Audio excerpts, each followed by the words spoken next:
All right, shout out to the fam, man. Appreciate y'all, man. Having a little tech difficulties going on here, man. I'm in this thing. All right, big ups to y'all. I know, Derek. I'm had some tech issues, bro. I had to kind of overcome, man. But I'm here with the fam, man. Appreciate y'all for being in the stream, man. Much love to the fam.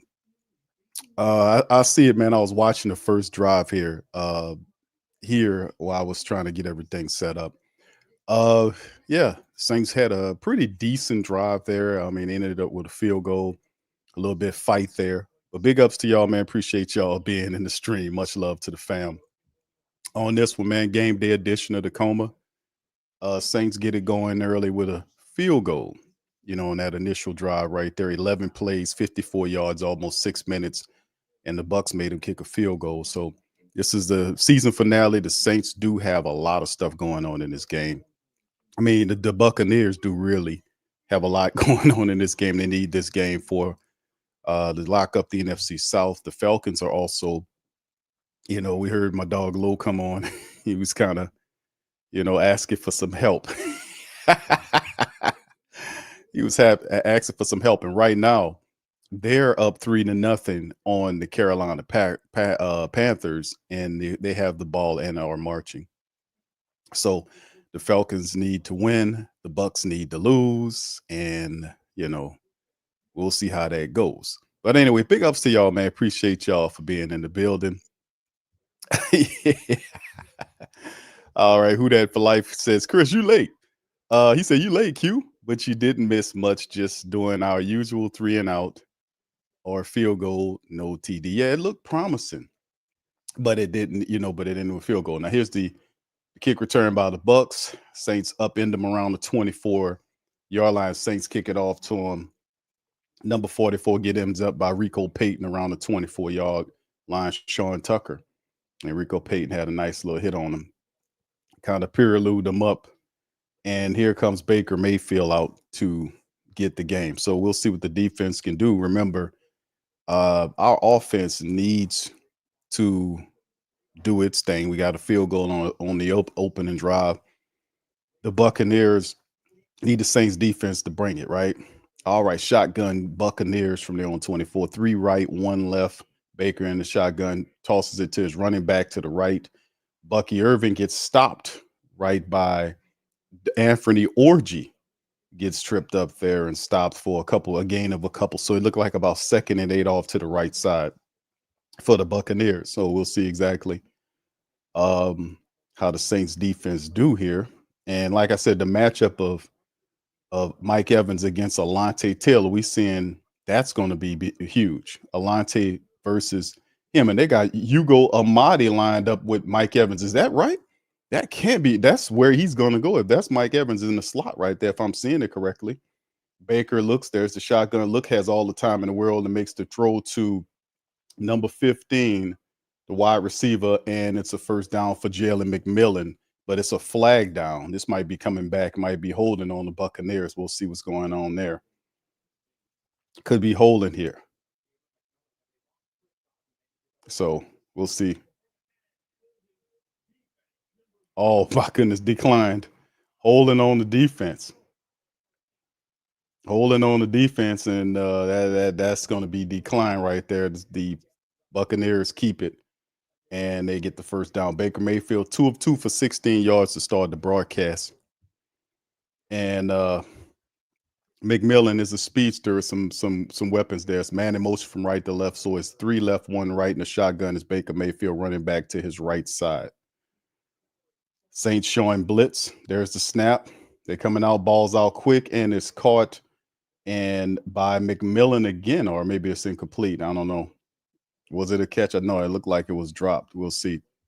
Baker Mayfield trying to get McMillan going. And trying to, we'll see what they do, because we know, like I said, Mike Evans is the guy that you got to watch out for their offense, man. It's Anthony Orgy's out there. We do know Pete Werner's out.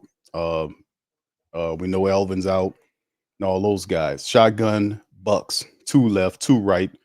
There's a snap. It's a draw play to Bucky Irvin off to the right side. Saints try to trip him up. He breaks several tackles, still on his feet, and finally gets pushed out of bounds after picking up a gain of about 6 yards off to the right side. And there you go. So the Saints defense right now trying to do something here, man, with 7:50 on the clock, trying to do something to slow down this Buccaneers offense. 3rd and 4, pickup of 6 by Bucky Irvin. Saying the Saints been surrendering some running attack, some rushing yards as of late. And we've seen Joe Woods at some point, and a lot of that's indicative of how the offense is not giving them much time to rest. Shotgun Bucks, 3 left, 2 right. Now it's 1 right. In the shotgun once again is Baker.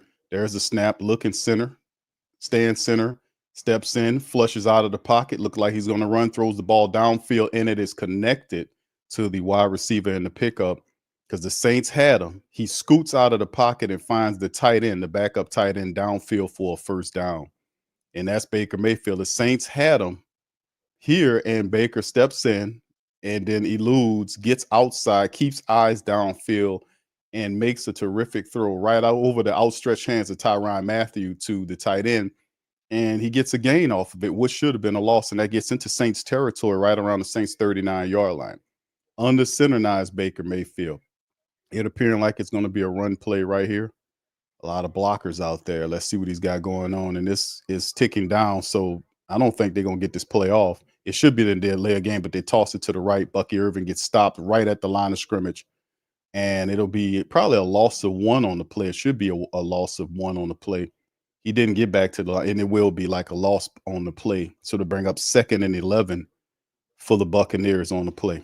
Some discombobulation on that play, man. They were, I don't know what they were doing, but it should have been a delay of game because that ball wasn't snapped until the clock went red, but the referees wasn't on it like that. 2nd and 11, shotgun Bucks. They said they tried to go into center, say, you know what, let's just stay in the shotgun.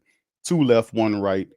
Let's see what Baker and them got going on. There's a snap, looking left, stand left, firing center, and dropped by number 17 right there. Shepard drops the ball on the play. It'll bring up 3rd and 11 as Mike Evans comes back out on the field. And, it's been, and the Buccaneers, man, credit the Buccaneers, man. How they've been looking. The Bucs have actually been a pretty decent team this year, man. It's insofar as just like 4 consecutive NFC South crowns. Man, you got to give them people some love. That's better than what the hell we've been doing. We ain't been doing nothing. 3 left, 1 right, and a shotgun. It's Baker, man, in motion to Shepard, then retreats back to his position. Baker looking. He's going to set up the screen play, but Demario Davis says no, sir, because the blockers didn't set it up right. And Demario buries him at the line of scrimmage, and that'll bring up 4th down for the Saints in a long field goal attempt, if that's what's going to happen for Baker Mayfield and the Bucs. So the defense did a wonderful job that time reading out everything and shutting it down, baby. All right, so there you go, Demario with the play, and he shuts it down, and that'll bring up a punt situation. So they're not going to try to take the field goal. I'm surprised it's a long field goal, but they're going to just take a punt, from there. So I don't know, I guess. And there's a snap right here. Oh, almost blocked, and he ran into the punter. It'll be a flag down, but he didn't knock the punter down. So it'll probably be the 5-yard variety, if that's the case. But he ran into the punter. He just didn't knock him down. Isaiah Stallbird almost had the block. So that should be like a 5-yard situation, a 5-yard penalty, if that's the case. He didn't knock him down. So let's see what the call is by this referee. This referee this brother looked like he drive beer trucks or something. I don't know. He got a weird physique going on. All right. Yeah, he ran into his kicking leg. That might, I don't know.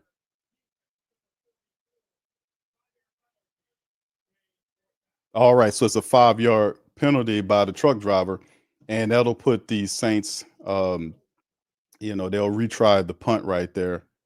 And 4, 5, 6 on the clock, man. So we'll see as they try to repunt that thing. If I was the Bucs, I would probably try to do a long field goal, but I guess they're going to play to the defense.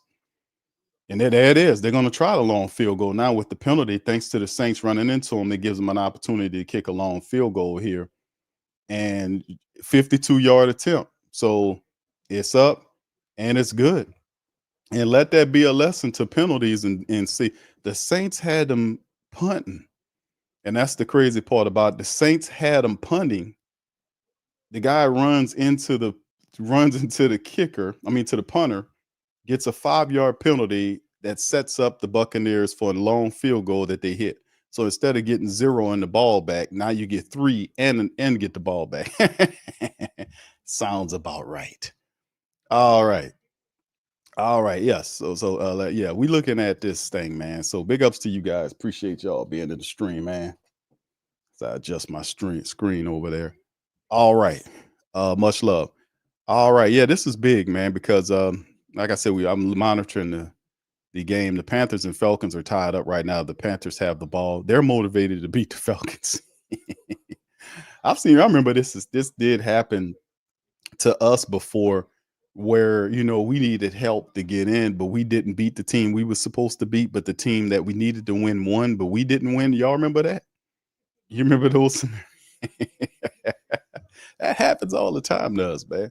Especially over the last couple of seasons, and that just goes to show you, when you don't take care of your business, man, you can make you're allotted a certain amount of errors, but you can't be like a competitive error maker. You see what I'm saying? At some point, you gotta adjust and do something else. You get me? And that's just what it is. The Saints are a repetitive error making team.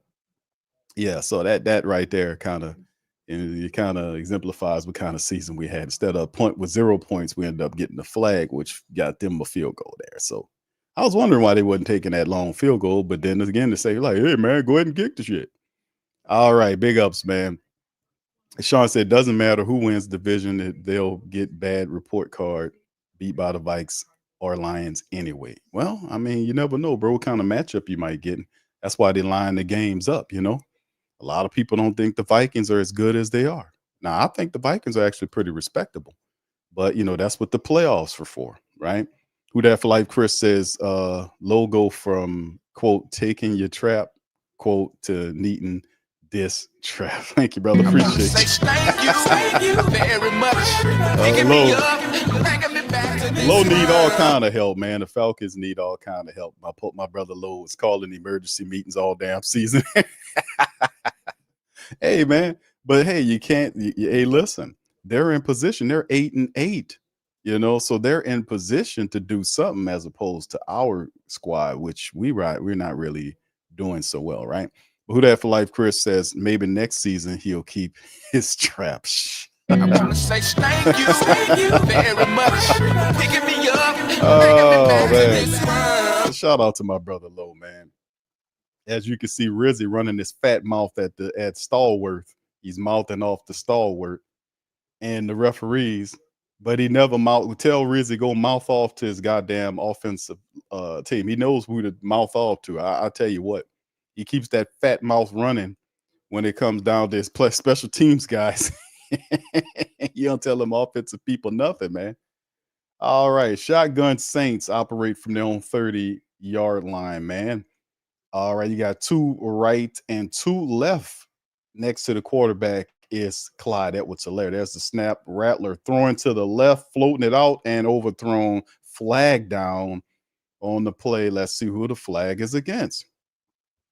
Who's the flag against? Offside defense.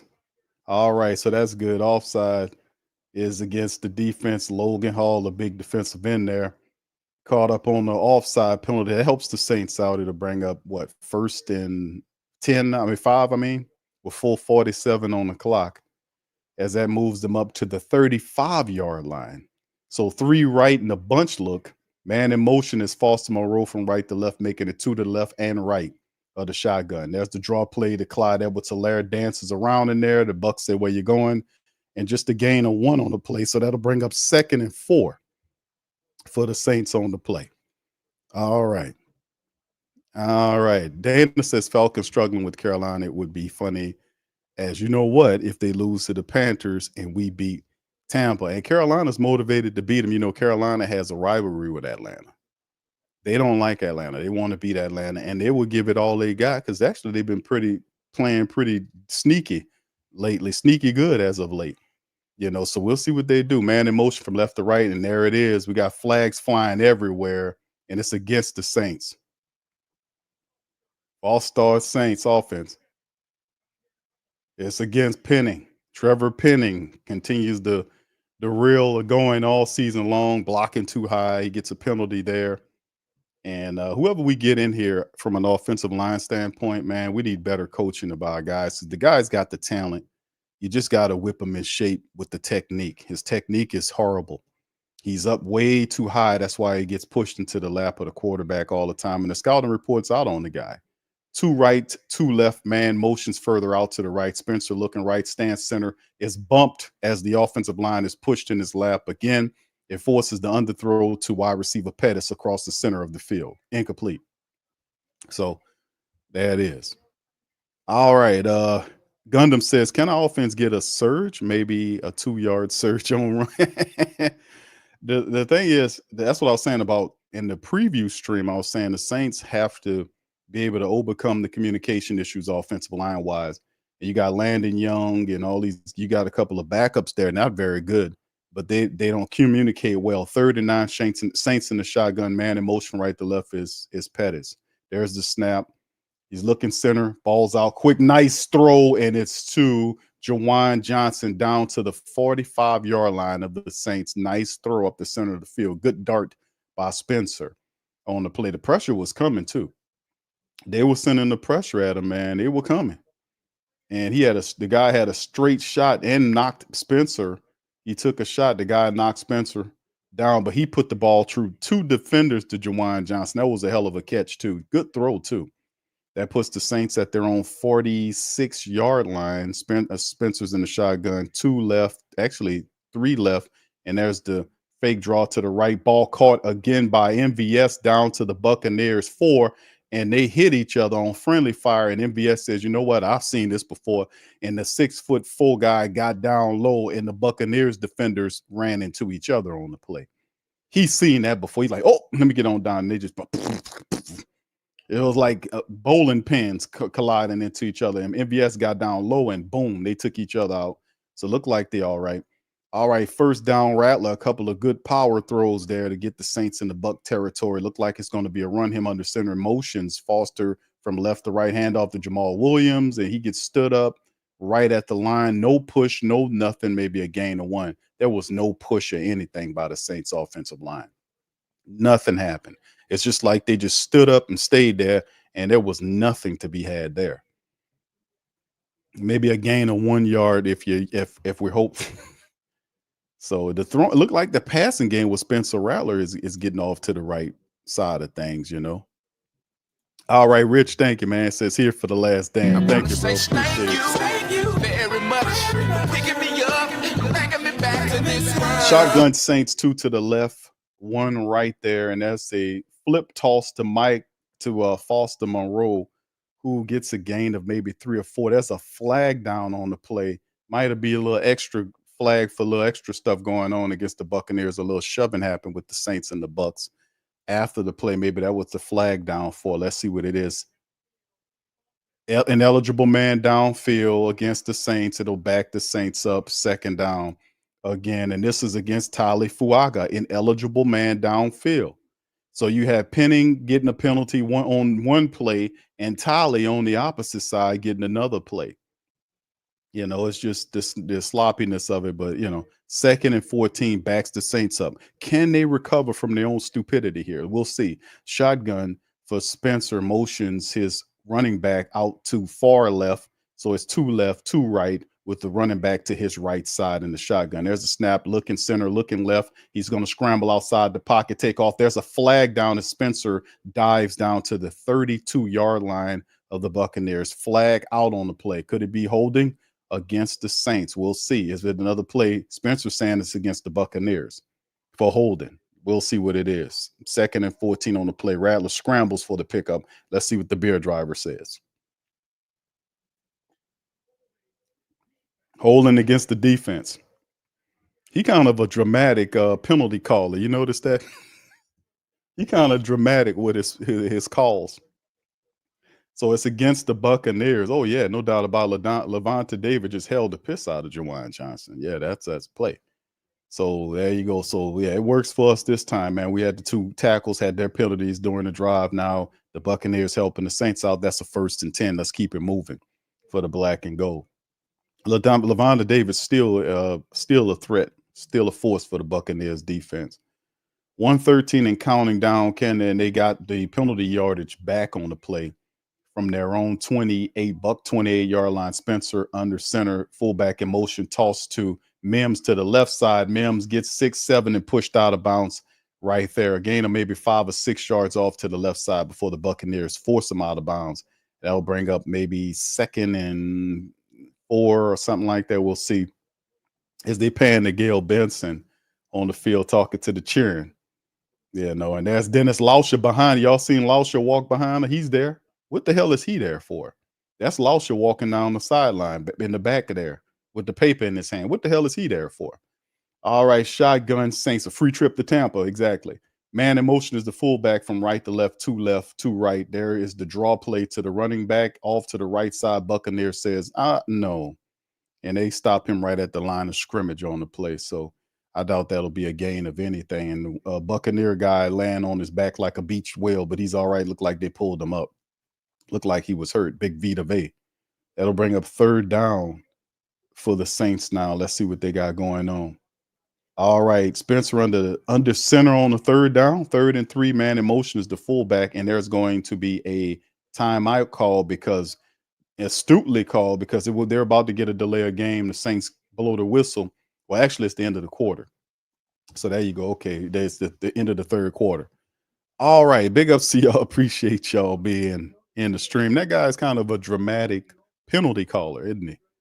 He'll say, holding, and then he'll get holding, and then he'll buck his eyes. Defense, He's a dramatic penalty caller. Yeah, he's very dramatic. You're like, okay, it's holding, and you waiting like, okay, defense. Oh, okay, all right, there you go. All right. Okay, Molly said the bot thing is timing people out for what? What is the bot thing doing? I think somebody set it up for me. They might have not set it up right for me. I don't know, but the bot thing prevents spamming. It's designed for those. The bot thing, y'all don't take it personal with the bot thing. The bot thing is to stop those spamming ass live stream things that happen. When the thing come here is another bot that comes in and it just spams with a bunch of links. It's designed to stop that. Just don't mimic if you try not to mimic the behavior of the stupid live stream bots that come in and spam the chat with that's what it's designed to stop. That kind of crap. So thank him all. Appreciate it, man. Say thank you very much. Picking me up, bringing me back to this world. All right, Who Dat for Life? Chris says, Q, start. Okay, you want the clown music? Okay, Q, start the clown music for the 0 every field goal, no TV. Okay, so let me get this straight, Chris. For every 9 TD, I play the clown music. So that includes field goals. So every field goal and no TD. 0 every. Okay, hold on. Make me understand what you're saying. Is the clown music for every drive that ends without a touchdown and a field goal? Is that what you want me to do? Or is it just started when there is no touchdown? Let me know. Clarify that, bro. Thank you. Say thank you very much. Picking me up, bringing me back to this world. All right. Brother Prime says DA's 3 years of bad coaching, drafts, and free agents put us here. What a healthy dose of Mickey Loomis and Dennis Lauscher definitely advocating that stuff, man. So it's good to kind of put these guys on Front Street. Thank you. Say thank you very much. Picking me up, bringing me back to this world. All right, the Saints in the shotgun on 3rd and 3 at the start of the 2nd quarter. Man in motion is Clyde Edwards-Helaire. Man in motion to set up the screen. He takes a shot toward the wide receiver. It is caught. Is it a touchdown? Is yet to be called. Is it a touchdown? Touchdown, Saints. It is going to be a touchdown. MVS for the touchdown. And they're saying, is it? It looks like, I'm not playing the music because there's some, I don't think it's going to be a touchdown. They're going to pull that off the board. The referees are saying it's not a TD. Looked like he had him. They were fighting for the ball. And he had 1 foot in when he caught it. The guy pulled him down. And Jamal Dean, I think, no, that's Zion McCullum, was on the play. Yeah, that ball came out. That's not a touchdown. That's not a touchdown. That ball came out before MVS even hit the ground, man. That'll bring up 4th and 3 now. And the Saints, because it looked like it was supposed to be a running back draw play set up, and he just took the shot down to MVS. Not mad at it, just didn't work out. Blake Grupe kicking a 39-yard field goal for the Saints there. So at least they're getting, listen, at least the Saints offense, and this is going to be good right down the center. The Saints up 6-3. At least, to be honest with y'all, at the very least, at least they're getting down to the area to be able to kick a field goal. You see what I'm saying? As opposed to what we were seeing before, which were they wasn't even getting down there, at all. They wasn't in the red zone. They wasn't even near there. So you've seen 2 drives the Saints have had where they didn't end what you would want them to be, which touchdowns. They get field goals out of it, which is better than no points, right? Obviously, right? So no touchdowns, Saints take the field goal, and right now, we're looking at I'm looking at the Panthers game, and the Falcons right now is trailing 3-0. Panthers are marching. 2nd and 6 at Carolina's 46-yard line. Carolina with the ball marching on the field, Cons. All right, there you go. All right.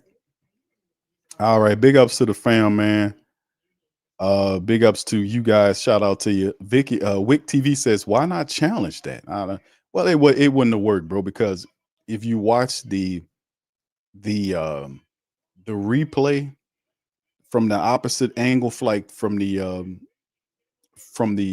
field angle, you can see Zion McCullum grabbed them and ripped them. The ball actually dropped out, so it'd have been a wasted challenge on the play.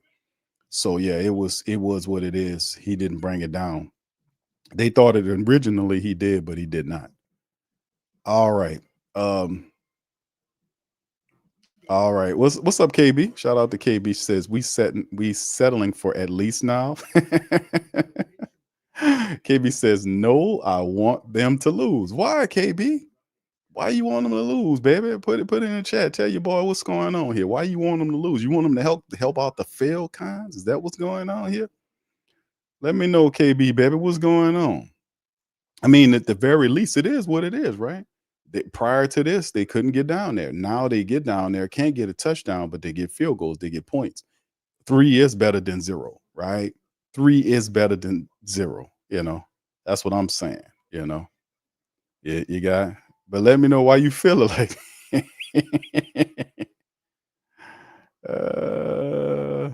Yeah, I'm gonna see what I can do with that Marley, man. I'm gonna have to find the thing because somebody set that up for me, man. I'm gonna have to look and see if I can find whatchamacallit at for it. Because yeah, like I said, it was designed. He took a couple of snaps with it, but he had to complete the play. He went out of bounds. Like he caught it, he didn't have possession. He took the steps necessary, and he had 2 steps in. And then when he gets out of bounds, the ball is ripped out. And I could see them saying that that they would not give him that. It was just, it was a tough one. It was a tough one. So the Saints kick off to the Buccaneers. They're going to field it inside the end zone. They'll pick it up at the 30-yard line. That was a 10-play, 49-yard drive, just at 5 minutes. So the 39-yard field goal by Blake Grupe. Saints obviously leading the day 6-3 here. We'll see with the Saints defense. The next question is, how does Saints defense respond with this, right? How does the Saints defense respond? Do they get a turnover to help them out? How does this, what happens here? Shotgun, Bucs 3 right, 1 left. Man in motion, wide receiver there, play action draw, but he keeps it as Baker scrambles to the right, and he's just going to throw the ball out of bounds and live to fight another day. It'll bring up 2nd and 10 as Baker kind of left the pocket toward the right side, just threw the ball away. Good move. And they're going on and just showing what they did in 2023 and what Liam Cohen, who came over from the Rams, did as an offensive coordinator, and how the numbers improved. And they're top 4 in points per game, rushing yards per game, red zone percentage. And you got to give them some credit on that, because when Canellis left, there was a lot of question on whether or not Baker Mayfield could be who he was, and was that just a a fluke. What we seen with Baker Mayfield, and Baker Mayfield followed it up and said, "Hey man, y'all remember I'm a Heisman Trophy winning quarterback. Hey man, Cleveland sucks. No disrespect to Cleveland people, but the man had some success with a good organization. Three to the right, one left in the shotgun. Is Baker looking center, stand center, firing center to the left? Actually, he finds his wide receiver for a pickup of about 6 yards on the throw that'll bring up 3rd and 4 as he finds Mike Evans with the throw there. 4 of 7 for 33 yards right now. Saints defense right now keeping everything out front of Mike Evans as he's looking for another 1,000-yard season. I think the man would have 10 of them. That's crazy work. But the man is Mike Evans has been good, man, just not against the Saints. Shotgun, Baker, receiver to running back to his left, 3 to the right, 1 left. Saints showing pressure. Baker taking his time, making the throw, and it's incomplete. That'll bring up 4th down. So the Saints defense forced the incomplete throw off to the right side. The Buccaneers will have to punt, and the Saints will have an opportunity to perhaps kick another field goal.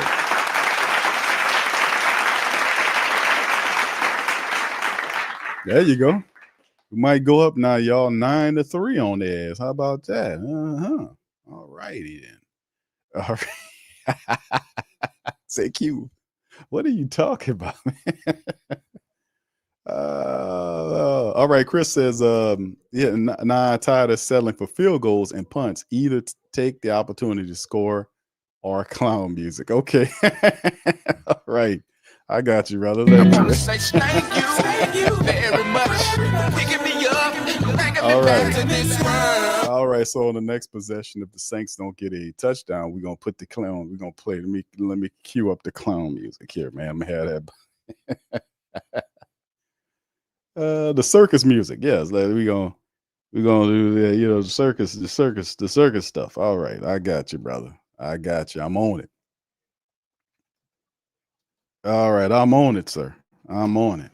Next time it happens, we're gonna hit him with the clown music. I'm on it. I got you, brother. I got you. All right. Yeah, thank you for that, man. Appreciate you. All right, Mike says Rizzy goes on 4th down so many damn times, doesn't throw a challenge on that. Yeah, I got you, brother. I got you on that. Yeah. All right. Darren Eek says how the mods can't time out a mod timeout night. That's a technical question, isn't it? Let me see if I can find this crap, man. Hold on here. Let me see if I can find it. Hold on, y'all. Give me just a second. Let me see if I can find what the hell is going on here. Hold on here. All right, there you go. All right, hold on. Where is it at? How did they set this?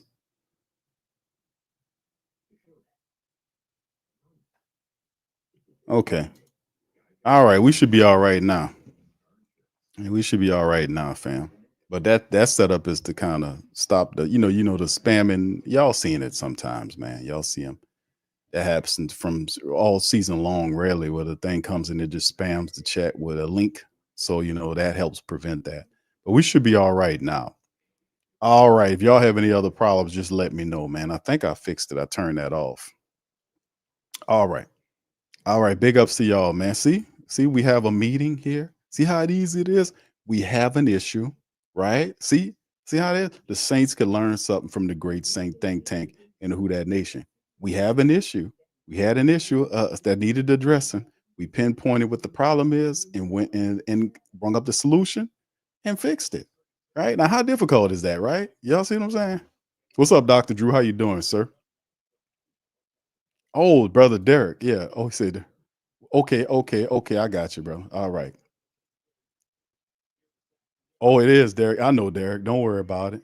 He says no, they bot spam. Yeah, there you go. All right, here we go. 1st and 10, Saints in the power eye. It's a play action look. Spencer hasn't time taking a shot up the field. Good catch by Jawan Johnson's end up around the 49-yard line. Nice throw. So Spencer Rattler making some really good throws. He's 6 and 9 for 58 yards right now. Saints are giving them some protection. And then there's the throw. Nice throw to Jawan Johnson out of the outstretched hands of the Tampa Bay defender. That was a nice throw by Spencer. You see what happens when Spencer has time to throw? That was a nice throw. And Jawan made a nice catch on the play. Gets him right around the 47-yard line, Saints side. It's under center right now. Spencer rises up. Look like he's trying to adjust. Looks like a running play. To me, it's a toss to the right with Jamal Williams, and Jamal is stopped 3 yards behind the line of scrimmage. That's not the play you want to do with Jamal Williams. You don't want to do a toss play to the right with Jamal Williams. That's Clyde Edwards-Helaire or Jordan Mims. That's not a Jamal Williams play. Know your personnel, bro. KYP. Know your personnel. Come on, man. That's not a Jamal Williams play. Jamal's north to south. That is a Jordan Mims. That is a Clyde Edwards-Helaire play. That is not a Jordan. That is not a Jamal Williams play. Man in motion from left to right. Saints are 2nd and 12 now. There's a snap. Spencer looking right, firing right. And the ball, is it caught? It is caught by Dallin Hawker. So that's a tough ball. That was a tough catch because that ball looked like it was deflected. But some kind of way, Spencer Rattler put that ball in there, despite that guy having his arm there. It's almost like a one of the Madden glitches where the ball goes through his arm. 3rd and 7 now for the Saints. Can they get another field goal to keep this thing going? Can Spencer Rattler move the game along? And Spencer's making some adjustments right here. 2 left, 1 right, 3 left, 1 right. Shotgun. Spencer, they send in the house now. No, there they come. And Spencer looking, scrambling. He's going to throw. It's caught right by Dallin Hawker. He's going to be 2 yards or maybe a yard shy of first down. If you're the Saints, you go for this. You go for this if you're the Saints. Ain't no doubt about it. The Saints on their side of the field. You go for this if you're the Saints. 4th and 1, you go and get that damn yard. You had Big Vita Vey dropped in the coverage on Dallin Hawker and almost stripped the ball out. Boy, that's a whole funny for you right there. All right, 4th and 1 for the Saints. Spencer under center, 3 left. And there's a play. He's going to roll to the right and an easy toss to Clyde Edwards-Helaire, who gets to the 30-yard line and is pushed out of bounds on the play. So nice little run there by Spencer on the rollout direction to the right. He rolls to the left and just threw the ball to Clyde Edwards-Helaire, who picks up not only just the first down, but he gets all the way to the 30-yard line to Clyde Edwards-Helaire. Just pitch and catch right there. They got to keep Lil Clyde, man. He reminds me so much of Darren Sproles. It's like Darren Sproles is out there again. You got to bring him back, him and MBS. All right, Saints, Spencer under center. The offense is moving. Jamal Williams is the running back there. It's a toss back to him, a little trickeration. Spencer's rolling out to the right and just throws it out of bounds, man. The play they were looking for, the handoff to Jamal, like a little flea flicker where he just threw it back to him to throw it downfield. No good on the play, just throws it out of bounds. And the fail kinds allowed Bryce Young to get a touchdown. I told Lo on the show yesterday, Lo called in. I told I said, Lo, you worrying about us taking care of business against this team. Y'all better pay attention to them Carolina Panthers. They want to knock you off. Handle your business. And I told him, sweep around your own front door before you try to sweep around mine. That's old school. 3 to the right, 1 left. Spencer has time. Ball thrown to Jamal Williams, and it's a pickup of about 8 yards on the throw. Saints offense is moving. There's better production in terms of the Saints offensive line. They're blocking better and providing the quarterback time to make throws. And this is good, because I didn't think they would be able to do this with all these backups in, but they're giving us a better performance this game. Last game of the season, just show up and show out. 3rd and 3 now for the Saints. They're moving the ball. They're at the Bucs 24-yard line. 2 left, and the man in motion is Jawan from right to left. 2 left, 1 right. There's the play, and he kind of hands it off to Jordan Mims to the left side to pick up of maybe 3 yards by Jordan Mims. Off to the left side right there. So mixing in some Jordan Mims. Saints 4th and 1. Go for it again. Go for it again. Go for it again. Go for it again. 4th and 1. Ali Udo is in the game. Please, Ali, no flags, brother. And there's the referee's running up the line, waving his arm, and it's a timeout for is it the Buccaneers? Yeah, the Buccaneers call the timeout, and the Saints. If the Saints score a touchdown here, this will be very interesting, man. Can they get a touchdown? Can the Saints get a score here, man? That'll be pretty cool. I don't understand why Tom Brady is broadcasting the Saints and Bucs game. I guess because the potentiality of the Bucs to get a postseason spot, but we'll see. But the thing is, if the Falcons lose to Carolina and the Bucs lose to the Saints, the Bucs still get in. That is completely psychotic. Wouldn't it be funny though? You know, they worry about, hey, y'all just, Big Low told me, hey, y'all just take care of business for us, Bo. We're going to be all right, Bo. And they lose to Carolina and we beat Tampa. Tampa still wins. They still get in. All right, here go look like a power eye. Look, it's a handoff right up the middle, north-south running by Mr. Jamal Williams. And that is the complete and perfect usage of Jamal Williams. Let's give him a round of applause, fam. Yes. Yes. Strive to be number one. This is the thing, man. You can see the Saints grind it out, and then Jamal Williams gets right through. North-south runner. That's what he is. Not no toss play guy. You let him north-south run. That boy did a belly worm or something. Y'all seen that? All right, 2 right, 1 left running back is Jamal Williams back there, and it's going to be a quick throw. It's low, and the ball is incomplete. That was a poor throw by Spencer Rattler. It would have been busted anyway because it wasn't set up correctly. So incomplete pass is the best result. That'll bring up 2nd and 10 for the Saints. Spencer's 12 of 17 for a $1.18. Can he get the Saints in the end zone? They are playing a lot better, I must say. Thank you, Taylor. He says, Q, you think we will get amnesia scoring after halftime? I don't know, bro. We notorious for playing half a game. So I don't know. We might, brother. Thank you, man. Appreciate you, bro. Thank you very much. Picking me up, bringing me back to this. All right. Saints calling the timeout on the play right here before the clock is running out. Saints couldn't get the playoff. Spencer astutely called the first timeout for the black and gold, and that would get them to get the play set up correctly. Yeah, you know, you never know, Brother Taylor, how it might end up, right? You're looking at the Saints and you see how we've been just playing over the last several games, and it's either a half a game like it was against the Commanders. It's a 1 quarter like it was against the Raiders, and against the Packers, it was no quarters. 0 quarters against the Packers, 1 quarter against the Raiders, 2 quarters against the Commanders. You put it all together, man. You get a complete game. All right, shotgun Saints, 2 right, 2 left.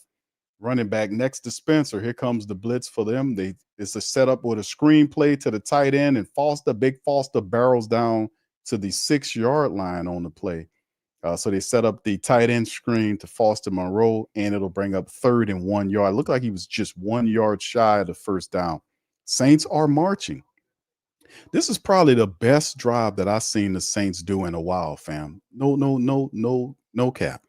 Stop the cap. No cap. I'm just being honest. This looked like this was probably one of the better drives that I've seen the Saints do in a long time. They just need to complete it with a score. 3rd and 1 for the Saints. Spencer under center, man. In motion is Foster. North-south running back is Jamal Williams. Handoff to Jamal. Dances first down for Jamal and gets down to the 3-yard line. Saints using the players in the correct manner. Let's give them a round of applause again. How about that? All right. Shout out. All right. The Saints are using their players in the correct manner. All right. And the Saints are doing a good job of blocking. You can see they showing the replay as Trevor Penning was late to the party, but it's okay. Power eye formation. lined up here, 1st and goal. Jamal Williams behind the back, and he runs off. Buck says, we're going to stop you right there. He's going to lose about 2 yards there, so that'll bring up 2nd and 12. Yaya Diaby on the stop for the Buccaneers. And the Buccaneers saying, hey, man, listen, good try, Saints, running on us up the center. Good try. Good try. Good try. No dice. No dice. And you trying to run up against Big Vita Vey. Good luck. Good luck with that one. The only way to stop Vita Vey is if you had another Vita Vey running up against him. That's the only way to stop him. All right, shotgun Saints. There's the snap. Ball thrown to the end zone there. And what is it? No, it's a touchdown by the Saints to Pettis. How about that? Saints in the end zone scoring a touchdown. Touchdown, Black. Yeah. Boogie like Benson, I'm a Who Dat. I'm a Who Dat. Long as I'm living, I'm a Who Dat. Lose or winning, I'm a Who Dat. Sports Coma, yeah, this is where we do that. Where we do that, where we do that, where we do that, where we do that, where we do that. Boogie like Benson, I'm a Who Dat. I'm a Who Dat. Sports Coma, this is where we do that. Where we do that. Welcome, welcome, welcome. Somebody please better help. Running this thing like Elf. I thank God every day I'm not a felt. Go to YouTube Live with Big Q and the guys. If you ain't ride or die, the bandwagon get flipped. Been marching in, that was way for the ring. I was yelling out your shame for the championship. Bucking on town, duck down. Falcons, pluck, get shut down. Panthers ain't much touchdown. The vision really belong to us now. So much hate on the Saints, you could probably tell. Ever since Bounty Gate hit the NFL, when things seem fishy, then you probably smell the crooked referees on Roger Goodell. Yeah, probably like this, and I'm a Who Dat. Every day I'm living, I'm a Who Dat. Lose or winning, I'm a Who Dat. It's the Sports Coma, this is where we do that. Where we do that, where we do that, where we do that, where we do that, where we do that. Boogie like this, and I'm a Who Dat. It's the Sports Coma, this is where we do that. You're listening to the Sports Coma with Big Q and the guys on the PRO Media Network.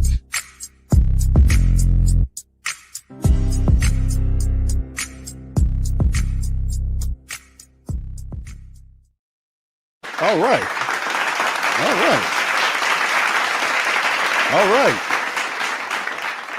All right. Shout out to the Saints using personnel correctly. Pettis might be a keeper. Pettis, man, with the catch. Nice little, you seen that move he put on that defensive back, broke out, made the catch. Pettis might be a keeper. You know, and that's the kind of the bright spot here is like you see some of these players that we've never would have seen if we were having a successful season. But to see Dante Pettis and MVS getting collided with Soler and guys like that here, those are guys that you want to keep going forward. And I don't think it'll cost you a lot of money to keep those guys. You get what I'm saying? I don't think that'll hurt you a lot to keep those guys. So the Saints get on the board. They're up by 10, 13-3 on the Buccaneers. That was a pretty solid drive by the black and gold with Pettis 5-yard touchdown for Spencer Rattler. 14 plays, 79 yards, 7 minutes and 36-second drive by the Saints. I would have to say that's one of the better drives that I've seen like at least over the last 4 to 5 games that we just witnessed. The Saints went for it twice on 4th down on 4th and 1. They were determined. Good throws by Spencer to set it up. Smart usage, KYP, know your personnel on their players. After you seen the bad toss with Jamal Williams, I criticized that they came back and used them in the proper context. They had Jamal, they used Jordan Mims in these speedy packages, Clyde Edwards-Helaire. That's what you do. KYP, know your personnel, know what you're supposed to do. Put these guys in a position to be successful, and more than likely you'll have the success. So the Saints score there, put some pressure on Tampa Bay's offense to do something, because it'll be interesting if the Saints defense forces Tampa to punt the ball off. And then, you know, because this team, they're showing pictures of them guys right now. And that's not the type of expressions that you want to see from a team trying to make the playoffs. So, I mean, they might come in here and we might go up there and give them their issue. So we'll see what happens at 13-3, 6:14 on the clock, man in motion from right to left, number 41. Looks like a running play is being set up as the Bucs are at their own 30. It's a running play off to the right side. The Saints play it well. Alontae Taylor tries to get at him. He's about 5 yards off to the right. Bucky Irvin. So a pickup of 5 looked like. So to bring up 2nd and 5 for the Buccaneers on the running attack as they're trying to get that play action going. 6 minutes on the clock. That was a long drive for the Saints. You know, that last drive ate a bunch of time off the clock right there. So no, they say it's a gain of 6. Okay, so to bring up 2nd and 4. So Bucky Irvin's been very positive for him. All right, so here he goes. Under center is Baker Mayfield, 2 left, 1 right. Is it another run play here by the Buccaneers? We'll see.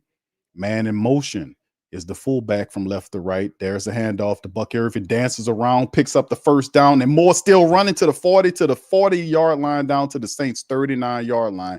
And just like that, he gashes the Saints right up the center of the defense, and they get all the way down the Saints territory with a run. And the Buccaneers say, hold on, you forgot who we playing? It's the Saints.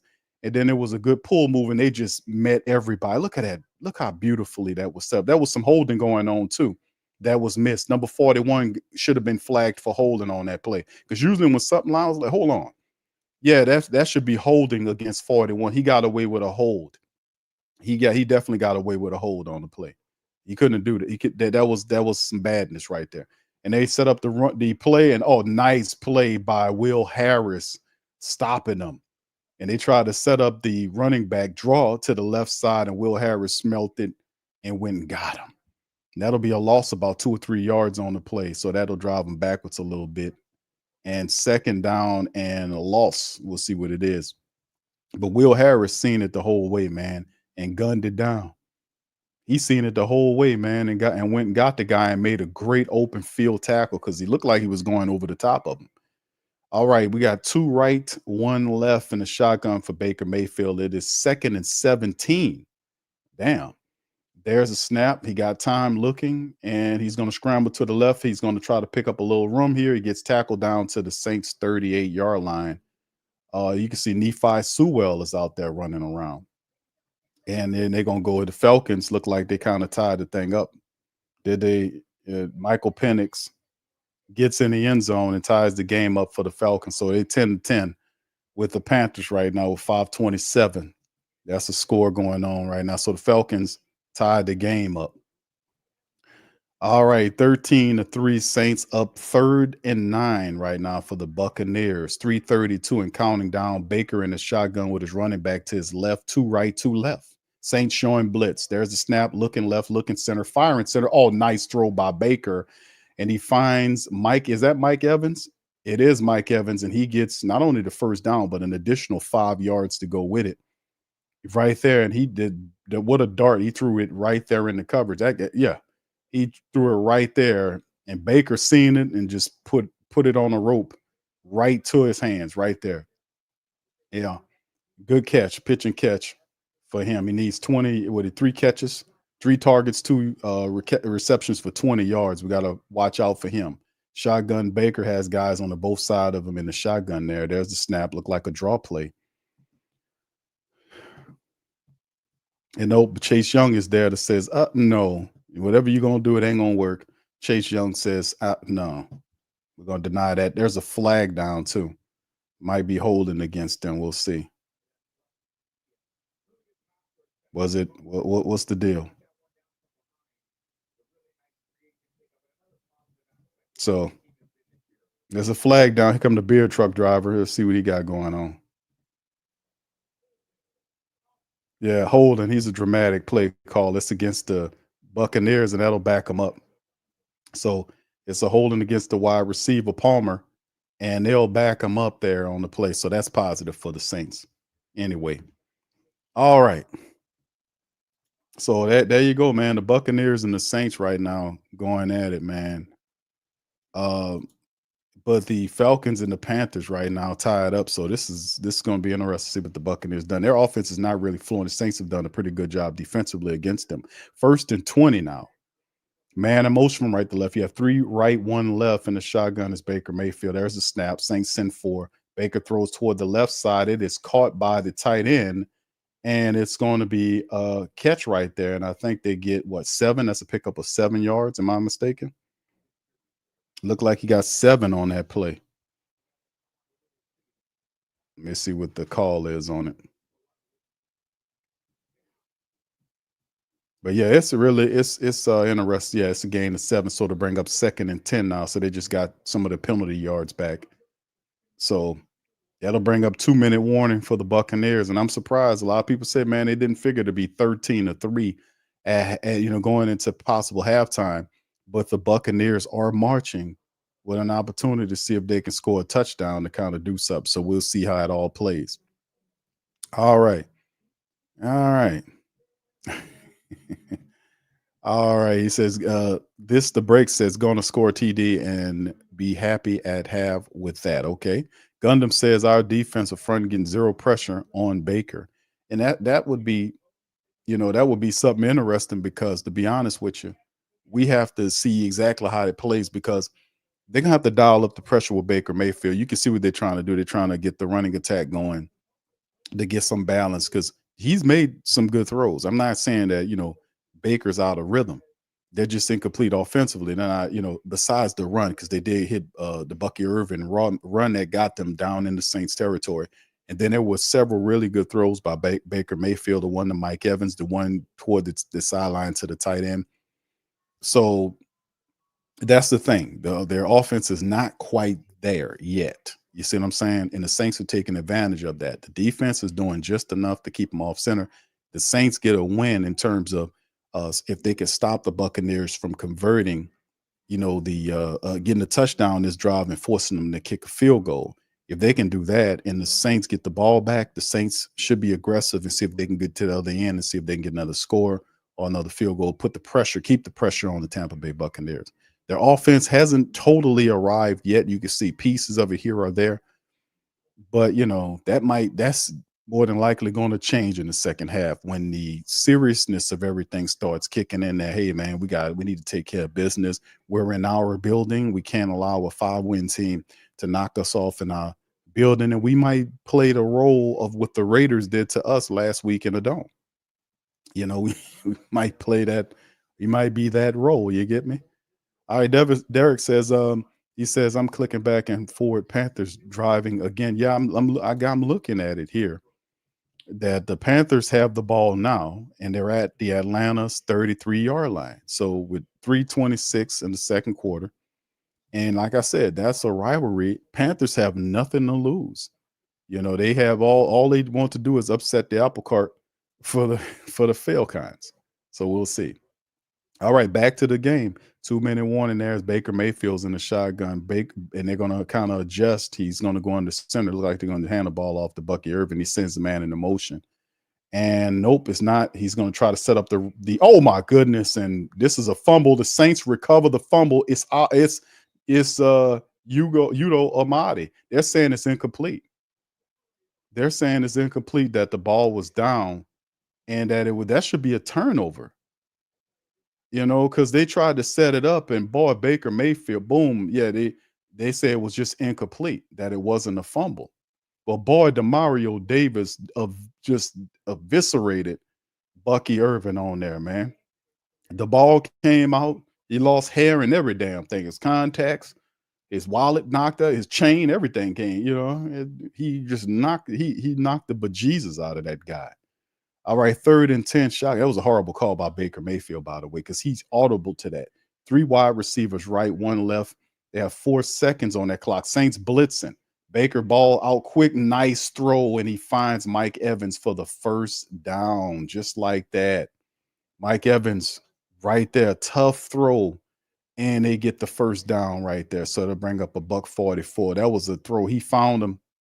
The blitz happened, and Mike Evans was uncovered, and Jordan Howden had to go and get him because Yugo Amadi tried to blitz, and Baker seen it and just kept his eyes on Mike Evans and delivered the ball for a first down, and they're down to the Saints 13-yard line now.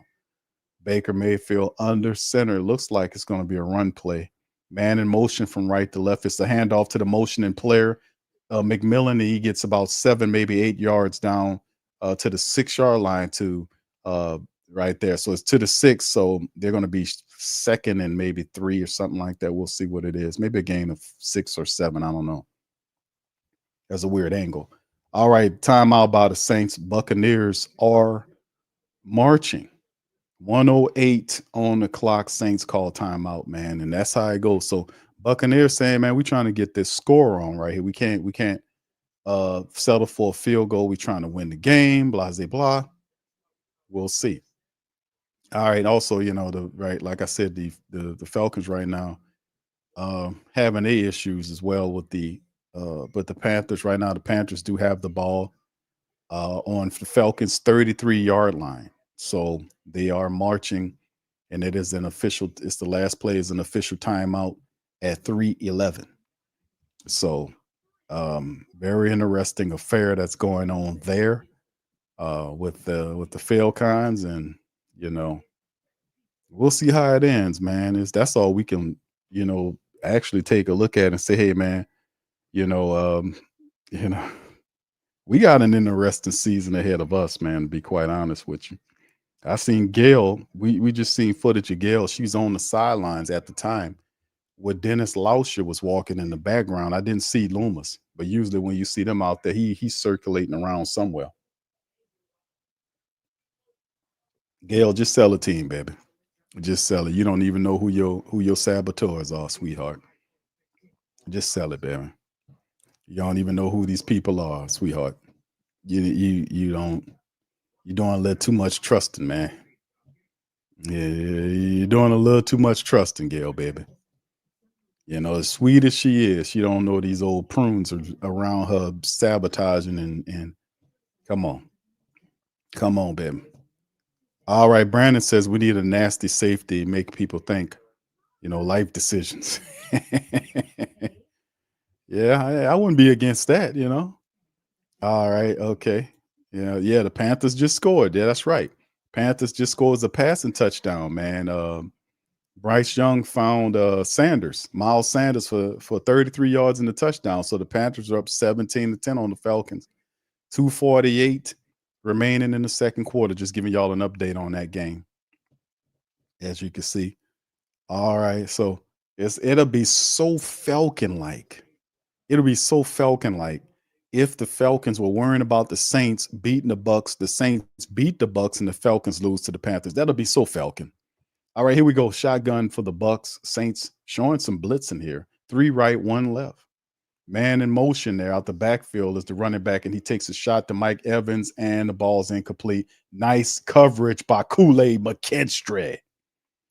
The ball was thrown too high by Baker Mayfield, and Kool-Aid says, man, you ain't going to do that to me, man. And the ball was poorly thrown. I see what he was trying to do, but the ball wasn't even catchable. It wasn't even catchable. And Baker Mayfield wanted a penalty for it, man. That wasn't even a catchable ball, dude. I mean, if you put it in the vicinity, Mike's a tall wide receiver. He might actually get it, but you got to put it where he can catch it. And that wasn't even catchable. All right, they got 3 lined up to the right, 3 bunched look with 1 wide receiver left in the shotgun. Baker looking toward that side. He's going to fire center. No, he throws the ball. It's incomplete, says the referee, because the ball was thrown in the ground. He's trying to find Bucky Irvin. That'll bring up 4th and 4. That's another poor throw by Baker Mayfield. 2 poor throws by Baker Mayfield. The Mike Evans throw was a poor throw, and that Bucky Irvin throw was too low. So, yeah, and you can see the vibe. The Buccaneers players, man, defense and offense, they don't have that vibe, man. That ain't the vibe of energy you expect. You won't try to win something. And that's what happened. Chase got a piece of that ball. That's what it was. Chase Young got a little piece of that. That's why the ball looked like that. So we're not getting to him, but we are making some issues there. Chase McLaughlin comes in to kick the field goal. It's a chip shot from 25 out. It's up. Good. So he gets it through. So it's 13-6 now. And credit the Saints defense for doing what they're doing. And the Saints offense is putting pressure. We got a $103 remaining, and how many timeouts? And the timeout, 1 timeout remaining. If I'm the Saints, offensively speaking, I'm Bruce Leroy right now. I got the glow. I'm Bruce Leroy right now. I'm Bruce Leroy right now. I got the glow, and what I do is I'm trying to get down the field. I'm trying to make some stuff happen. I'm trying to get there. I'm trying to, make it pop and snap. You dig? If I'm the Saints offense, I'm Bruce Leroy. I got to take what I got and I got to go down the field and I got to make it pop. That's the bottom line. That's all I could do. You know, I got the glow. If I'm Bruce Leroy, I'm telling you, I'm doing it. I got to go. I got to go. I got to go. I got the glow, baby. I got the glow. I got the glow, baby. I got to go.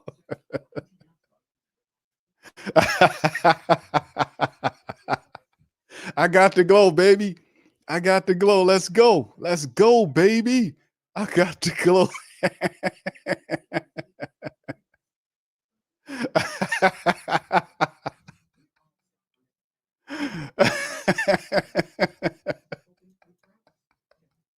I got the glow, baby. I got the glow.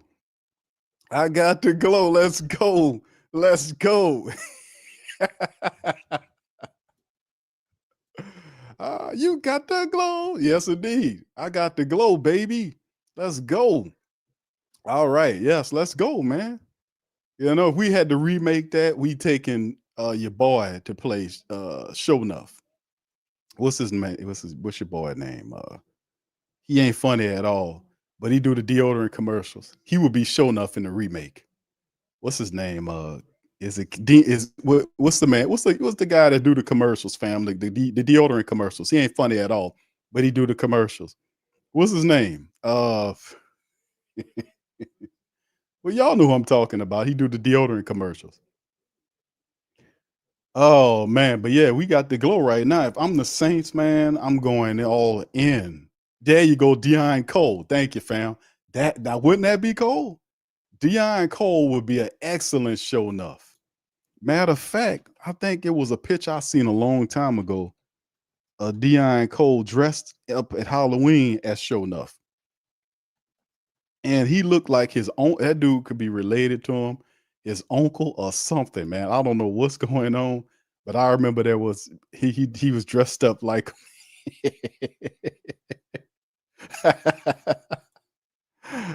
he was dressed up like the dude. And I was like, what? He looked just like that guy. He was dressed. That got to be his relative or something, man. He had the facial expressions and everything going on. I was like, damn, he looked just like the man. You know? Look. That's Show Enough on the left and Kane on the right. Dude, you can't make it up. He looked just like him. All right, here we go. Here's a throw. The Saints make the throw off to the left side for he picked up a throw by Juwan Johnson off to the left and to bring up second down there for the New Orleans Saints. So the Saints trying to do something, a Buc-03, and they make the 6-yard pickup pass to Juwan Johnson. He was pushed out of bounds around the 36-yard line to pick up a 6. Saints trying to press on, baby. 2nd and 4 for the black and gold. Shotgun, 3 right, 1 left. There's a snap, ball out quick to the tight end, and he's pushed out of bounds for a pickup of 4 or 5 yards off to the left side. Saints stop the clock to Foster Monroe. Saints moving it. It's at 56 seconds, operating pretty good. They've got the glow. Whether you know it or not, the Saints got the glow. Juwan Johnson, 4 catches for 66 yards thus far in the game. Rattlers doing a hell of a job. 16 of 21 for Spencer. Shotgun with Jordan Mims next to him. 2 right, 2 left, snap looking, fires the ball to Mims, and Mims gets 5 yards, gets pushed out of bounds again. So the Saints working the clock. 53 seconds there. They're trying to set up a play where they get another opportunity to kind of get that, try to get a field. No, that's pick up a 3 on the play by Spencer, but it stops the clock with 53 seconds. And the Saints are methodically marching up the sideline. They got 1 timeout remaining, and they trying to make a play on it. I see if the Saints can get down there and try another field goal, try to get a touchdown, take a shot, anything. 2 right, 2 left, shotgun, Spencer Rattler running back to his left. If we can get something, man, that'll be positive. There's the ball out quickly to Jordan Mims, and he gets to the 48-yard line of the Bucs. Hurry up and get there, fam, and hurry up and go ahead on and see if you can get it set up where you can spike it. The Saints are just going to go for it and try to throw the ball. The ball's out quickly. This time to number 81, who gets all the way down to the Buccaneers 35-yard line, close to the 35, is Kevin Austin Jr. The Saints are going to burn the timeout with 29 seconds remaining on the clock, as Spencer Rattler has done a pretty feasible job of getting the Saints down there in the field goal range and trying to do that. And if I'm not mistaken, if the Saints get a field goal here, they've scored on every possession. If I'm not mistaken, y'all kind of see what I'm saying, but I don't think it was one time that the Saints punted so far in the game. I want to say it's not one time. All right, what's up, Mr. Robinson? Shout out to Mr. Robinson, man, and the family members on IG. Much love. That Boist, I hope I'm saying that right. That Boist, Boiced. Shout out to you, fam. Appreciate y'all on IG. All right, shotgun Spencer Rattler. 29 seconds remain at the burn the timeout. Rattler looking, he has time. Saints are, I got to give it to the Saints offensive line. It's Byron Spencer Rattler opportunity, times to make plays. As you can see, the throw out to number 17, Pettis. And we might have a player in Pettis, man. Spencer Rattler has time to make the throws. The Saints offensive line are doing a good job there. We might have to hold on to Pettis as he makes the grab and get out of bounds. He picked up about 11 yards on the play right there. So this is very positive for the Saints. And it stops the clock with 25 seconds. Saints are working that clock angle excellently. Where is all this? Shotgun. Spencer looking left, firing left. And it's the Juwan Johnson who gets out of bounds at the 11. Saints working sideline. They working the hell out that clock. We can get a shot. They have 25 seconds remaining. The Saints could take a shot. If the Saints get a touchdown here, man, this will set the tone for the second half. They're trying to score. I told y'all the Saints got to glow. They got to glow, fam. They got to glow. They got to glow. And it's and it's so fitting because the Buccaneers are red. All right, shotgun. 3 right, 1 left. Spencer has time. Taking a shot downfield. Ball is thrown. Is it caught? Is incomplete. MVS caught it, but they saying he was out of bounds. Good throw by Spencer. It was just a little difficult for him right there. MVS made the grab, but, did he get his feet in? Let's see. Did he get the feet in?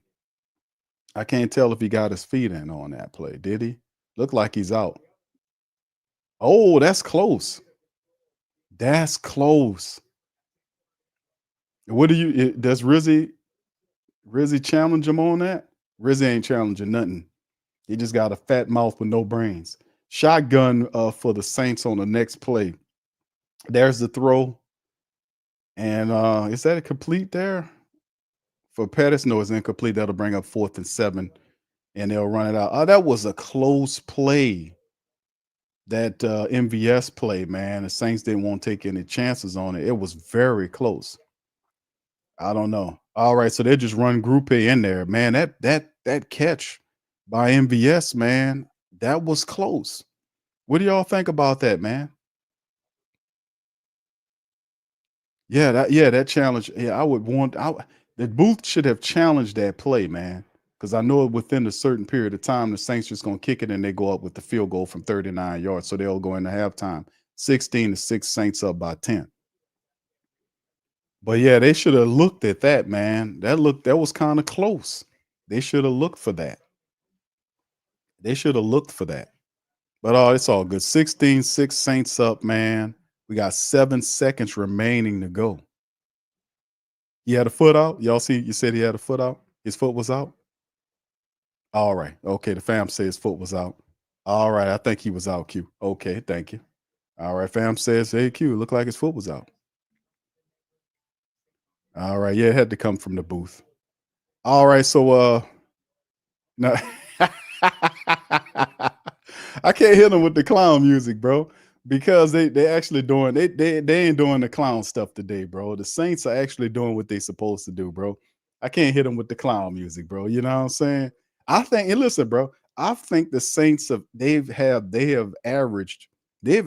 gotten a score on every drive. Am I correct here, fam? Every drive the Saints have had in this so far in the game, they've gotten at least a field goal out of it, right? Am I right here? Let me see if I can find the drive stats. Y'all fill it out. All right. But yeah, that's the thing, man, is and here's the kickoff back to them, and they get knocked down around the 31-32 yard line. Sean Tucker with 2 seconds remaining. They'll just come out and kneel on the ball and we'll get into halftime. But I want to, bro, I'm just gonna be the Saints. I think they've scored on every drive this game, to be honest with you, fam. I want to say they scored on every drive. Yeah, Derek says yes, every drive. Yes, they have. Well, see, that's that. When the last time we seen that? Every drive they got a field goal or something, and the Bucs just gonna nail on it and take it into halftime. Saints up 16-6. How about that, man? How about that? The Panthers and the Falcons are tied too right now, 17-17. It's gonna be a long day because either one of the teams can stop each other. Obviously, the Panthers have the ball right now and are marching. They're on 38-yard line. So it's either it'll just shaping up where the Falcons and the Panthers game, that's just gonna come down to whoever got the ball last, to be honest with you. But yeah, man, the Saints are scoring on every drive, man. I don't think I've seen that. And it's been a while since we've seen that, fam. Now, will that continue into the second half of the game? That is yet to be determined. We'll see if that can happen. All right, but anyway, we doing our thing, man. We doing our thing. I got to give it to them, bro. I got to give it to them. They're doing a pretty good. They're not scoring touchdowns, but every drive you get a field goal, you got a touchdown there. They're keeping the pressure on the Tampa Bay Buccaneers. I'm interested to see how the second half is for the game with the pressure off with the Saints, and their offensive line, got to give them credit. They are doing a good job of protecting Spencer Rattler and allowing him to be able to see the field, move around, make plays, and it's been positive. It's been very positive. That's just they see if they can complete the game that way. That'll be the next thing we'll have to take a look at. So halftime 16-6. Let's take a look at some of the halftime statistics, fam, for the black and gold for this thing right here, and not too bad, not too bad at all, man. For the game here. Backwoods say, I hope Rattler starts next season. I don't think so, fam. I don't think it's gonna. It more than likely will be Derek Carr, money and all that sort of thing, right? All right, first downs. Saints running it 15-5 on the first downs right there. You can see the third down completion. Saints are 3 of 8 there. Bucs are 3 for 6. Saints are 2 for 2 on fourth down as well. That's a very positive thing. Total yards, total plays, actually, the Saints 42-23 by the Buccaneers. The total yards 231 to 116, 4 drives. They're averaging 5.5 yards per play. Bucs just 5. Passing 181 versus 67 today. The rushing attack kind of evened up. Saints rushed the ball 14 times for 50 yards. That's a 3.6 average. Bucs at 49 rushes for 7 attempts, which is 7 yards. Just running the ball. They had the big run right there by Bucky Irvin, and you can see. And we'll talk about what will happen in the second half. We'll take a look at it going forward and see what happens. But the Saints in the red zone, 1 of 2. The Bucs 0 for 1. Penalties 3 for 15. The Bucs 3 for 20. No turnovers, and the Saints are holding a clock advantage, almost 9 minutes over the Buccaneers, 19-15 versus just under 11 minutes. That is huge because with the Saints doing it, they're basically just shrinking the Tampa Bay playbook and forcing them to make plays. And the defense has forced the Tampa Bay Buccaneers to play catch up, and they're just out of rhythm. Spencer is 21-20. Look at them numbers by Spencer Rattler. He's 28 pass attempts in 21 completions. Damn. So by game's end, Spencer Rattler could be like 40-something attempts. Look at that. That's interesting, man. He has 28 pass attempts so far at halftime, 21-28 for 181 yards. This is setting up to be a big day for Spencer Rattler in the season finale. Another touchdown, he gets 240-ish, maybe 240, 250, somewhere along in there. His rating right now is 103.4. Baker Mayfield's 9 of 16 for 67 yards. Saints have held them to under 100 yards passing in the first half. That is excellent. And the rating is 66.4. So Baker Mayfield is first half numbers will make him Faker Mayfield early on. Saints running attack, kind of a mixture of different things going on here. just doing just enough to kind of stay balanced. Bucky Irvin, 4 carries for 36 yards. That's 9 yards per average run per carry for the Buccaneers. Don't you think for a second that the Bucs are not going to Bucky Irvin in the second half with that kind of average? Right now, Baker Mayfield does not have the glow. Bucky Irvin does, and they're going to ride on Bucky Irvin to get that play action going. You watch and see. Juwan Johnson, 5 catches on 5 targets. Juwan's cutting up in the season finale. 5 of 5 for 69 yards. He's averaging 14 yards per catch. Astronomical numbers for Juwan to start off right now, setting up a big half for him, right? Dante Pettis, the rookie, undrafted guy, 2 catches, 16 yards, and a touchdown. He has the lone touchdown for the Saints and the lone touchdown in the game for any one of these teams, as you can see right there. So a lot of goodness is happening and a lot of balls spreading around. Pettis, 2 catches. Clyde, 1. Foster, 2. 1 for Kevin Austin Jr. MVS has 2. Jordan Mims has 3. Cedric Wilson has 2. Dalen Hawker has 2. Jamal has 1. So the Saints have several wide receivers that are getting catches. It is very difficult for a defensive coordinator to lock in on who the ball is going to when they don't know who the ball is going to. And you can see with 28 attempts or 21 completions for Spencer Rattler, look how many different receivers that Spencer's throwing to in this game. My goodness. Let me say it again. Juwan Johnson, Pettis, Clyde, Foster, Kevin Austin Jr., MVS, Jordan Mims, Cedric Wilson, Dalen Hawker, and Jamal Williams all have a catch in the game so far in the first half. That's crazy work. And then you look at Mike Evans for the Buccaneers side, 3 off of 5 targets for 31 yards right now. Not much shaking and going on for them. They're going to focus in on the second half. We'll go into it momentarily. You know, no turnovers in the game. Will Harris is the top tackler for the team right now with 4 tackles. DeMario and Tyrann Mathieu, along with Kool-Aid McKinstry, all have 2. No turnovers, no sacks currently. Saints offensive line protecting Spencer. The Buccaneers offensive line protecting Baker. So a lot of good line players going on right now.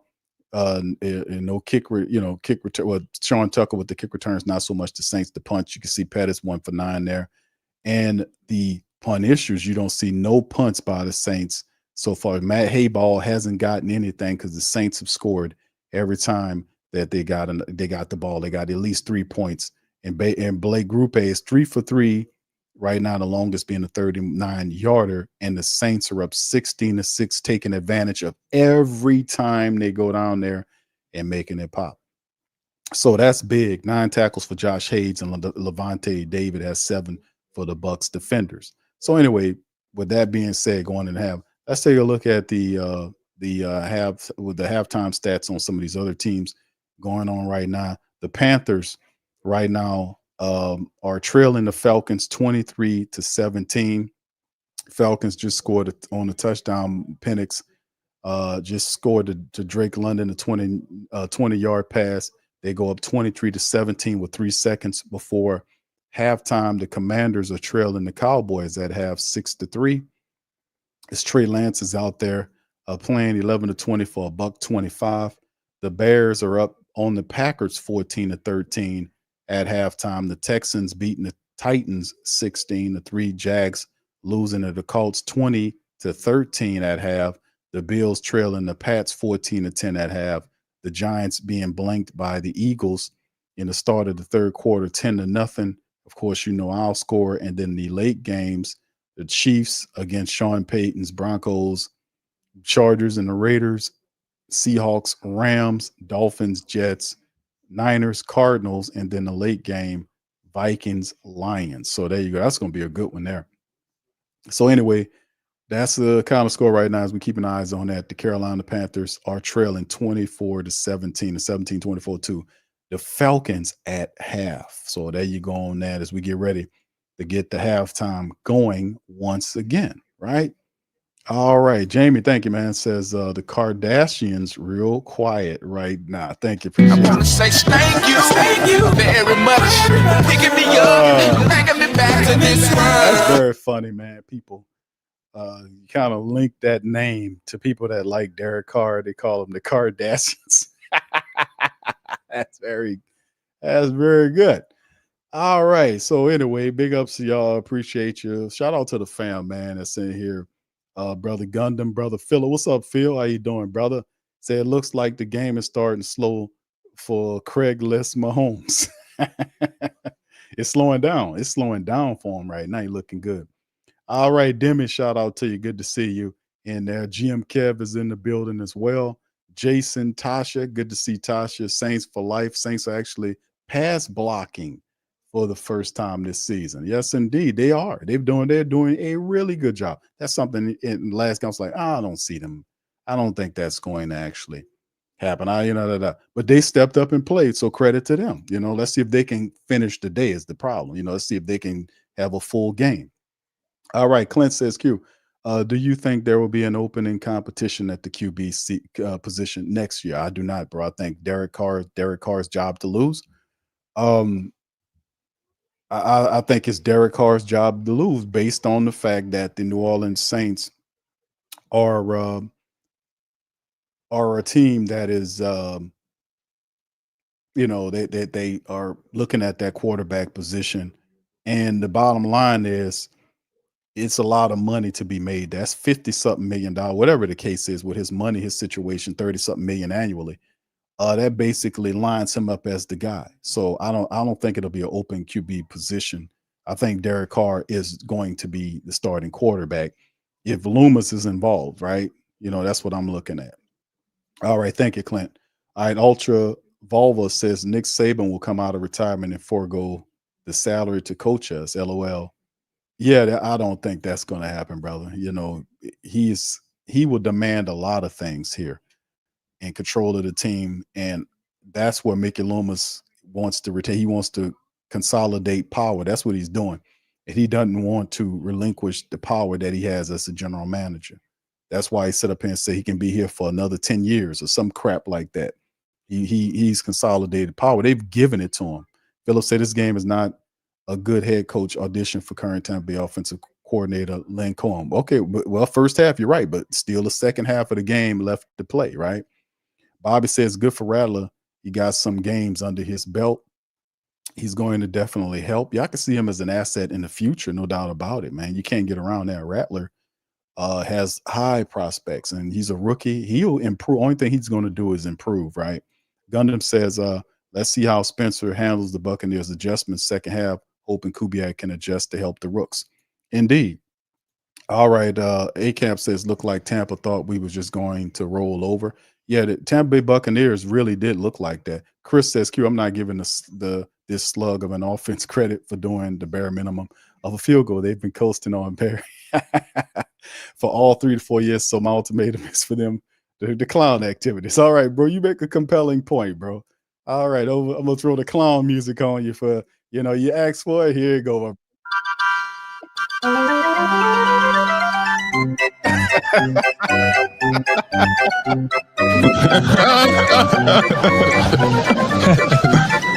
That is completely psychotic. What? Bro, what are you talking about?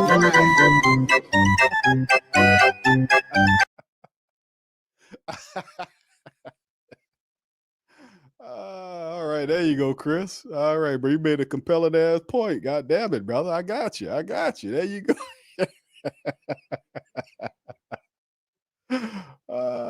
It is. There you go. All right. Boy, I tell you, that Who Dat for Life Chris, man, that brother was making some good points on that one, bro. I had to throw the music. Oh, man. All right. What's up, Tasha? Shout out to you. Pelicans Nola. Bronze, what's up, fam? Big Smoke, what's happening? Roll. JLJ, big up. Southern Bad Boy, what's happening, man? Saints for Life, Mad Drummer. Who that Fly Pelican, big ups. Jim Kiss says, Q, Carr don't go through progressions. He play that turn and fire off it. Yeah, I know he did, bro. He does and do. All right, he go to kickoff back to the Buccaneers. They get to their own 26 or 27 yard line as they open up the second half right here, and we'll see exactly how they handle it going forward. All right, so we'll see what's going on there, man, for the black and gold, man. So yeah, we started the second half, man, right back at it. So we'll see what the adjustments made by the Tampa Bay Buccaneers. That's the whole thing. The Buccaneers have to be able to adjust, adapt, and bring the running attack. And that's some of the things that we talked about them doing that they'll have to do. Baker Mayfield in the center hands the ball off to the right. Bucky Irvin turns. Saints get a hold of him, and that's a no gain on the play. As you see Carl Granderson and a few other Saints are there to stop him to start. So there you go. Straight off the bat, the Saints defense get to him and stop him right off the bat.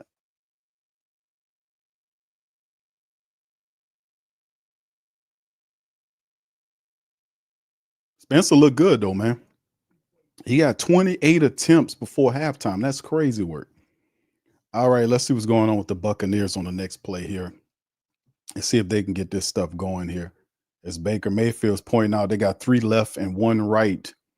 Man motions out further left. There's a snap. He's looking center. Has plenty of time. Is going to scramble to the right side, and he's going to fall forward, tries to take a few yards to pick up a 3 on the play. Nothing upfield. Saints coverage units is doing a phenomenal job upfield and not allowing whatever he was looking at throwing. He didn't want to go there, but he just scrambled forward, picked up about 3 yards. So they'll bring up 3rd and maybe 7. They're saying 3rd and 6. So Baker picked up 4 on a little scramble that he did. The Saints were able to pull him down. So we'll see what they got going on next. Saints have done a real good job. The first half offense, 5 first downs, the lowest of the season. Saints doing good. 3 right, 1 left, shotgun. Baker Mayfield running back to his left. There's the snap. He's looking left, looking center. Saints coming with pressure. He escapes the pocket, and he's going to pick up the first down and slide as he collects a hit. The ball comes out, and Baker Mayfield stands over the guy, and the Saints end up pushing him off. So we got a scrum going on, some pushing and shoving going on between the Saints and the Bucs. As Baker slid at the last moment, he got hit because that was the right thing. He waited late to slide and got popped, got up and stood over the defender, and that should be a flag on Baker Mayfield. That should be a flag on Baker Mayfield. But there is no flags, nothing. They just separated the Saints and the Bucs right there. But Baker Mayfield waited late to slide, and he got hit properly. He got hit correctly. He gets up and stands over, pushes the Saints defender down, gets up and stands over him like he's tall or somebody. You know, that he slid late, and Alante Taylor shoved him and said, "Man, what you doing?" And then just like a wuss, he walks off from the crap that he started. That's what a wuss does. You know, he does that. He don't stand there and defend himself. He just walks off and let them do it. All right, under center, power I formation now for the Buccaneers, 2 left after the play. It's a play action. Throw to the left side. Bad throw, incomplete by Baker Mayfield. Trying to find Bucky Irvin. That'll bring up 2nd and 10. There was a poor throw. So, I mean, I'm surprised that there was no flags on that play, but one should have been thrown on Baker Mayfield for that. He pushed the defensive back down and stood over him. Who you think you is, man? Crazy work. All right, here we go from the Buccaneers, 2nd and 10 right there. Hopefully, let's see if it sparks some 2 left, 2 right. Shotgun Baker with his running back to his right side. Saints showing blitz. It's a draw play to Bucky Irvin to the right side. Bucky gets caught up in a pickup of maybe 7. That's a nice run off to the right side by Bucky Irvin. He gets 7 yards on the carry to bring up 3rd and 3. So whenever the Buccaneers do give the ball to Bucky Irvin, it's a benefit. Right now, Bucky has 6 carries for 44 yards. But the thing is, I don't know if they adjust and keep using Bucky Irvin, because right now the Saints are susceptible to whatever Bucky Irvin them doing. Shotgun Baker Mayfield, empty backfield with him. 3 right. Actually, it's 2 left, 3 left, 2 right. There's a snap. Baker looking left, stand left, got time. Saints, the ball's out and caught right here by the receiver, and the receiver breaks the tackle before the Saints were able to bring him down. There's a flag down on the play. It's a flag down on the play as the ball is completed to Shepard, the wide receiver. So that was a pretty tough throw in there, and he got right there, and Baker Mayfield put the ball on him that time right there. And Tyrann Mathieu, I don't know what Tyrann Mathieu was doing, because Tyrann Mathieu had the guy for a tackle and then just bounced right off of him. I don't know what he's doing. What are you doing, Tyrann? So it's the Buccaneers are in Saint territory, and Tyrann Mathieu, I don't know if he was trying to strip the ball away. I don't know what he was doing because he didn't stop anything. I don't know what he was trying to do. Looked like he was trying to strip the ball out, man.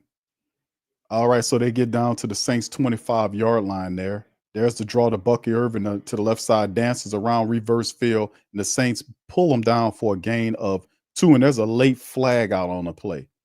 Referee just ran up there and threw the flag late. Might be face mask.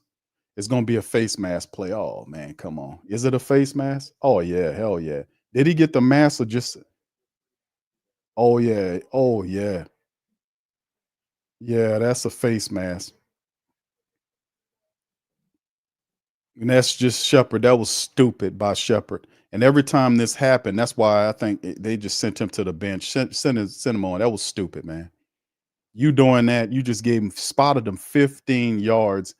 And every time the Saints defense do something like this, like when they do these penalties, these little extra penalties, whether they're offside or these type of penalties, it, for whatever reason, it does spark the opposing team. It helps them score. It happened in the Green Bay game. It happened in the Raiders game. We'll see if they can stop that here. That's a huge penalty. 3 right, man, and most from left to right. Tight end 3 right, 1 left. Shotgun Baker running back to his right side. That's just a bad penalty there by Shepard. There's all the time in the world for Baker, the ball thrown in there and it's incomplete. So they'll bring up 2nd and 10. I don't know where he was throwing the ball to Mike Evans, and it was not connected. So there you go there. That helps out. But Kool-Aid McKinstry is lining up against Mike Evans, and the ball was knocked away. Yeah, that's that. He tried to fit it in there. Actually, that was Kool-Aid McKinstry just getting right in there and separating his arms, because that's a catch. If Kool-Aid doesn't do that, that's a catch. Kool-Aid stuck his arm in there and knocked it and dropped his arm, which forced him to miss that throw. That was a good play by Kool-Aid. And there's the draw play to Bucky Irvin. And Bucky Irvin gets about 6 yards on the play, maybe 7. And every time they hit Bucky they hit the Saints with that draw, and Bucky Irvin getting 5, 6, 7 yards at a time.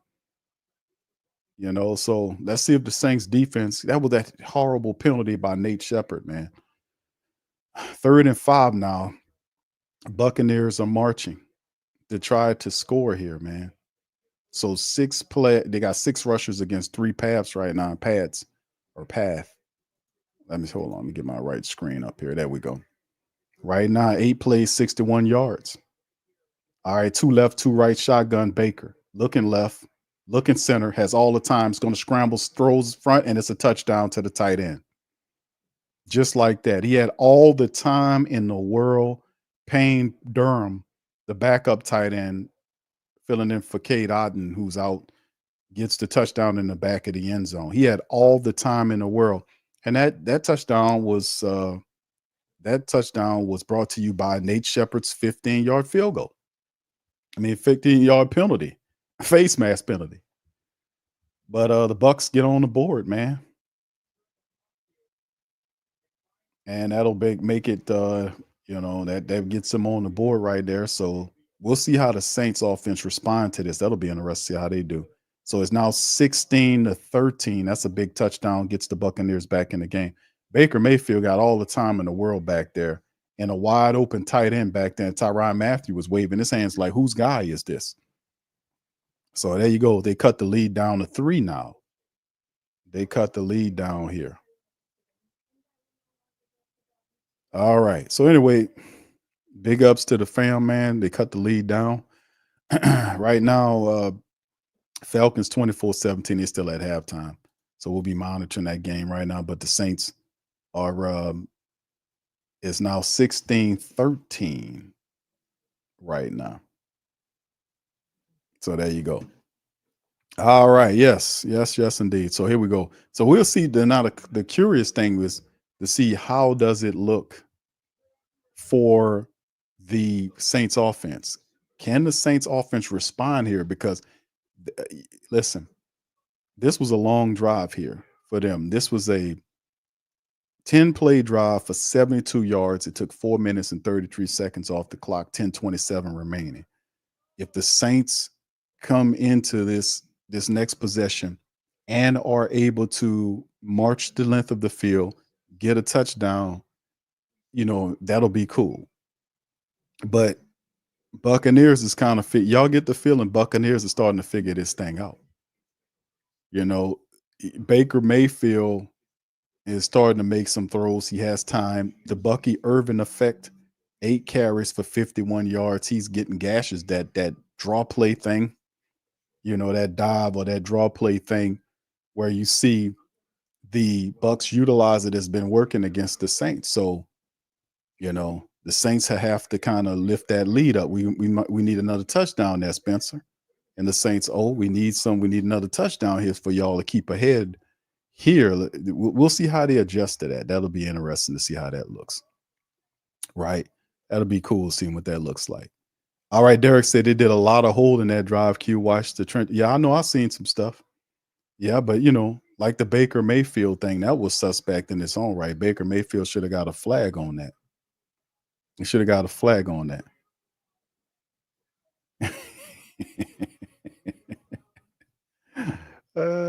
Jack says clown music.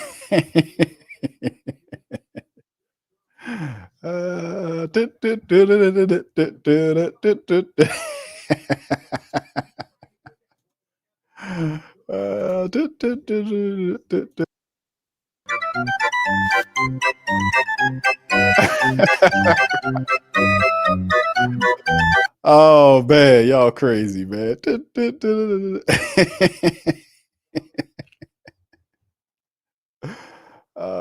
No. All right, here's the kickoff. The Buccaneers kick it off to the Saints. They're down in the end zone. Saints pull it out at the 30. How does Spencer Rattler and the Saints offense respond to the game? All right, Lewis says, let's bring in a coach that specializes in second half complement these guys. All right, thank you, bro. Bishop, what's up, brother Bishop? He said we gave up 30 yards on that drive. All right, Paul. What's up, Uncle Paulie? Says the Saints offense will go 3 and out and give the Bucs the ball back. All right, Uncle Paulie. Shout out to Uncle Paulie, man. All right, Jack says Anita Baker is starting to sing. Okay, here to go. The Saints is in the shotgun. 2 left and right, running back next to him in the shotgun. Spencer looking, the ball's thrown to the left. Yeah, and it's just overthrown there for MVS. So Hayes is on the coverage, and the ball was just slightly overthrown there by Spencer Rattler. So he's done a good job in the first half, but the adjustments, that's the thing that really hurt the Saints because they don't play full 4 quarters worth of action, and that would get you beat. So Spencer took a shot downfield, didn't work out. That'll bring up 2nd and 10 for the Saints. We'll see what they get into now, because they would definitely have to kind of quell this energy. The Buccaneers got a bit of mojo going as they jump into the commercial break. They got some mojo going here. Saints got to quell that energy they got built up there, because you had it for a little bit. Did some positive stuff there. Now 16-13. You want to keep the pressure on. You want to keep it going. You got to keep it going. All right, big ups. All right, Who Dat for Life's damn shame, just clowning all over the place.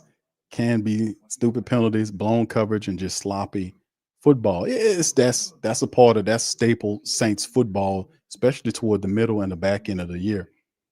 It's required that you play a full 4 quarters of football to win. If you don't you have to make the adjustments.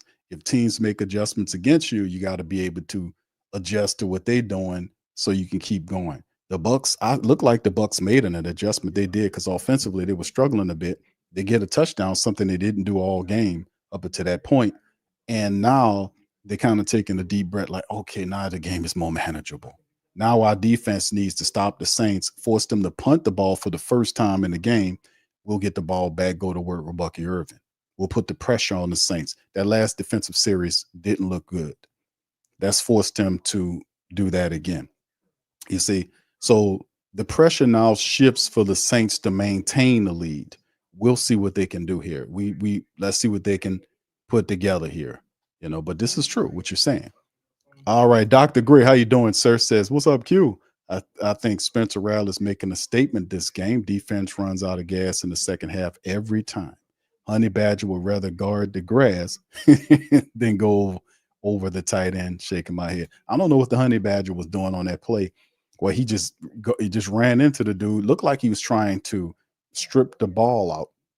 And that's cool if you're trying to strip the ball out, but don't try to, miss out on the strip and allow the guy to break free for extra yardage. Like have him contained or hold him up so the guy can come. Then y'all work on the strip. You see what I'm saying? Trying to strip the ball. Ain't nothing worse than a guy missing a tackle because he's trying to strip the ball away. You see what I'm saying?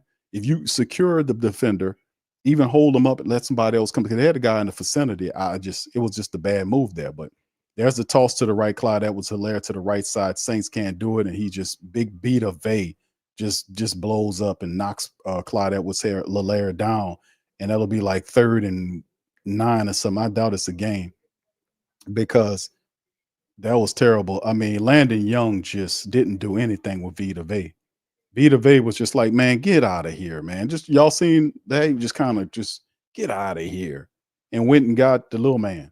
Oh, you 1 yard pickup here. You can see the energy, the mojo switching right here. The Saints need to make a play to stifle that. Shotgun Saints, man in motion from left to right is MVS. So you got 2 right, 1 left, and the shotgun is Spencer running back next to him. There's the snap. Pressure coming. Spencer looking, scrambling out to the right side and looking downfield. He's going to take a shot. Ball's terribly thrown, and that'll bring up a 4th down and the Saints off the field. He's trying to find MVS off to the sideline, and just like that, the Saints offense dead in the water. And this will be the first time they punt this game. It won't be the last. Yeah, based on what we just seen. The Buccaneers dialed up the pressure. Spencer Rattler was looking, and his guys were covered. He had a guy downfield in MVS, but he had a safety support. So, he tried to flush. He was flushed out of there, and the Buccaneers did a good job on that play of covering it. So Matt Hayball, first time we'll be seeing him as Trey Palmer, is the returner for the Buccaneers. And there's the punt by Hayball, high punt and fair caught at the 24-yard line. So the Buccaneers will pick it up from their own 24-yard line, Hayball. So Baker Mayfield, Mike Evans, and the rest of them are coming back out on the field. Get ready for a healthy effort from Bucky Irvin in this drive. The Buccaneers realized that the defense did what they were supposed to do. The offense went out there and scored. The Saints offense struggled, got off the field. The Buccaneers defense did their job. Now the offense for the Buccaneers will be about, they'll have all the mojo to get Bucky Irvin going, get the play action going, and start really kind of putting some pressure on the Saints defense. Now it's up to the defense to make a stop here. We'll see how this is handled. We'll see how it goes. We'll see how it's all about. You got to play a full quarter, 4 quarters to win. Tell that to the Pelicans, right? All right, here we go. We'll see if we can hold it. What's up, Swagged Out? Who that to you? Brother Milton says, boy, you got a huge imagination. That's the best you got. All right, shout out to you. Marley Mall says Gail Benson better make an announcement tomorrow that Mickey is removed from the GM position. Man. All right. Paul says, Q, can we put Nate Shepard and Saunders on the street? They worse than Rankins and Norman Hand. For real. I'm going to be honest with you. The Shepard-Saunders combination has not, they haven't been better than the 2 previous guys, which was David Onyemata and Shai Tuttle. Can any of us say that they've been better? For my people out there, that's a question to you guys right here. Answer that in the chat. Number 1, hit the like button, fam. Let's get the likes up as we end the second half of the game. And also give me your thoughts. What do you guys think of the tandem of Shepard and Saunders that the Saints have had here for the last couple of years? How are they? Are they better, in your opinion, than what David Onyemata and Shai Tuttle, King Tut was? Put that in the chat. I say no. What do you say? All right. What's up, M. Dot? Shout out to you. Besides the break besides the whole world knew the Bucs was going to score, just like we know when the Saints put the ball is going to score again. Yeah, it's well, a lot of people didn't see that the Saints would score on every possession in the first half of the game, but we do realize that the reason why the Saints are a 5-11 ball club is because they don't play a full game worth of effort most of the time. And that would that be the case today? We'll see. From their own 25-yard line, the Bucs are there, man in motion with Foster. And there's the run there, and the Saints are up on it there to kind of kibosh that thing. But listen, we know that, this is going to be the half where they try to get Bucky Irvin. He picked up 5 yards. So that's the thing. We know this is not astrophysics. It's not quantum physics.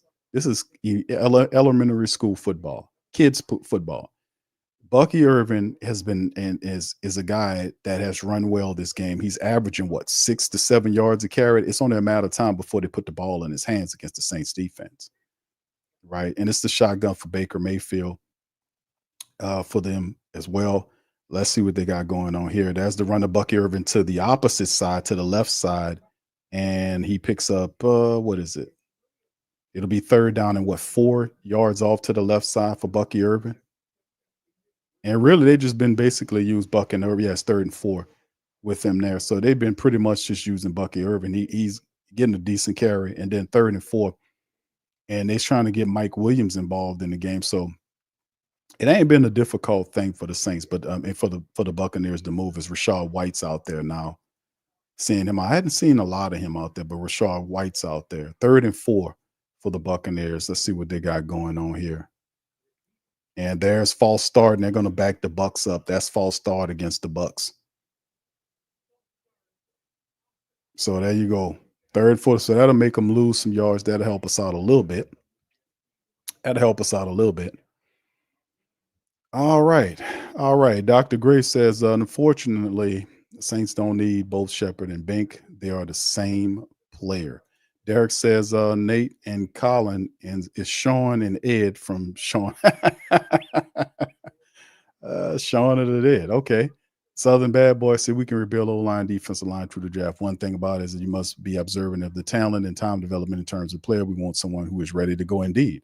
This is the play right here. Baker Mayfield takes a shot downfield, intercepted by the Saints DB on the play. I can't tell who it was, but yeah, it was. That's Jordan Howden. Okay, Jordan Howden with the pick.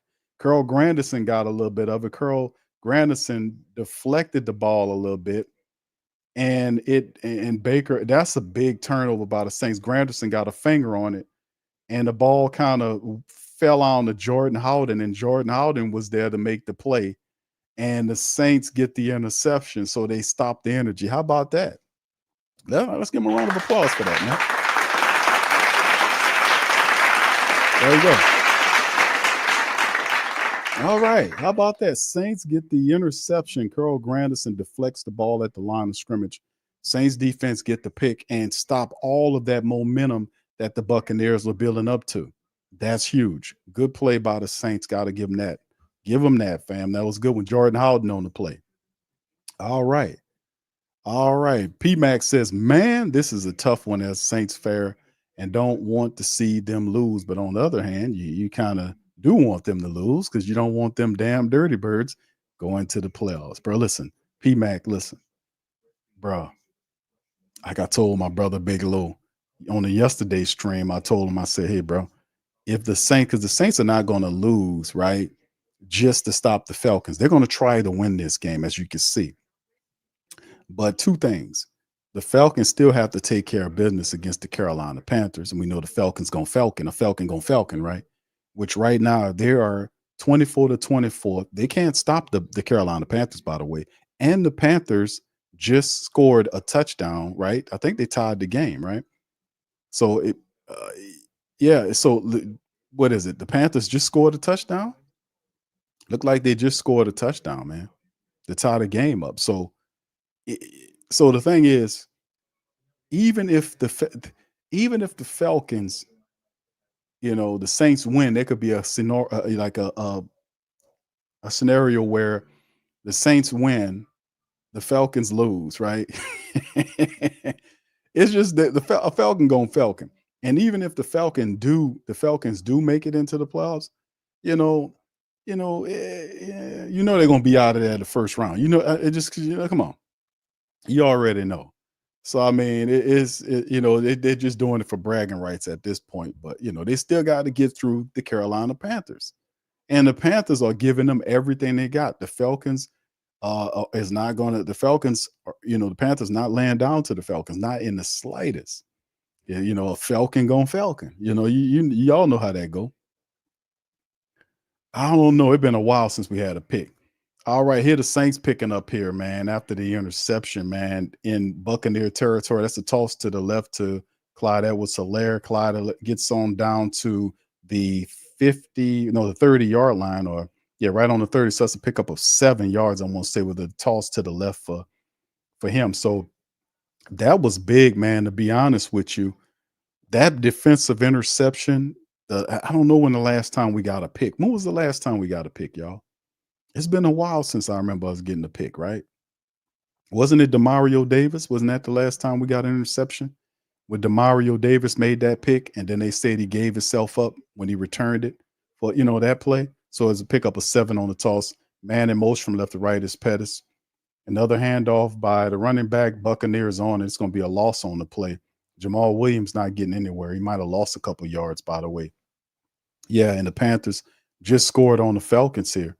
That's going to go down to the wire because the Falcons can't stop the Carolina Panthers, and the Carolina Panthers can't stop the Falcons. So it's going to come down to whoever got the ball last. It's going to be a field goal. Whoever got the ball last with a field goal. That's what the hell going to happen. Watch. Y'all going to see. But they worried about us beating the Buccaneers. They better be worried about beating the Carolina Panthers, man. 3rd and 4 now for the Saints. 6 minutes, and they kind of, they're audible and out adjusting. 2 left, actually 3 left and 2 right. There's another motion play right there. A little movement going on. Spencer Rattler is going to make the throw, and the ball is incomplete, going to Kevin Austin Jr. or Cedric Wilson Jr., whoever that is. I don't know. He looked like Cedric Wilson Jr. Ball broke up. It'll be 4th and 4 on the play. Cedric Wilson, no speed at all.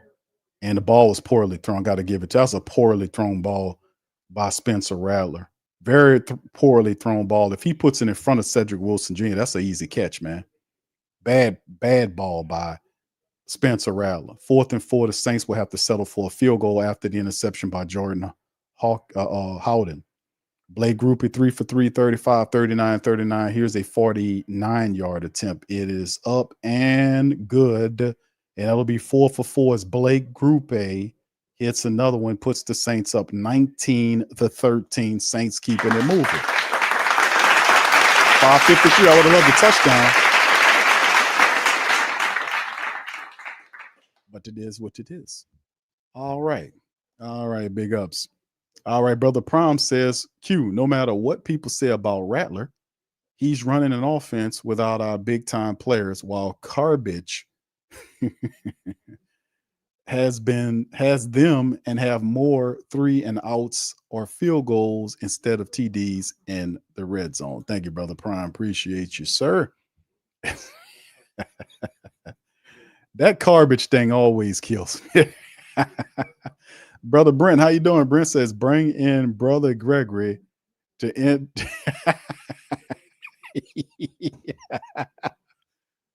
This is what we're doing, Brent. This is how it goes, bro. He says, bring in Brother Gregory to interview our circus. Who that? That's how we do it. I want to say thank you very much for picking me up and bringing me back to this world. Oh, you just doing combinations. Is that what we got going on? The problem is you trying to talk with your shit and you don't know nothing instead of listening. Huh? Okay? No. I get $40,000 and I dare motherfucker to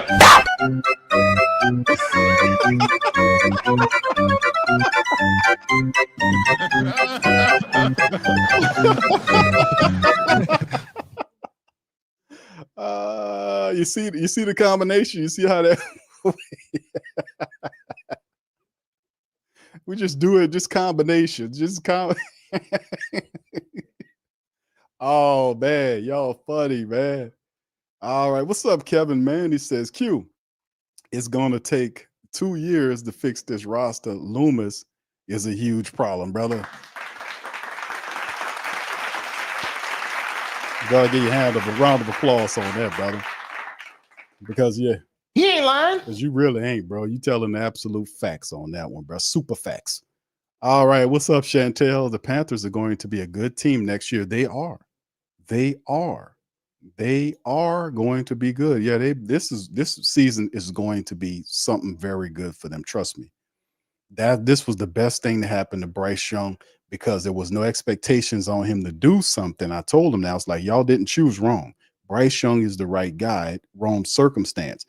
You can't put that kind of pressure on the quarterback. It didn't work for Peyton Manning.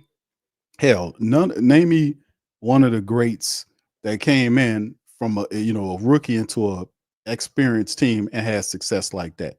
I remember Peyton Manning won one game, I think it was, in his first year. One damn game. So yeah, this was the best thing in the world to happen to Carolina because they found out this guy could play. He now you can build the team slowly. You can add pieces around them, and they're going to be a force in the future, no doubt about it. Shout out, bro. All right, yeah. Clint says, "Q, could you play the Soul Glow song when the Saints get a field goal?" Okay, I sure will. I will get the Soul Glow song tuned up. I will do that. All right, that's the next play right here. Is the Saints made a stoppage right there on the wide receiver McMillan on the play. So the Saints defense is really stepping up as Cam Jordan got in the backfield and stopped McMillan on the run play. And that'll be a loss. That was huge for the Saints defense because Cam getting penetration there and tackling McMillan, the wide receiver in the backfield. That was a 6-yard loss. Now it's 2nd and 16 for the Tampa Bay Buccaneers. 3 left, 1 right, and a shotgun is Baker. Let's see how the Bucs offense adjusts. There's the snap. Saints coming with pressure. He got all the time in the world. The ball is out and it's caught by the wide receiver down right around the 33-yard line, I want to say it is. And yeah, like I said, the Saints are keeping everything out front of them now. And after that interception, they're kind of handling their business, man, to be honest with you. They're kind of handling their business there.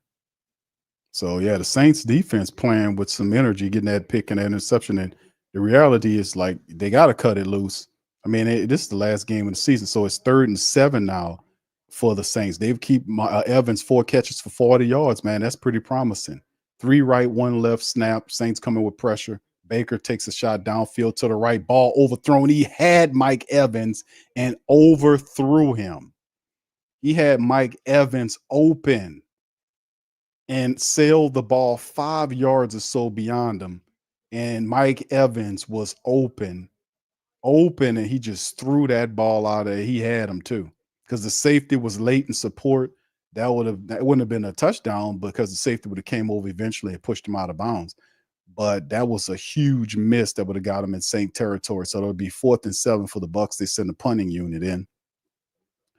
And the way the Saints playing, they might get a punt block. Oh, it was blocked. Just like I said, a punt block. The ball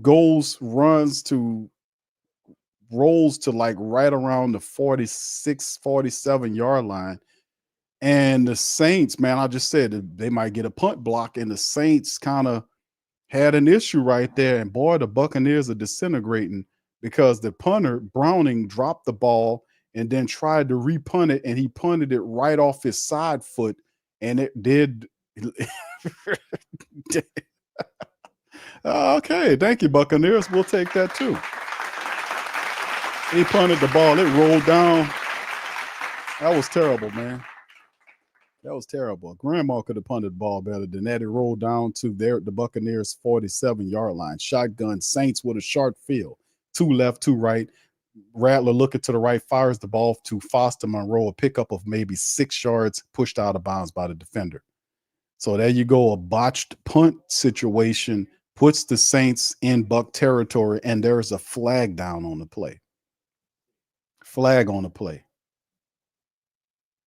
And here comes our favorite beer truck driver / NFL referee. He'll come out and dramatically give us the call.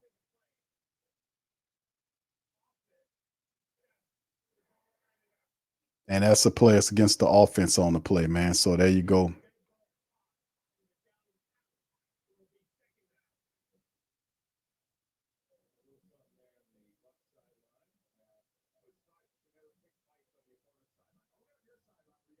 That's a bunch of BS, man. Come on, man. That's a bunch of BS, man. That's BS. That's BS. That was some BS on the play. All right, that backs the Saints up after the penalty, man. Shotgun Saints. That was a BS. BS. There's a snap. Spencer looking center, looking to roll out, and he gets sacked for the first time. That's on Spencer Rattler, man. Throw the damn ball away, man. You don't get backed up on a penalty and take a sack. You just neutralizing all your good energy. Just throw the ball away, Spencer. Just throw it away, man. You don't see nothing out there. Don't you see the pocket collapsing? Just throw the ball out of bounds, bro. Just throw it away. Now you see Tyler Fuaga dancing around in the circle, not knowing who to block. 3rd and 23 now. So the penalty and then the Locust, they went in complete reverse on that play. This was awful. This is an awful situation. Shotgun Spencer Rattler. He's gonna go with a give up draw play. A give up draw play. So they just give up. It's just like, just go out there, just give me a give up draw play right there. And Spencer goes off. So the Saints just give up on the draw play and go off to the sideline and say, hey, listen, man, this, that, and the third. That was a horrible drive. And that could really, this is going to be interesting because the Saints had the Buccaneers reeling. They just got them off the field offensively. You forced the punting team into a punt that puts you in their territory, and then you collect the 15-yard BS penalty, take a sack, and then give up on the draw play. 4th and 18 basically went backwards. This play, that series was going to be interesting to see how it impacts the game going forward. As the punt is away, it's inside of the 20, between the 20 and the 15-yard line. We'll see exactly where they put it. Look like it's going to be at the 17-yard line, maybe the 18. I can't tell. All right. So anyway, there you go on the play there. So 19-13. That we'll see what the Buccaneers look like if the Saints can force another turnover or put some more pressure on Baker Mayfield. When the football gods give you an opportunity to seize the game, that botch punt was that was a big opportunity for the Saints to take possession of the game, and all they did was went backwards. All right, so here go the Buccaneers picking up from their own 18-yard line. Saints showing massive blitz here. Baker Mayfield adjusting, calling audible at the line. Well, see what they're doing. It's a handoff to Bucky Irvin, and he was able to get forward despite the blitz up front. The Saints were loaded in the box, and Irvin some kind of way was able to get through it and pick up about 5 yards on the run. Regardless or not, Bucky's going to get his yards. It don't matter. That dude got 4 yards there. How did he get 4 yards? And they were there. 2nd and 6 now. Baker under center. Is it going to be another run? Look like it's another run. 3 right, 1 left. They motion the tight end. It's going to be another run to Bucky Irvin to the left side. Irvin dances around there, and it's just, it's a flag down on the play now. It's a flag. Look like it's going to be against Bredesen. Is it against them? Buccaneers might have picked up a flag. His 2nd and 6. We'll see.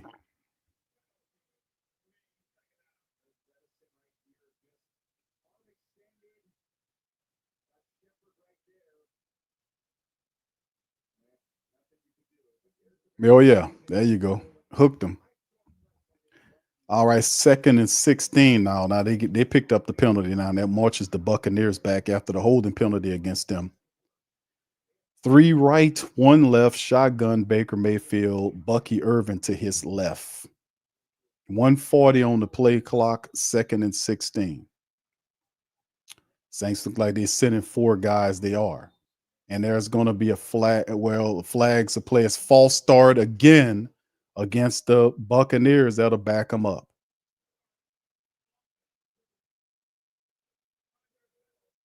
So another flag against Sterling Shepard.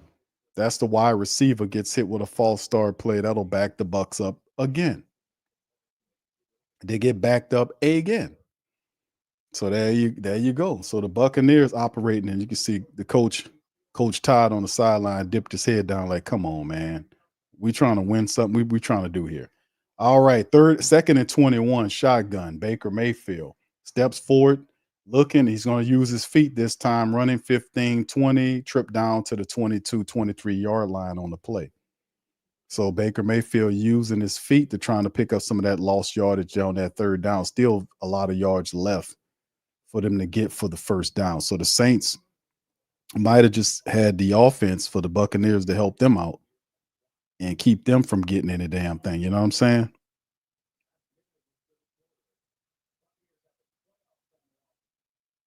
All right, so we're going to see what happens. Shotgun Baker Mayfield's 3rd and 6.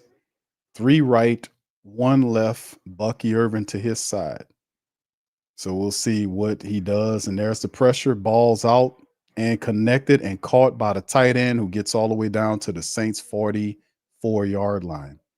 Saints had him pinned all the way in the goal line, and the Buccaneers, they were buried deep. Baker scrambles, gets all but 6 yards back, makes the throw downfield, and now they're almost to midfield with a throw to the tight end. So they get all the way down to the 43-yard line, I want to say, and this is probably going to be the last play of the quarter as the Saints going to this is going to the 4th and final quarter of the game. So they're going to halftime. Into 4th quarter at the end of the 3rd quarter. So there you go. So 19-13. Right now, Saints still holding the lead, but the Buccaneers are marching. If the Buccaneers score a touchdown, they go up 20-19 on the black and gold. And just a little, information for the family members right now. The Panthers are still Falcons tied 24-24 currently. The Carolina Panthers have the ball and are at the Atlanta Falcons 24-yard line. Just to let you know. It's 4 minutes remaining in the 3rd quarter. And like I said, the Panthers have the ball and they are on the Atlanta Falcons 24-yard line. So they're marching to score. At the very least, they'll get a field goal opportunity. All right. Big ups to the fam here. We up in this thing, man, as well. Are the reps from Atlanta? St. Gomer says, how can you let Baker run for 15 yards? Yeah, they're not. Yeah, brother. Yeah.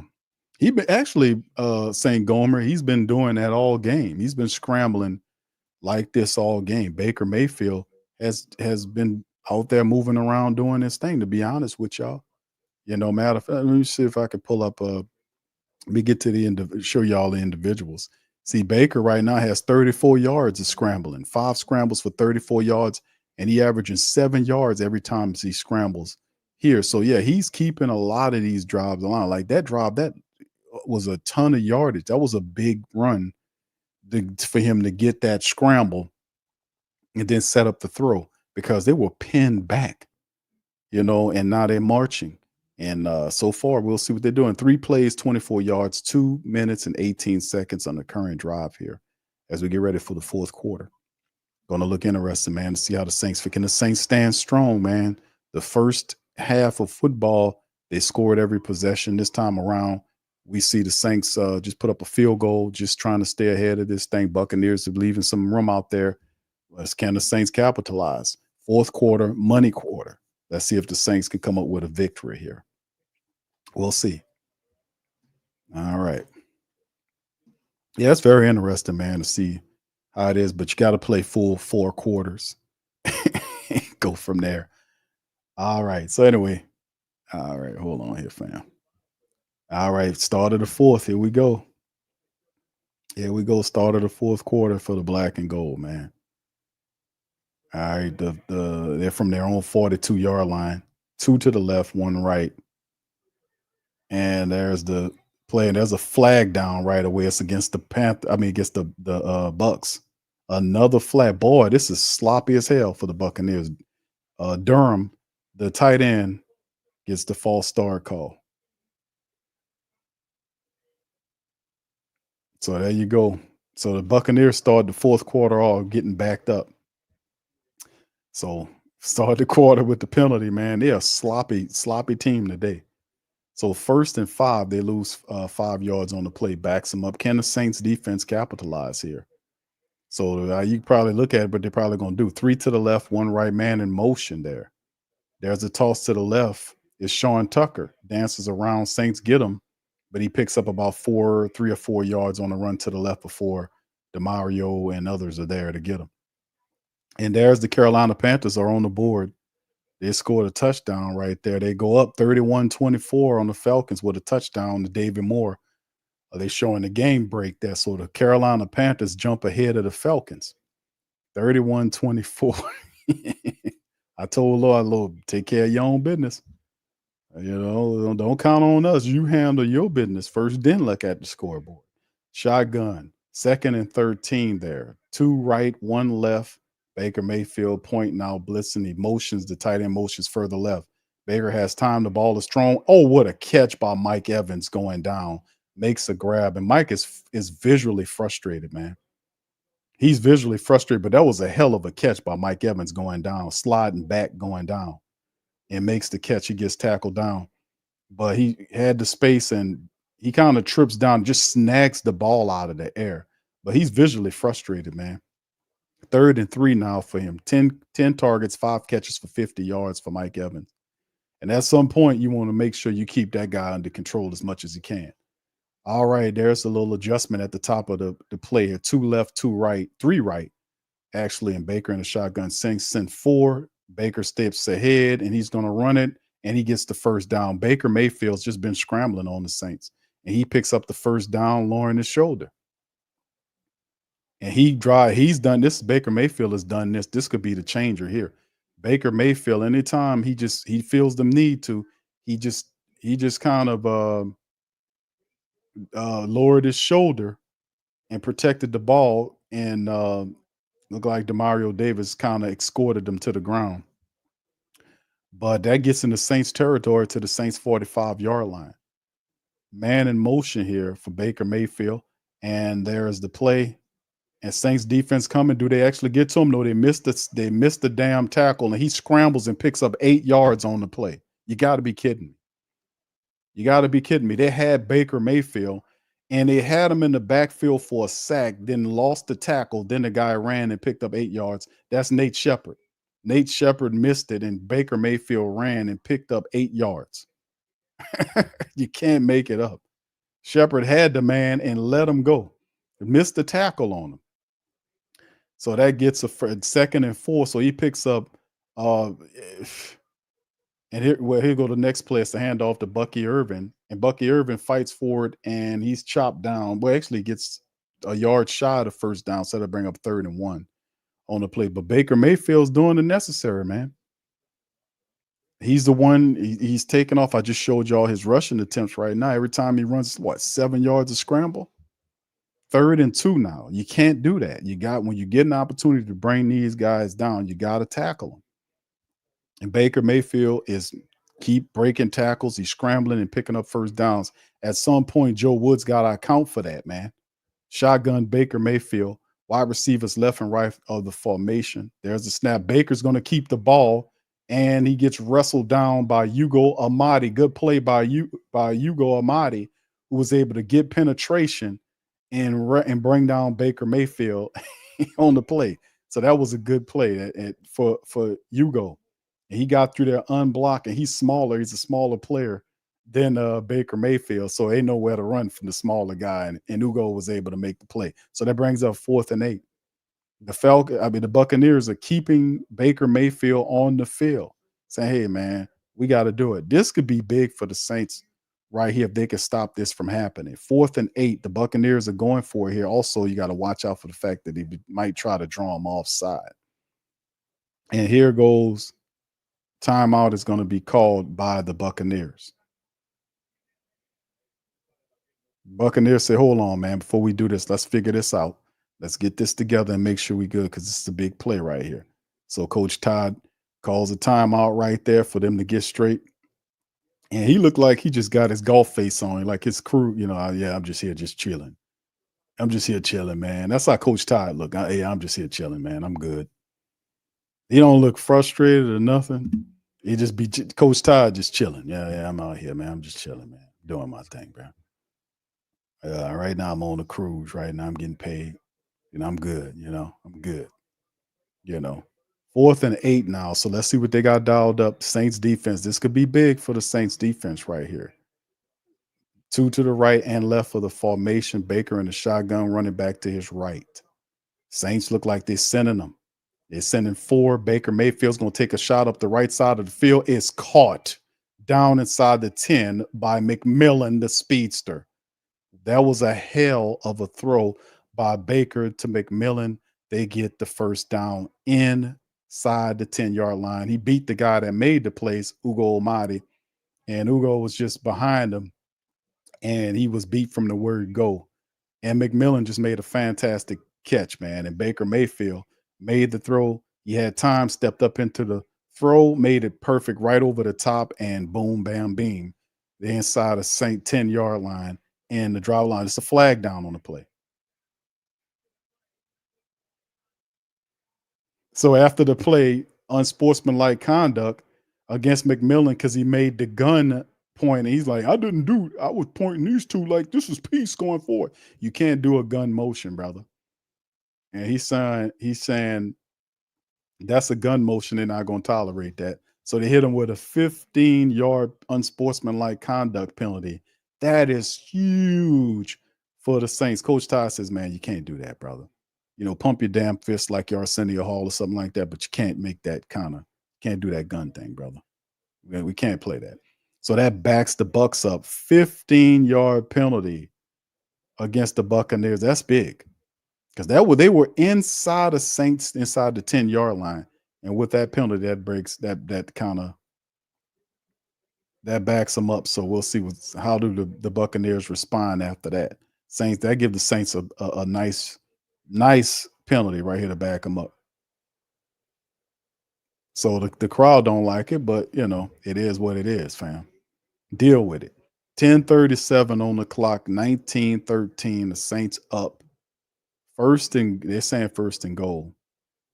But that 15-yard penalty is going to back them up.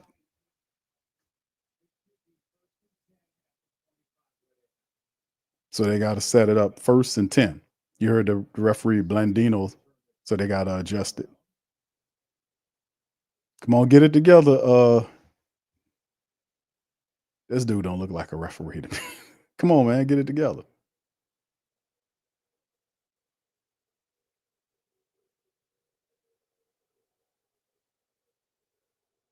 We just waiting on the refs to figure it out.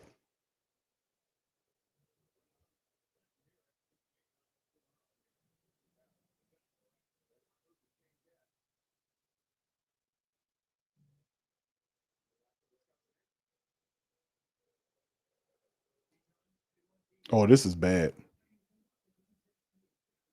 This is bad.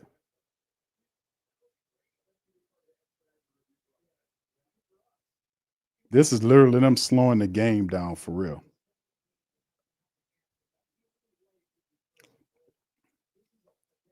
Come on now. They slowing the game down for real. Too much damn talk. He going back talking again. Come on, man.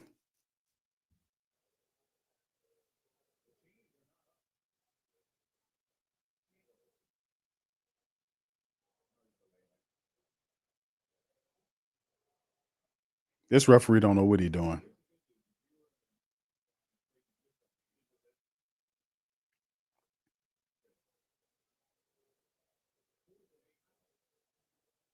Boy, that's 5 to 10 minutes of this.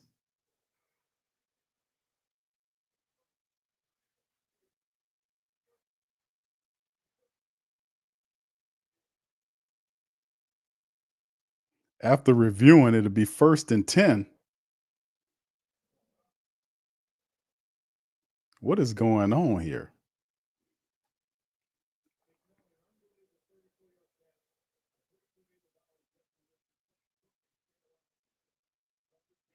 Whatever, man. Let's just get the game on, man. I don't give a damn. Let's just get the game going.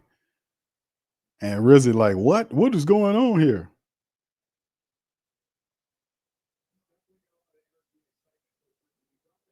Oh, we don't worry about energy and excitement for Rizzy. This is last day anyway, so the hell with all that.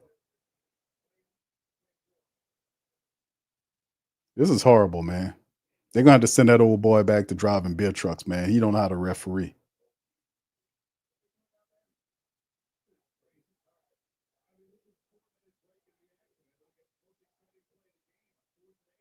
Yeah, this is horrible. They got ref shoe suck going on.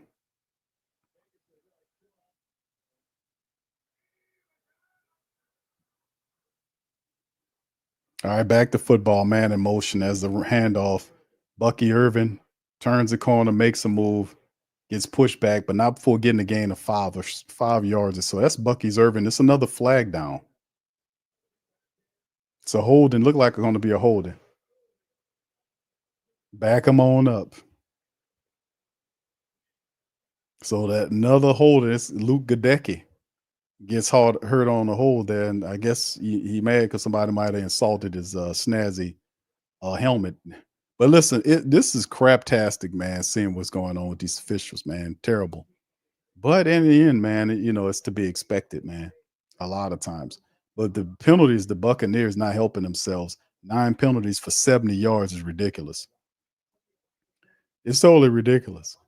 19-13, Saints still up 10:25 on the clock. Penalties abounded. This backs the Bucs up. They were inside of the 20. I mean, inside the 10 before the flag hit them, or the gun penalty that the guy did. 3 right, 2 left for Baker Mayfield. Saints sending the blitz. Carl Granderson can't get to him. Baker Mayfield makes a throw, and it's caught, and it's a touchdown. He beats Howden. Is Jalen McMillan, the guy that did the gun motion, catches a touchdown and beats the backup safety Jordan Howden in the end zone for a touchdown. Come back the next play and make a throw in the end zone, and this guy did he get both of them down? Let me see, dragging that right foot. No, that's not no touchdown. He didn't get that other foot down, did he? He did. He got him in there. Jordan Howden was backpedaling. He had him beat from the word go. That was a hell of a throw by Baker Mayfield. And the extra point here will give the Buccaneers the lead. And he redeemed himself, man. He got the touchdown. That was a hell of a catch, too. Hell of a throw, hell of a catch by young Jalen McMillan, man. And remember, Godson is not even in the game, man. And there's the extra point is true. You've seen Big Brian Bresee jump over the guy again, but he was out of position to make the block, and the Buccaneers are on top. They take the lead back from the Saints 20-19 after a comically ridiculous set of events inspired by the referees. Panthers right now, 10:08 in the fourth quarter, still beating the Falcons, but the Falcons are marching to score. Falcons are on the Carolina Panthers 11-yard line right now. And we'll see what's going on. There was a penalty, huh? A penalty happened. So it's backing them, a holding penalty against the Falcons that's backing them up. So 31-24. Right now, things are kind of shifting. Yeah. One way or the other, the Falcons going to lose. They worried about us. They're going to lose to Carolina. And, things are shifting. The second half has definitely changed for the Saints. Here, man, it's definitely changed for the Saints. The Carolina Panthers have taken their intensity up another level.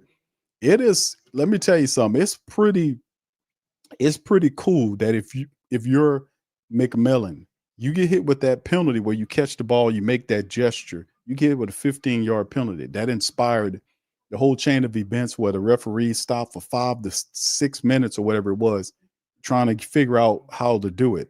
And then when you get back, there's a holding play that backs them up even further. And then after that, you're like, damn, we're going in the wrong direction. And then McMillan, the guy that created or inspired those events, then gets the touchdown to put the team ahead. I gotta say that shows it shows some heart. That's a lot of heart there. That's a lot of heart right there. But let's see what else. We still got a lot of time left in this quarter. 10 minutes or so left in the game. Let's see what the Saints do. Can the Saints offense respond? What can they do? That last offensive series didn't look like anything. Can they put something better? Yeah, I know, Derek. You seen him jump over that? You seen Brissy jump over there? He could have blocked that, but he was just slightly out of position to block that. But he did exactly the similar thing that he did before. But the issue with the Saints is with these are Baker, and they're showing it the Baker Mayfield at lib plays where the Saints are not spiring Baker Mayfield at all. He's leaking outside of the pocket, and he's making these throws from outside of the pocket. That throw couldn't have been made with him being inside of that pocket like that. He moving around and finding angles to throw the ball up the field, and the Saints losing containment here. They're not providing any pressure, and if you're not pressuring the guy, at least contain him. At least contain the guy. And they're not allowing the Baker Mayfield running around on them, getting first downs, throwing outside of the pocket on ad-lib plays as they kick it off to the Saints, go throughout the back and end zone. Saints picking it up at 30. But this is the point. The point of the matter is that the New Orleans Saints defensive line is not doing what it's supposed to do. It's not getting sacks to him. They're not getting pressure where they're roughing them up. He's already in the rhythm. And then when he's allowed to scramble around, right? He's allowed to scramble around to make plays. The Falcons just scored again. The game is 31-31. It's going to be whoever has the ball last in there because none of them got any damn defense. All right, the Saints get the ball back there in the power I formation. Fullback in as a handoff to Clyde Edwards-Helaire. He's hit, and that'll be a gain of just 1 yard off to the right side on the play. He was blasted down. So 10 minutes there. The Saints the vibe and looking at him, man, and like, man, listen, we got to get a win. We got to whatever. And look, they're showing you the adjustment. Second half, Saints 0 first downs at 16 yards versus, but it's just the adjustment game is big. 2nd and 9. You got 3 left, 1 right. In a shotgun, as Juwan Johnson goes in motion, then goes back to his original point of origin. There's the snap. Spencer looking and the throws out, almost intercepted, but MVS catches it, still on his feet, breaks the tackle, and goes forward out of bounds. And he's upfield. Nice throw by Spencer Rattler to MVS. That was a dangerous throw. Spencer had some zip on the ball and was able to get it beyond the defensive back who jumped the route, almost trying to get that interception, trying to get it, and he put it up just high enough for MVS to get that ball and to keep it moving. And MVS was able to slow it down. The guy caught up with him. And that's a nice little gain up the field there for 20 yards on the play by MVS to get to the Tampa Bay Buccaneers 49-yard line. Man in motion is Kevin Austin Jr. There, and it's setting up like a power eye look here. Man goes back in motion. Spencer Rattler's going to find out something wrong, and he's just going to call a timeout right here. And that's terrible because you don't want to call timeouts here. You want to try to save these timeouts, man, as much as you can as you're getting close to these games. You don't want to be calling the timeouts. You got to be on your game. You don't want to burn your time-ups up. So that's the first timeout the Saints used to stop the delay of game. And Rizzy is yelling and fussing at somebody. I don't know who the hell he's fussing at, man. Sit down. Sit your ass down somewhere. All right. So anyway, big ups to the fan. Appreciate y'all for being in the stream. Y'all smash on that like button. Yeah, you see, he was able to, he mossed him on that play, but he didn't go for a touchdown or nothing, but that was a good play. The guy tried to jump the route, try to make a play on the ball. Ball was thrown with some zip on it, man. Good catch though. All right, Gunner said Clyde doesn't want to run up the middle. You seen him brace for the hit? He's seen the guy. He was running there, and then he tensed up, you see, because the guy was there. The blitzer was there. Because usually when you're running like that, and you got these blocks flowing for a hole, you have a guard or whoever it is, the blocker there, making the initial block, and you have a guy there, perhaps the next guy to get to the second level to kind of help out with that. But when he peeked and seen that blitzer was right there, and he tensed up for the block, for the hit. And he did get popped on that play. But he's seen him when he peeped through there, the guy was right there. He was there. And he's seen it. And he's like, oh, man, it happened. And that's just a natural instinct that he just tensed up. He prepared for the hit. But, yeah, who was Rizzy fussing at? Can anybody tell me who the hell Rizzy was fussing at? Did y'all see you seen him was fussing at? Who was he fussing at? Y'all put it in the chat. Who the hell is Rizzy fussing at, fam? Who was he fussing at? Who the hell was he fussing at? Bastion says, I won't be negative, but Devils, hey, bro, speak your mind, bro. You know what I'm saying? Speak your mind, brother. Don't butt up your feelings. Speak your mind. You know, if you feel it's a positive comment or whatever it is, if that's what you feel on, speak your mind, brother. Speak your mind. Who the hell was Rizzy fussing at? KD said Rizzy is that chill teacher who blows up randomly at little stuff that usually you laugh at. Yeah, who was he mouthing off to? Who the hell was he? Who the hell was he fussing at? Dedrick said Rizzy special team coordinator, so you know all. Rizzy is not head coach material, brother.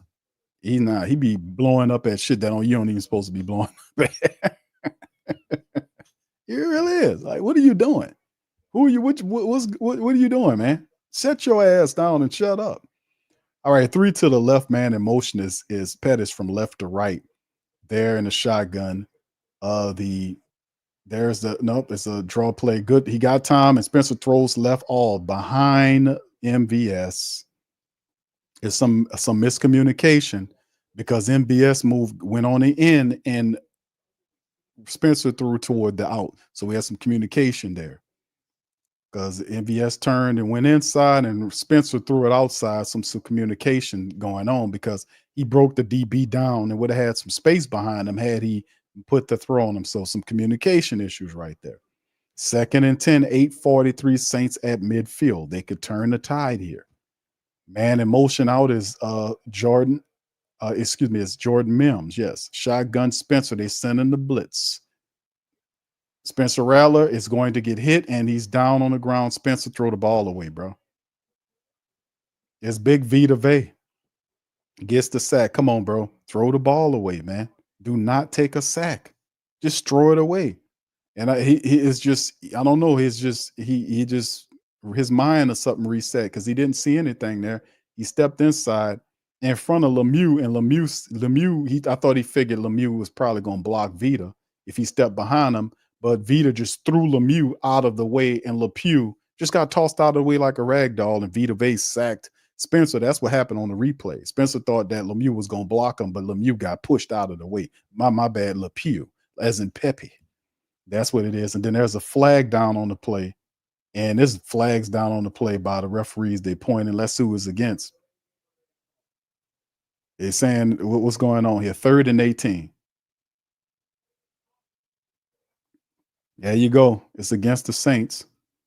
And it'll back the Saints up. It's a delay of game again. This just happened. They had to burn a timeout before on the delay of game because they didn't have their shit straight. Now this time around, they have to incur the penalty. Now they're 3rd and 23. The Saints have gone in reverse in the second half of the game. And it's just what we talked about. First half, they was on one. Second half, they're a team of non-adjustments. Tampa Bay made the adjustment and took the game away from them. Let's see what they can do here. 3 left, 2 right.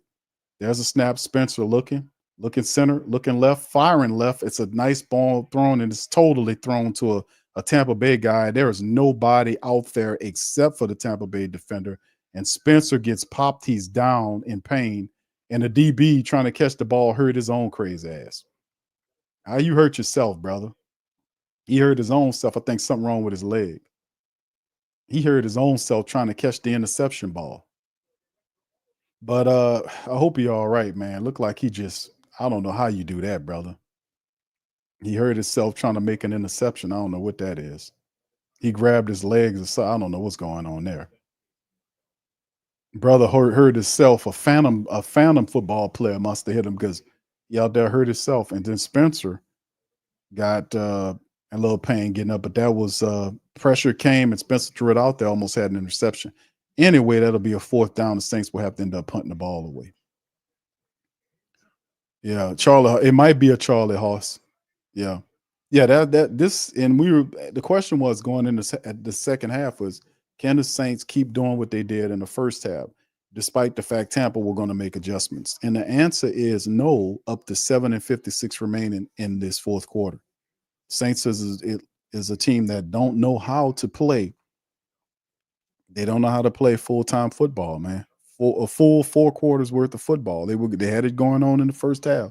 But boy, oh boy, when the second half come along, boy, them people don't have a counter punch. much like they were, much like the New Orleans Saints basketball counterparts. They don't have a counterpunch. When somebody do something, they stuck in the water, baby. I don't know. Still 7 minutes left to go in the game. The Buccaneers are leading right now, and the Saints are having issues, and the guys slowly walking off the field. I don't know what's going on here. I don't know. The brother went to make an interception and hurt himself. I can only imagine what that would have looked like if it was actually fake turf on the ground. That's grass out there. That's a lot more forgiving on the bodies of the players than that other stuff. 4th and 23, the Saints will have to punt the ball as Edwards is gone, man. All right, punt situation now for the Saints. 4th and 23, man. 7:50 remaining. The Saints have 2 timeouts. They went backwards in the game. There's the punt. It's away by Hayball. Return. It's a flag down. Buccaneers get it at the 11-yard line, trying to run the length of the field to the 15 and gets hit down to the 20-yard line on the play. There's a flag down by the referees. Boy, it's a lot of flags being thrown in this game, man. Super penalized game here. A lot of stuff going on here in this game. Too many penalties. 31-31 Panthers Falcons right now, and the Panthers have the ball, and it's 3rd and 1 at the Atlanta 10-yard line. Once again, it's a holding against the return team. So half the distance to the goal, 7:38 remaining. And pretty much, do you think that I think the Saints ultimately will get the ball back, and maybe they can get in field goal range to kick it, but we'll see what happened. The Buccaneers kind of got something going on here in the second half, man. They got something going on here. Now, this backs them all the way up, near the goal line. Can the Saints capitalize with blitzing? Maybe get Baker Mayfield down. This will be interesting if the Saints can try to dial up the blitz, and at least maybe we can get a safety out of it, or maybe a penalty or a turnover. I mean, maybe something. I don't know. So they're at their 5-yard line, at the 6-yard line. Baker Mayfield under center, the Saints showing blitz. Man in motion from left to right. There's the handoff to the running back, and the guy falls forward. Another pickup of 5 yards. I mean, my goodness, the Saints can't seem to stop Bucky Irvin. All he does is get 5 and 6 yards per carry against the New Orleans Saints. And the guy just ran and knocked Tyrann Mathieu down, and he looked like he's going to the locker room. And that should spell the end. He wasn't doing that good anyway. So Tyrann Mathieu off to the locker room with 7 minutes left to go in the game. The Saints showing blitz on the 4-yard gain, 2nd and 6 here. Is another run to Bucky Irvin. He gets stopped in the backfield that time. This is a loss of 4 yards on the play. It's Carl Granderson. I think that's Carl. Yeah, Carl Granderson's back there to get Bucky Irvin for a loss. And then the Carolina Panthers just scored again. They're showing the game break. It's just Bryce Young just ran into the end zone for another touchdown. That's his 2nd rushing touchdown, I want to say, for Bryce Young. So Bryce Young, here's the young quarterback against Michael Penix. And Carolina is, boy, they're playing, and they had it on their mind to beat the Carolina Panthers. I mean, the Atlanta Falcons. They hate them. And it's interesting. 3 to the right, 1 left. Baker in the shotgun, 3rd and 9. Looking center, looking right, standing, moving all that time, throws the ball, and it's a 1st down. You got to be kidding me. The Saints can't drum up any pressure. And this guy moving around back and forth in the end zone, nobody can get to him, and he finds Mike Evans for a 1st down. I mean, look at this. You can't get to him, backing around, fires the ball. Mike Evans right there against Jordan Howden's probably the worst cover man in safety. I mean, worst coverage player in the secondary currently for the Saints, and he's covering Mike Evans. So that's 11 targets. That's 6 catches for 59 yards, 2 to the right, 1 left. Look like a running play. Man in motion is McMillan from left to right. There is the play action. Baker Mayfield moving around. The Saints finally get him down on the ground on the play, and this Nephi Sewell. And maybe Carl Granderson involved in it, but look like Nephi, who they're going to give the sack to. It looked like it should be Nephi who is in there playing. and he gets back there. So it'll bring up 2nd and 15 on the play right there. So the Saints defense finally do something on the sack. They finally get Baker Mayfield down. 5 minutes remaining. A lot of time left to go in this game. Shotgun. 3 right, 2 right, and as a draw play to Bucky Irvin. Saints defense get him and stop him. He gets about a yard gain. That'll bring up 3rd and 14 for the Tampa Bay Buccaneers. 4:40 and counting down. It's still going to be an opportunity for the Saints to take this lead back. If they can stop them here on this next drive on the 3rd and 14, this could help the Saints get the ball back. They still have 2 timeouts remaining. Saints could probably try to steal one here. They could try to steal one. 4 and 22. Man in motion left to right. Shotgun Baker Mayfield. 3 right, 1 left. There's the snap.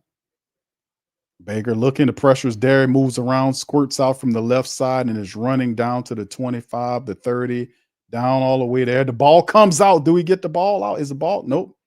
Baker Mayfield, I thought Hugo Amadi was getting it, but Baker Mayfield scrambled and picked up the first down. Are you kidding me, bro? Where is the spy, man? Why are they not respecting his scrambling? I mean, this is so stupid. They come on a stunt play. Baker moves around and the field is completely open. The Saints are not they're not even respecting Baker Mayfield's scrambling ability. He gets all the way to almost the 40-yard line. They're 40. He's on the center. That's crazy. Crazy work. There's the draw play handoff right here to Bucky Irvin, who does what he done. Bucky gets about 7 or 8 yards on the run. There's another flag down on the play. This one's probably coming back. There's probably going to be a hold. It is. It's coming back. How many penalties is in this damn game? Good gracious. You got to have a record for penalties. There's so many penalties. But yeah, this is a holding situation, no doubt about it. You can see him with the guy got his arm wrapped around Demario Davis, stopping him from making a play. So that's Keft, whoever the hell he is. 3:23, it stops the clock for the Bucs, and that's the thing that's really killing. It's 1st and 20 now, and the Saints got to respect Baker Mayfield's scrambling ability. Man, he's doing whatever he wants to do out there. You got to at least spy him, do something. Shotgun. There's the snap right there. Saints send 4. Balls out and caught upfield in Saint territory. Guess who? Mr. Evans. Mr. Evans in Saint territory, and they just methodically get a penalty. You're 2nd and 14, 2nd and 15, 3 and 14, 3rd and 14. Don't matter. Ball upfield. 2nd and 11 now. After they're getting the ball upfield. So 72 catches. Mike Evans. In this game, to me, doesn't look like he really is he's just dialed in like that after that incompletion. It don't look dialed in to me. Under center, that's the man in motion from right to left is McMillan. There's the handoff to Irvin, and the Saints get him at the line of scrimmage, no gain. That'll bring up 3rd and 11 on the play. So, yeah, it's a flag down again, and Baker's pointing at the Saints saying it's against them. He's saying it's face mask.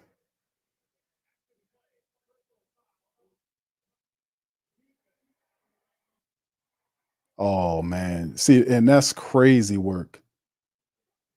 That's Shepard. That's the second stupid penalty. He had a face mask penalty early in the game. That's another penalty against Nate Shepard. What is Shepard doing? What is he doing? That's the second penalty. The second personal penalty. The idiot had a 15-yard face mask penalty early in the game. And then he comes in there with that, and that gives the Buccaneers a first down in Saints side of the field. Boy, you want to talk about low IQ. There's the handoff to Sean Tucker. He gets around the edge, man. And the Saints get him and bring him. I mean, you want to talk about a dumb team, man. They hand the ball off to Sean Tucker, the backup running back, and he gets the first down off to the left. Man, you want to talk about a dumb team, man.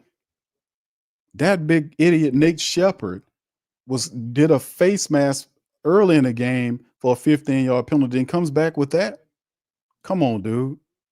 But you didn't see Rizzy opening his mouth, his big fat mouth, and running at that big Nate Shepard still in there.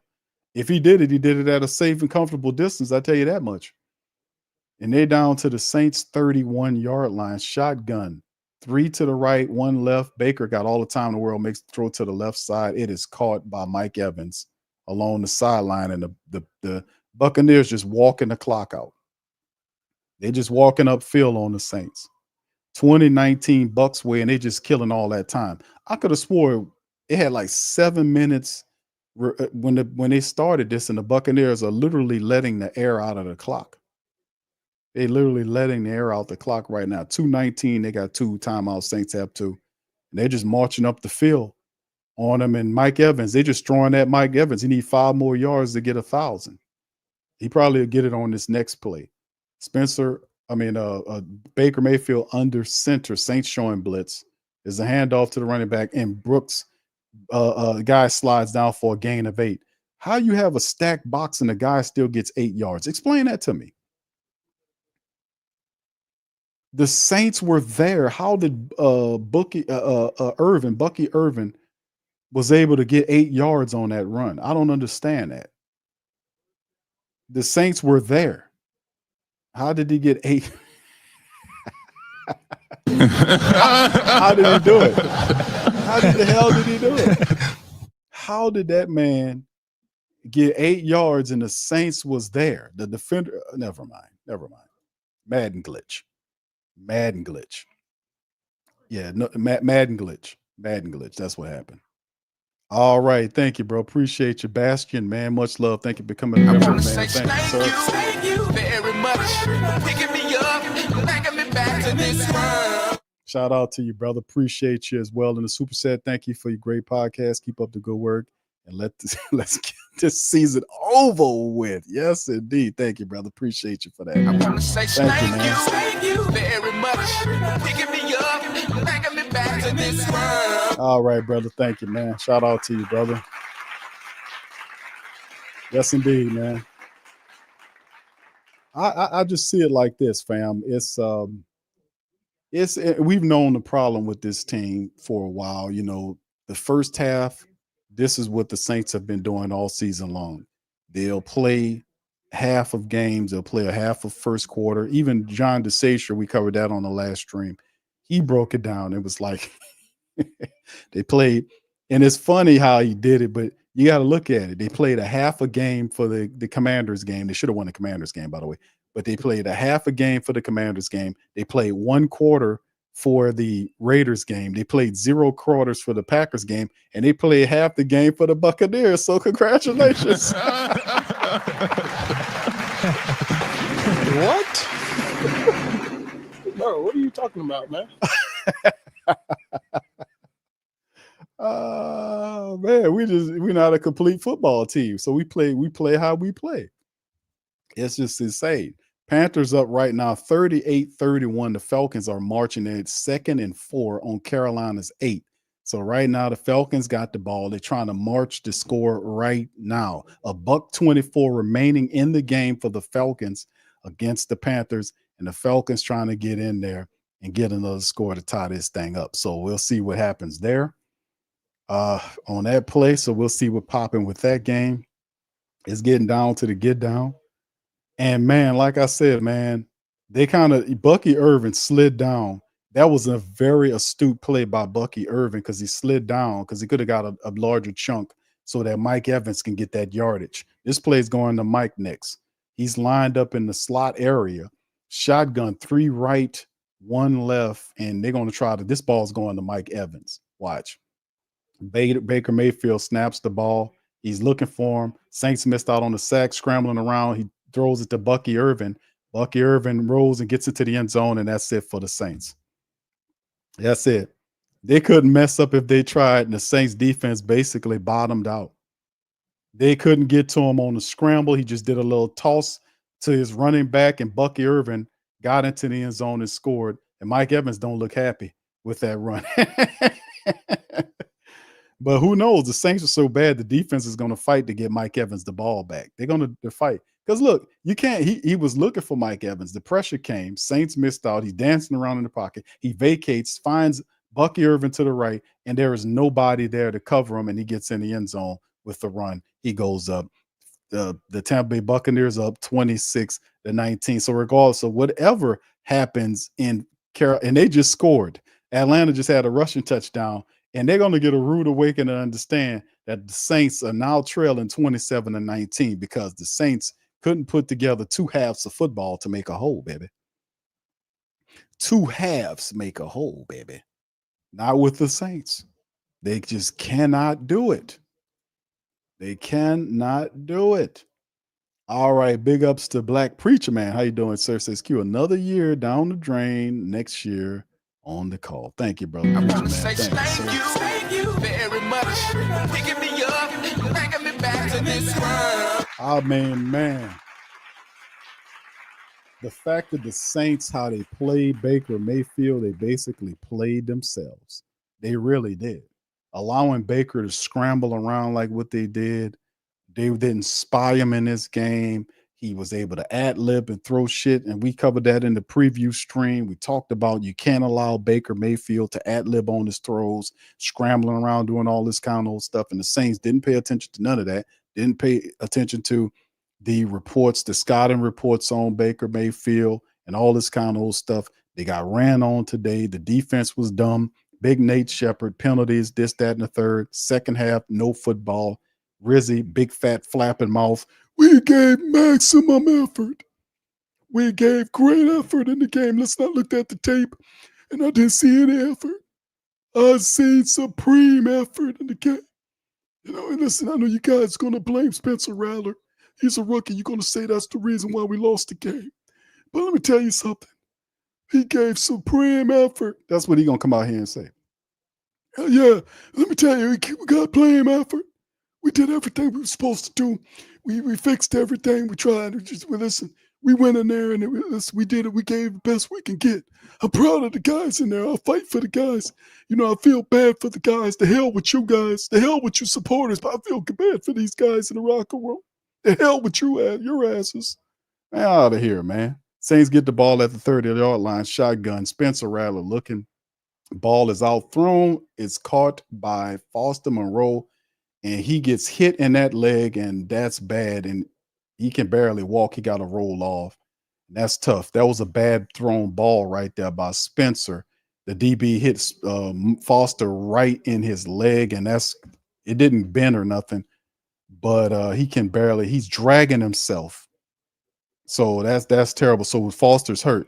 So shotgun for Spencer, 2 left, 2 right. There's the ball. They got to keep it going. The ball's out right to Jawan Johnson, who gets end up around the 50-yard line for the Saints. So the Saints trying to move the ball, man. They trying to get the ball there. They're in Tampa Bay territory. They got 1 minute and 11 seconds with 30 seconds on the clock. The Saints are moving it. Shotgun, Spencer looking. Pressure's out there and chuck it down to Cedric Wilson Jr., who gets gets the first down and picks up a couple. And the Saints, man, Saints going to screw around and try to score now. Saints going to screw around and try to score. They burn the timeout on the play. And they're trying to score. But in the end, what difference does it make, right? They would have to score the touchdown. Well, this is done for, man. It's over with for them. It's over with. But the thing is, like I said today, man, it's about 4 halves of football. The Saints played a half of football today. They put up 16 points in the first half of the game and 3 points versus 21 points. They lost the game in the second half, 21-3. So as you can tell, we talked about the fact that that's what happened, that the Saints are, they don't play full quarters. That's coaching. That's bad coaching. This team is not prepared. Shotgun, Spencer Rattler looking. He got time. He's going to scramble toward the right and throw the ball out of bounds to stop the clock at 54 seconds. Mike Evans doesn't look very happy, but what the hell with it, man? You know, the hell with it. You be in the playoffs, and that's the thing, because you're going to win this game. And the Falcons, right now, they tied up with 30 seconds remaining, and the Carolina Panthers have the ball and are at their own 30-yard line and marching. So they can't. I told you to come down to who has the ball last, and more than likely, Carolina is going to kick a field goal and beat the Falcons 41-38. Obviously, this is what it's setting up to be. 3 wide receivers right, 1 left for the Saints in the shotgun. 54 seconds. There's the snap. Spencer looking center. He's going to throw center. Ball caught by Juwan Johnson. And it's a. They're saying it's a catch. Is it a catch? No, it's not. It's a drop. 3rd and 10. 45 seconds remaining on the clock. And boy, what a play by the defender. Now, Levante Davis stretched out like he was Superman and had a deflection on that ball and knocked it because that was going to be a completion there. But that just goes to show you effort. Good effort, man, by the Buccaneers. So here we go. 45 seconds remaining. Saints have multiple receivers on both sides of the formation. Spencer Rattler's in the shotgun. Getting down to the get down. Juwan motions from left to right.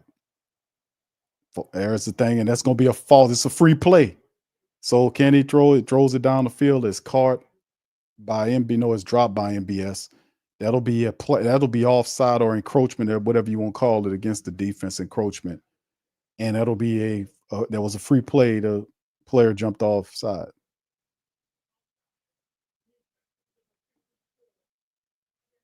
So yeah, that he jumped offside. There was a free play.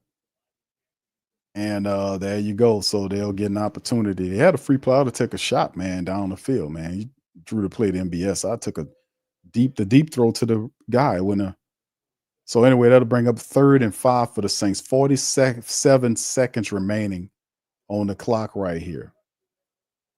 Man in motion from right to left. Saints have multiple receivers on both sides of formation. The Bucs sending the blitz. Spencer Rattler running for his life, chucks the ball downfield. It's intercepted, but the guy's out of bounds. So he intercepts it. I think that's Zion McCullum. Intercepts the ball, and he goes out of bounds. So that won't be incomplete. So they bring up 4th and 5. And you know that the Buccaneers want to get the ball back from the Saints so they can get Mike Evans his 1,000 yards because he looked pissed off on the side that he didn't get it. So you know that's what they want to do. So 4th and 5, they stop the Saints right here. They'll have an opportunity to get him his damn yardage. So let's see if the defense can help them out on that. Let's see. So they go into overtime now, the Panthers and the Falcons. There's the throw by the ball is thrown and it's incomplete over the outstretched hands of the Saints wide receiver. Hayes hits him and that'll turn over on downs. So the Buccaneers will get the ball back and Mike Evans will get an opportunity to put the whipped cream on top of his Sunday and get his 1,000 yards because you know it's coming. He needs 5 yards to get 1,000? And he talking to him right now. So you go to Cedric Wilson Jr. and he breaks it down and the ball was just thrown too high. And there you go. So the Saints don't hold their responsibility. So regardless of what happens, and Falcon Land, they was fighting. They whittle tails off, man. They people in overtime right now in Atlanta. I wanted to watching the scoreboard. What's going on with the Saints? I told Lo, I said, Lo, we got problems over here, bro. We got problems. So Mike Evans needs 5 yards for 1,000. So not only are they going to get the win and an opportunity to get in the playoffs and the NFC South crown for the 4th time, Mike Evans is going to go ahead and get his 5 yards on top of it to get 1,000 on a year. How about that for you? How about that? That's about right for the Saints. That's about right. We know that. That's about right. All right. All right. Jamie says season finally over. Will Loomis finally look at the results and make the right moves or step down as GM? Find out on the next time on Dragon Ball Z. Indeed. All right. Shotgun for the Buccaneers looking. There's a throw to Mike Evans and he gets it. He picks up about 8 or 9 yards and he was upset the whole damn game until he finally got his stinking ass 5 yards. Now he running off the field. He was upset the whole game until he got it. Now he happy. So, and they dancing on the Saints right now. Saints got the ball back. The least they could have done was try to keep it away from them. I want to say thank you. Thank you, Jamie. Very much. Picking me up, bringing me back to this world. And listen, Dennis Lauscher, Gail Benson, them, they all in Tampa. I don't know why they're there. I don't know why they're there. They don't travel every game with them, but they are in Tampa to watch this. So, you know, these people are, you know, they're out of their mind. Mike Evans was pouting this whole game. And now that he finally got it, he's happy now. He was pouting the whole game. But he got it. He got it. That's it. That's the final of the game. Thank you, Jamie. Appreciate you. That's it. Saints lose 27-19. Like, Q, what happened? Fam, this is the second half of the game. This is what happened. This is second half football. The Saints were outscored 21-3 in the second half. They won 16-6 in the first half and lost 21-3 in the second half. It's halves here. They had several opportunities to do something in the third quarter, broke down, could not stop the run consistently, ultimately contributed to the Saints losing the football game. So there you go. Let's take a look at the stats right now. It doesn't matter what's going on with the Atlanta Falcons right now, who are in overtime. They most disappointingly are getting the news currently that the New Orleans Saints have lost the game against the Tampa Bay Buccaneers, which makes whatever they're doing null and void, right? You know, still see if you can get the win, obviously, but you're going to be watching the game along with the Saints. You'll just have some more wins than we have, right? We'll have better draft position, right? Brother Arnold says, please send Loomis to the Pelicans G League. Indeed, bro. Thank you. Indeed. Very much. Picking me up, All this. bringing me back to this world. Lauscher and Loomis, the horrible law firm of Lauscher and Loomis, has been a unmitigated disaster. Looking at the team stats, fam, for the game final, right here, the Buccaneers 20-19 in first downs. They were 10 of 16 on third downs. The Saints went 3 of 13 on third downs, 2 of 3 on fourth down, 1 of 1. That's disastrous, 3 of 13. Buccaneers flipped it on them, went 10 for 16. The plays 64-63. The Saints had almost a 20-play difference at halftime. Those numbers totally reversed in the second half. 64-63, 395 total yards by the Bucs versus 292 by the Saints. 10-9 on the drives. They averaged 6.2 yards per play versus 4.6. The game flipped. It's what happened, fam. The game flipped. It basically flipped, right? You see the passing game, 228 for the Saints versus 216 by them. The rushing attack went 179. They started leaning heavy into the running attack. Plus all the scrambling that was going on, the Saints allowed 179 yards rushing. 179 yards that these people allowed on the game. Now, what was it? 188 and 106, whatever the case would have been. I mean, they just, the last three games have been a disaster. The Saints have just totally the bottom fell out. 179 they allowed on 31 rushes, 5.8 yards per scramble run or whatever. The Saints had only 64 yards rushing on 19 attempts. That's 3.4 yards there. They're in the red zone twice, 1 of 2 in the red zone, 2 of 3 for the Buccaneers. They had 8 penalties for 77 yards. The Buccaneers had 12 penalties for 90 yards and still beat the Saints. They also had the turnover and the time of possession flip. The Saints had almost a 9-minute difference in time of possession at half. The Buccaneers took it away from 31-40 versus 27-44 by the Saints. And it just goes to show you, man, more of the same, right? For the black and gold as they go down. They go down in a laughable manner to the Tampa Bay Buccaneers. And like I said, I didn't anticipate this team winning the game, to be quite honest, which I didn't anticipate the Saints winning the game. I was pretty pleasantly surprised how they activated and operated in the first half of the game, where they were able to score on every possession. The punter didn't have a punt at all in the entire first half, and then things changed in the second half, which which we noticed the Saints are not a second half team. They are a team that don't make adjustments properly. And it just shows that this is a bad team. This is a bad club. Many times they're dumb. No disrespect, but it is simply what it is. This is a team that is it's a dumb team, man. Led by it's not a very good team. They make a ton of errors. It's just they're a low IQ team. What can I tell you? This is my squad, but they play stupid. And then on top of that, like I said, you look at the individual statistics here. Spencer Rattler had a 42 attempt day. He was 26 of 42 for 240, just under 6 yards to throw, 1 touchdown. He was sacked a couple of times, 85.4 on the rating. Clyde Edwards-Helaire, 8 carries for 26 yards. Jamal Williams had 8 for 15 in the game. In the running attack, not much going on at all there. The receiving game, Juwan Johnson, 6 catches off of 7 targets for 80 yards. Kept the chains moving when he did, made several really good catches. Scantling was 3 for 33. Foster was 4 for 31. He got knocked out of the game toward the back end. Cedric Wilson was 3 for 22 off of 5 targets. Pettis was 2 catches for 16 yards and a touchdown as well. Then you had catches by Clyde Edwards-Helaire, 1 by Austin Jr., Jordan Mims, Darlin Hawker, and Jamal Williams. Ball was being spread around in the first half. None of that in the second half. The Buccaneers just literally took the game away from them.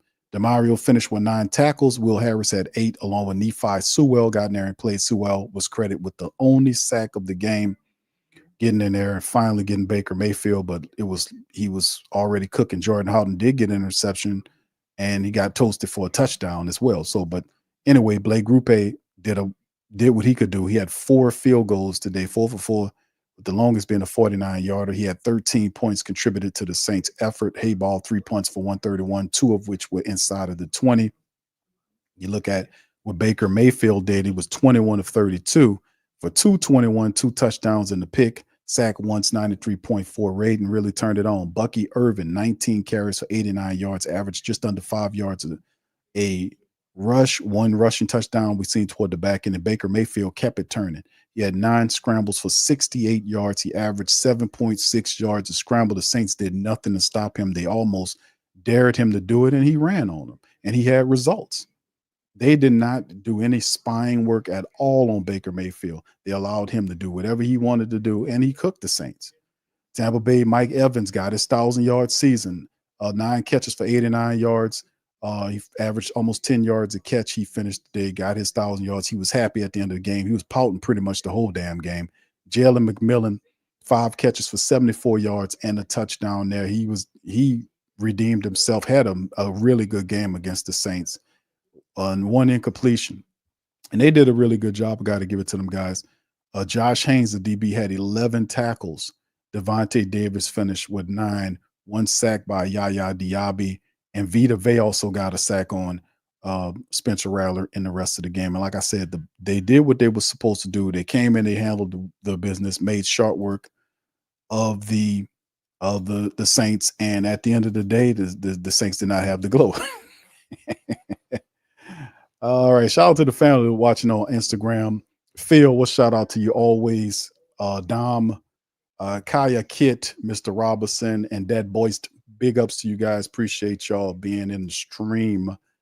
But in the end, it is what it is. We're going to get ready to kind of bounce to the part of the show we hear from the excuse-lating portion of the show. But before we go there, let's hear from our sponsorship right here. We have a new sponsor who's been very popular, and it is right here. This is our sponsor. Take a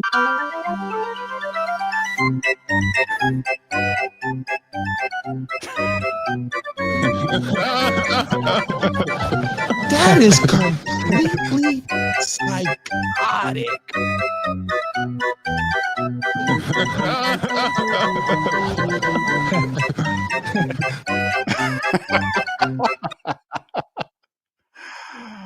Oh my goodness.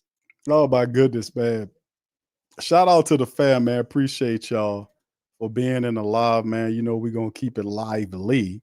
But in the end, fam, it turns out that we didn't have that glow.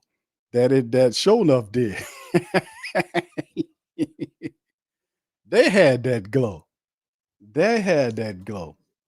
Hey, hold on, fam. Let me, because I made a promise to somebody here. Hold on, let me Let me do my. Hold on here, because I made somebody a promise, man, and I have to fulfill my promise here on here, because I think what ended up happening in this situation was very ironic, because I think the Saints lost the game because we didn't have the glow, right? We didn't have the glow. The Buccaneers had the glow, but we had another glow. We had this glow. We had this glow, fam. Here we go. You can do all the things you always wanted to do. Beautiful, sexy, 1, 2, 3. Just let your soul glow. Just let it shine through. Just let your soul glow, baby. So silky smooth. Just let it shine through. Just let your soul glow.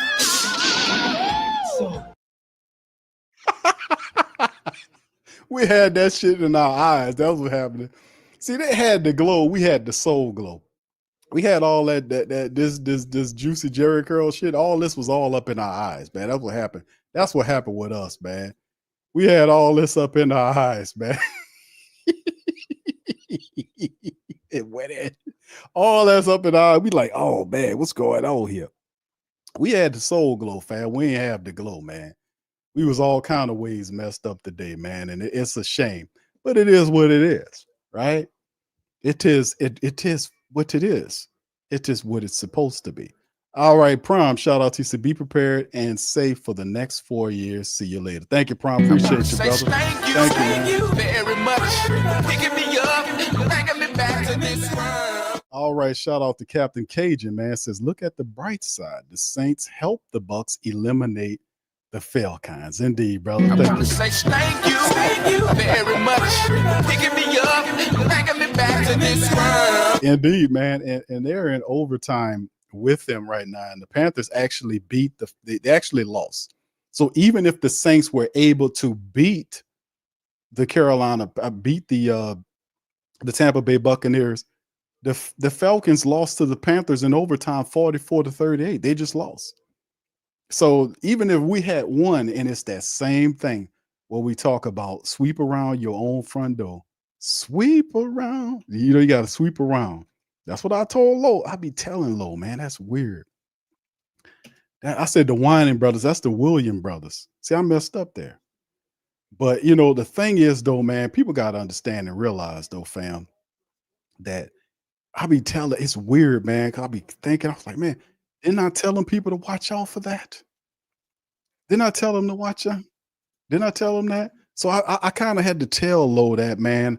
I told him on. Oh, man, sweep around your own front door before you try to sweep around mine. That means take care of your business before you try to take care of our business, baby. And you got the business today. So the Falcons lost to the Panthers 44-38 in overtime. Didn't make a mean of anything because the Saints lost today to the Tampa Bay Buccaneers. So one way or the other, the playoffs did not want the Falcons participating. Thank you, Captain Cage. Appreciate you, man. All World Trucker says John Gruden for HC. Hey, man, it makes sense to the Saints. It makes sense. They wasn't scared of John Gruden last year or the year before, when a lot of people thought he was toxic. Saints wasn't. They didn't find him at all. It makes sense to the Saints because Derek Carr wants him. And besides, all we do is take in Raiders old people, so why not, right? He's the only guy that can get Carr to get the mileage, pun intended, out of Derek Carr. His best years came because Gruden was pressing on him, trying to get the must out of him. So why not? And then it's crazy because the weirdness is that John Gruden's philosophies and Sean Payton's philosophies are very similar. So why not have Gruden? It's going to put a lot of stuff out there, but this makes perfect sense to the Saints. Not you or whatever, but to the Saints. But thank you, brother. Appreciate you. Thank you very much. Picking me up, bringing me back to this world. And it's just a very unique time, man. And it's the season finale. It's over with. Michael said, I appreciate the content this season. Salute to you, Michael. Appreciate you for being here, brother. Thank you, man. Thank you, Michael. very much.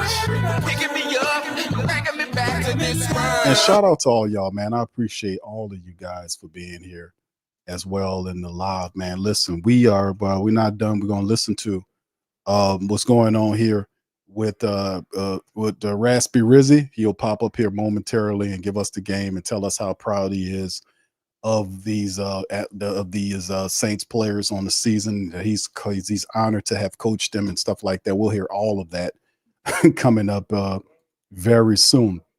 But what's very interesting about the situation, man, is that, you know, we understand where we are as a team, but listen, I'm not going to relent on the fact that all this is done because Mickey Lomas has failed, flawed decision-making.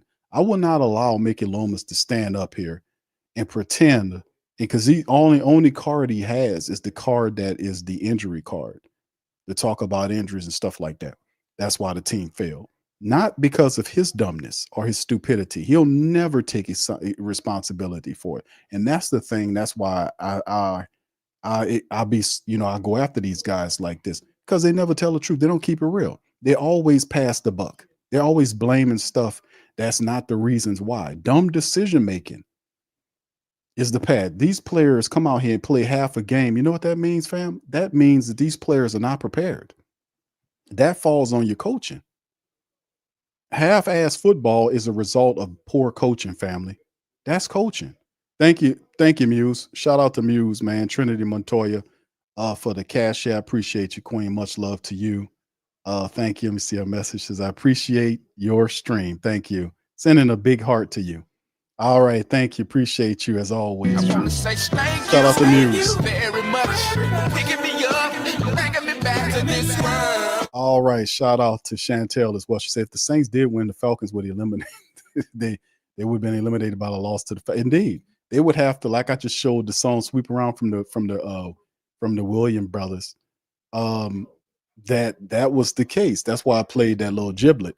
It's like you got to take care of your business before you worry about somebody else's business, and they get beaten overtime. You know, so they fall on their faces regardless of what happened. And even if they would have won, they would have lost. You get what I'm saying?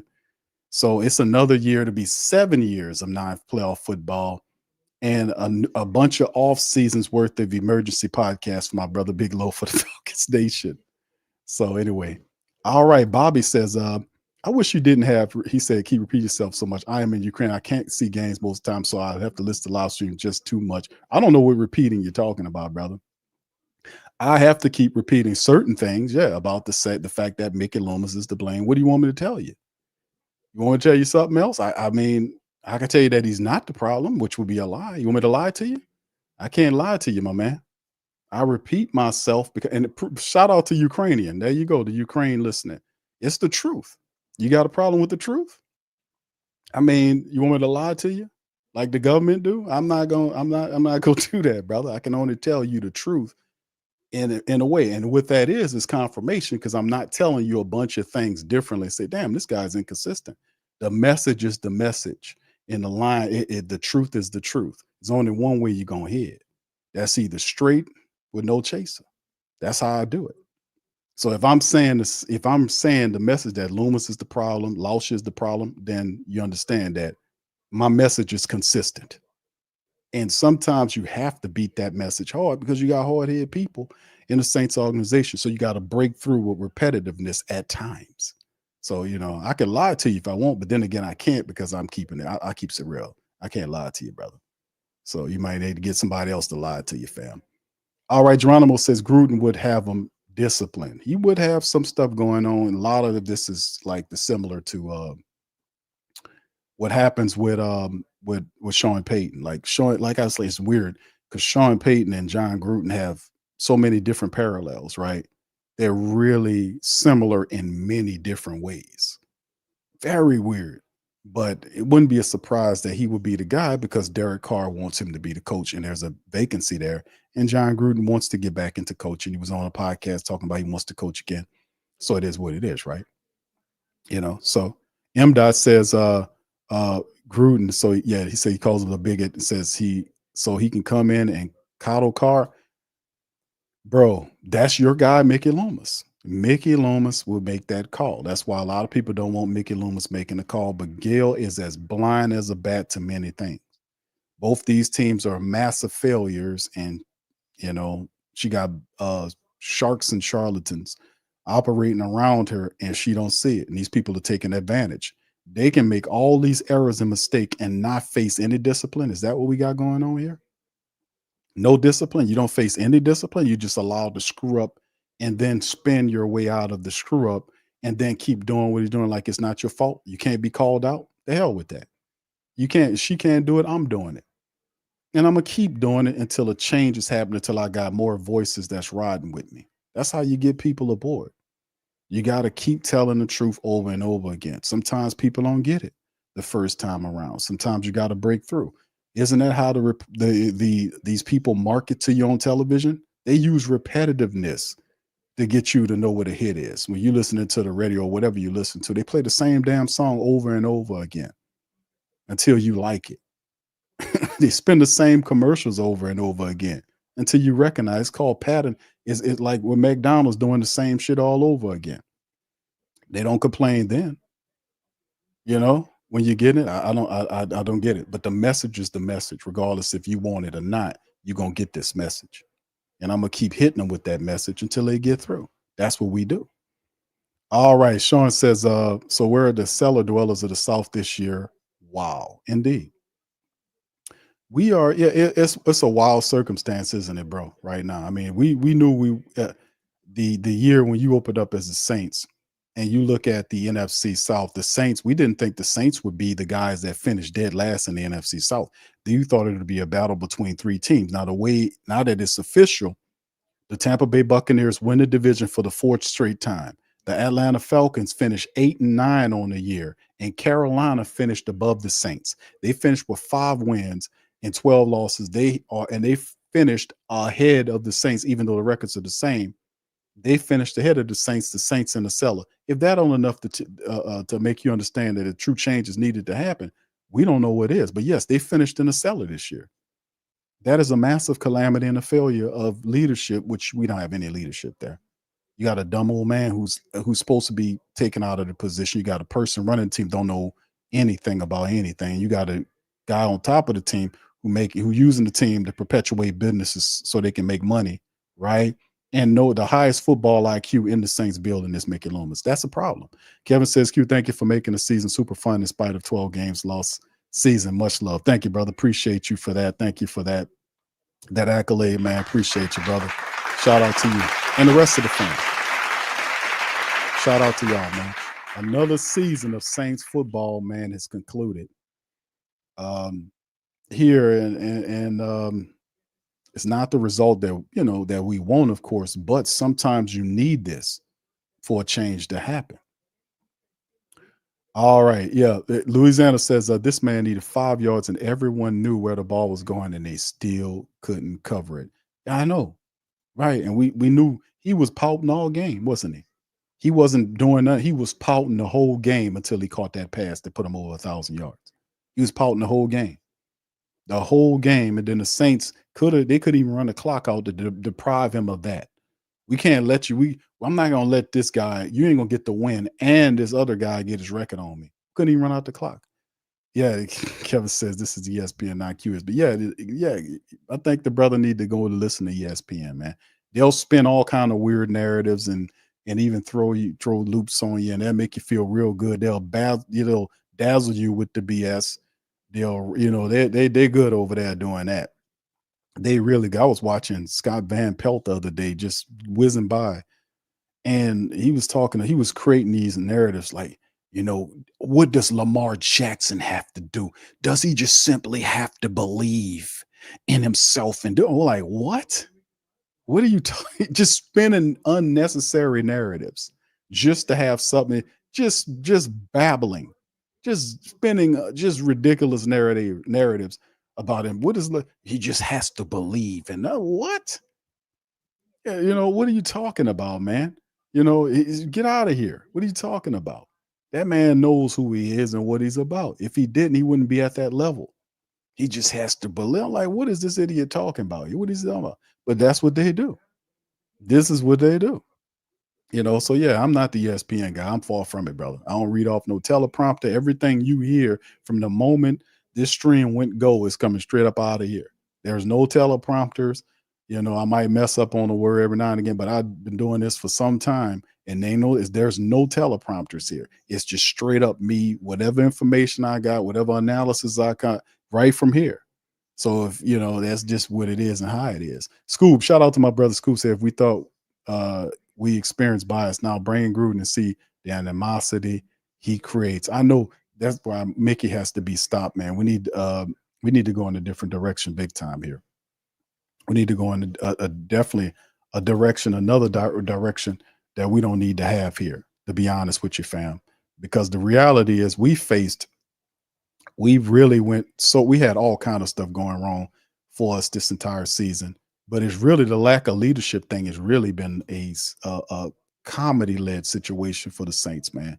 I'm gonna just be honest. Chantel says, Q, if you look at the standings, the Saints has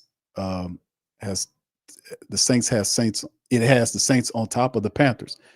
I'm going to look at it again. I want to say that the standings that I show that the Saints finish. Yeah, they're showing that the Saints finish below the Panthers. And you look at the division record, they were tied division records. They were tied in conference records. They split with them some kind of way. They got Carolina there. So yeah, 3-6 home records, 2-6. And here go Rizzy. Let's hear from him and see what he got to say about what happened here. Coming into the game and the season, especially after a really real good effort by us in the first half. Unfortunately, they kind of flipped the script on us in the second half, and some of the things that we have been deficient at appeared again. Things like third down, not finishing in the red zone, some penalties, obviously, whether they were questionable or not, they were still called, and so some of those things were obviously self-inflicted errors that cost us the game. As I said to the guys in the locker room, it certainly wasn't about heart or effort or passion or want to. Again, for us to be playing for nothing, essentially meaning the postseason, and for our guys to go out there and give the effort they gave is pretty remarkable. Right up to the end. What? Bro, what are you talking about, man? Bro, I'm out, man. But at the same time, if we don't get some of these things cleaned up, the results will continue to be the same, in the future. So that's unfortunate. We really wanted to try to get one here, obviously, with all the circumstances that took place this week. It would have been great to bring home a win back to New Orleans, to give everybody something to at least smile about for just a short term. But, again, I applaud our guys in terms of their work ethic. What? Bro, what are you talking about, man? This guy out of his damn mind, man. Out of his mind. I really haven't. That hasn't crept into my mind yet, Catherine. I'm emotional because I really wanted to get this win today to end the season on a positive note for everybody: the team, the organization, the city, the fan base. So I really haven't started to process all all that part of it yet. I think you guys have pretty figured out by now that I'm a what you see is what you get kind of guy. So I'm going to be, passionate about everything. And so yeah, you're full of shit. Still trying to absorb this game. I'm still upset about this result, and we'll take that. We'll start tomorrow, and we'll figure out, what the plan is moving forward. So with that.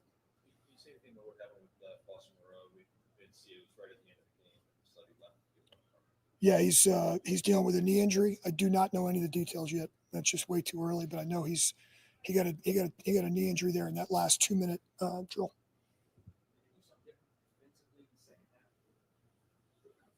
Without watching the film, it's hard to see. For us, we did a good job in the first half of getting into third and manageables and converting and all that, and we didn't do that in the second half. We ended up 3 of 13 on the day, in third down, and you're not going to win a lot of games when you're 3 of 13 on third down, and so.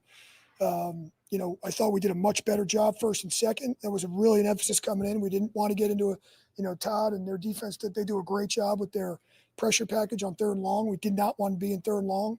That was not where we wanted to live. And so I thought we really were doing a good job there. We controlled the time of possession in the first half. That's why we took the ball to start the game. The game was playing out the way we wanted it to play out there in the first half. That, we just couldn't get a mirror image in the second half. They went down, scored on the first drive, a couple penalties. We had a face mask. We had an illegal hit to the head. They had a long scramble. And they kind of got the momentum rolling in the second half, and we couldn't really stop it. That's just unfortunate. It's hard to say, but it's the truth. What does that continue or has continued to be an issue with the second half versus this one, several examples? Yeah, well, there's been some examples where we weren't very good in the first half, had a great second half, or vice versa. Today, I thought we played very well in the first half across the board. What we didn't do in the first half was finish drives in the red zone, and we walked out of there with 3 field goals, if I'm not mistaken. The good red zone drive was a great job before the half. I thought our guys really did a great job operating that.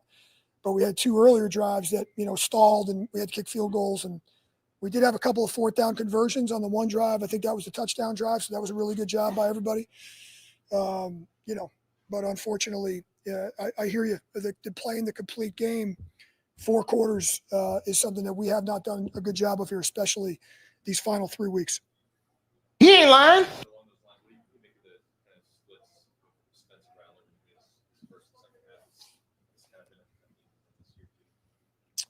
Yeah, I don't know. Again, without watching the film, it's hard for me to say to put it all on Spencer. I'm going to tell you, anybody puts the film on from the first half, they're going to see a guy that played really well, came out the gate, was delivering the ball, was on target. I know he missed a couple shots there in the second half that we had potentially some completions that we missed. I hate to say it, but you're going to probably deal with that with most rookie quarterbacks with the peaks and the valleys. But man, if he could do what he did in the first half and continue that, as I've said all along, Luke, with everybody and this guy, is if we can get rid of the negative plays, that's going to be the big deal for us. So I didn't see a whole lot of negative plays. We just didn't have the production that we had in the first half offensively. On the MBS, the touchdown that they initially, what did you see on that play? Was it close? I did consider challenging it. I never saw a replay. They did not show it on the home screen board. Our guys upstairs that handle that stuff, they got the replay. They felt like it was never a catch. He never really had control. I saw, they were talking about his arm got pinned initially early, so they thought it might have been a PI, but I have not seen the play yet. All I saw was the bang action. But from everybody that I was told upstairs that we wouldn't have won the challenge. So that's the information I got.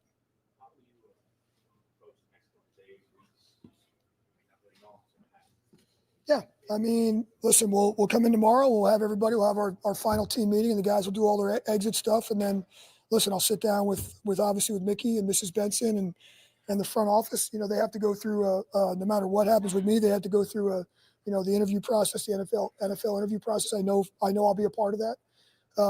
But other than that, I'll start, hopefully get a few days off and try to reflect on everything and kind of go from there. I'm hurting right now for the guys in the locker room. They're really emotional. That was one where, there were some guys that aren't usually emotional post game and that affects me because I love those guys. I love that locker room. And those guys have been unbelievably supportive of me. And so that's just a huge personal thank you. I'm getting emotional now to the locker room because they've been unreal.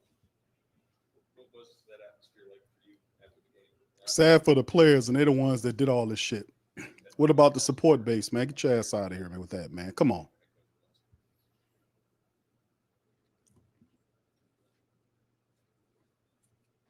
Sorry.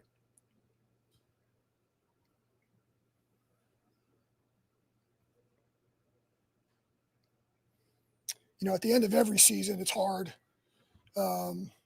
Whenever it's the last game, the locker room always sucks. Unless you're the team that wins the Super Bowl, the last game sucks. So whatever that last game is, the locker room is never fun.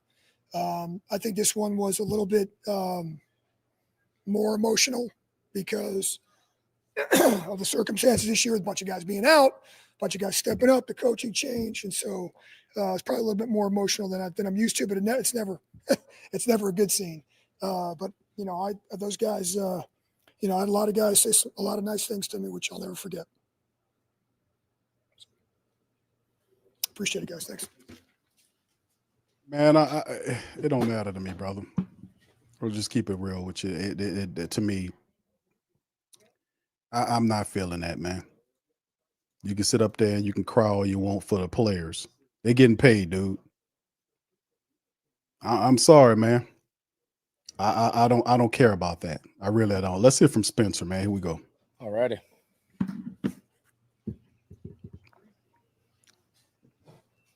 Obviously, you said you wanted to play full quarters. Obviously, for a strong first half, things didn't go. What would your assessment be? I think we came out that first drive of half, took a shot, was man, wanted to be aggressive. And I think we ran the ball and then, didn't convert on that third down. Next drive, I think defense got us a turnover. And we got a good play going. I missed the throw on third down, rolling out left, got 3 points, scored points on that.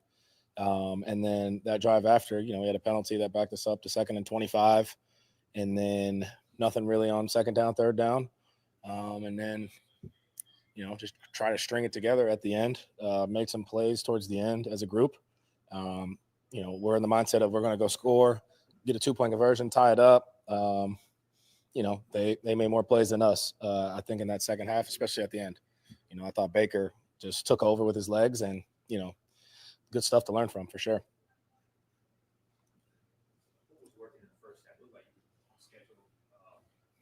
Yeah, everything was working in the first half. I thought our quick game was good. I thought our play action was good. Moved the pocket. We're spitting the ball out, running the ball. I thought we, did a really good job of that in the first half. Just got to do it in the second, third quarter, fourth quarter. So that's a group thing. That's a team thing. And we got to, look at the film and, got a whole offseason to get better. And, that's what I'm looking forward to attack that and come back and learn from all these great experiences. You're not happy losing. We should have and could have won that game if we controlled a few things, that we messed up. But,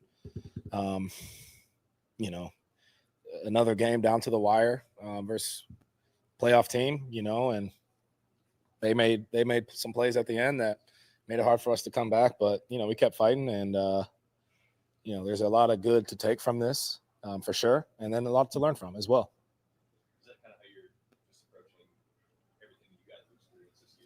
Oh, yeah. Yeah. I mean, there's a lot of good to learn from.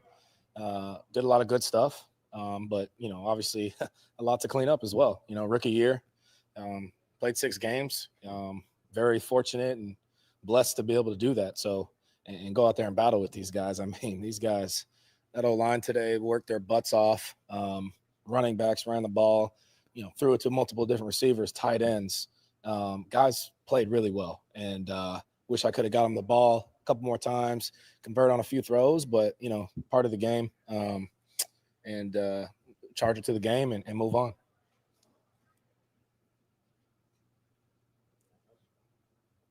What would you, this Rizzy and this last, whatever it was, 8 weeks in terms of, obviously it's not easy for you to take over mid-season and kind of get things back on track. How would you kind of talk about that run with him? Yeah, I mean, we all respect Rizzy. He's a great coach. As a special teams coordinator, we were all cool with him. He's a leader of men, has a formula to win each week, and we just got to follow it. Really enjoyed my time with him, and I appreciate and respect Rizzy a lot. That's it. Perfect. Cool. Thank you.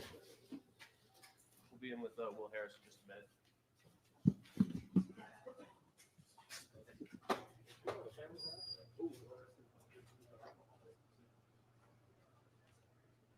All right. What's interesting about this whole situation is, man, I don't really care about what that guy talking about. And I'm not talking about Spencer. I'm talking about Rizzy. I don't want to hear it, man. I'm sorry, I don't. I don't want to hear it. I don't care about none of that, man, because it is all failure. It is all failure. And it's disingenuous to come out and say stuff that's not true. I don't care who you trying to. It's disingenuous. This team did not play the game. They did not come out with the proper effort to win the game. This is a fumbling, bumbling, garbage situation. It is. And I don't respect the lies, the disingenuous crap about, hey, it's this team. And listen, these guys came out and they worked hard. They worked hard. They worked hard for a half a game, bro. What are you talking about, man? And you feeling bad for people that's doing it to themselves? What are you talking about? These guys are collecting a check. They're getting paid. What are you talking about? The people that do need an apology is the Who Dat Nation. We're tired of this, man. You can miss me with that filth, that garbage. You know, he'll be a part of the process to hire. You don't need to be nowhere near a head coaching job. You don't have it, man. You're a special teams coordinator, and that's good enough for you. You are. You don't have it. Here's Will Harris. Let's see what that brother got to say. Right. 100%. You know, anytime you have a group of guys who lay it all on the line for each other every week for a long season, and a group of guys that come to work and really mean it when they say that they play for their brother, um, and they're working every day for their brother.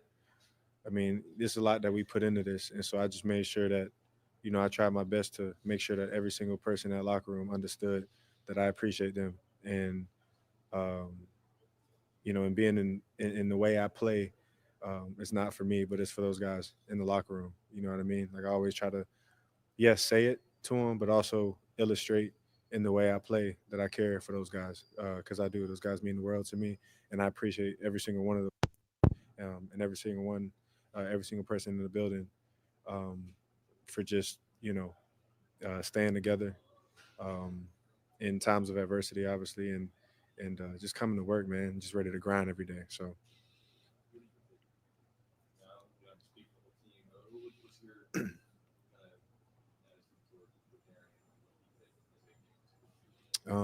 you know, I have so much appreciation for that man, and so much appreciation for this organization.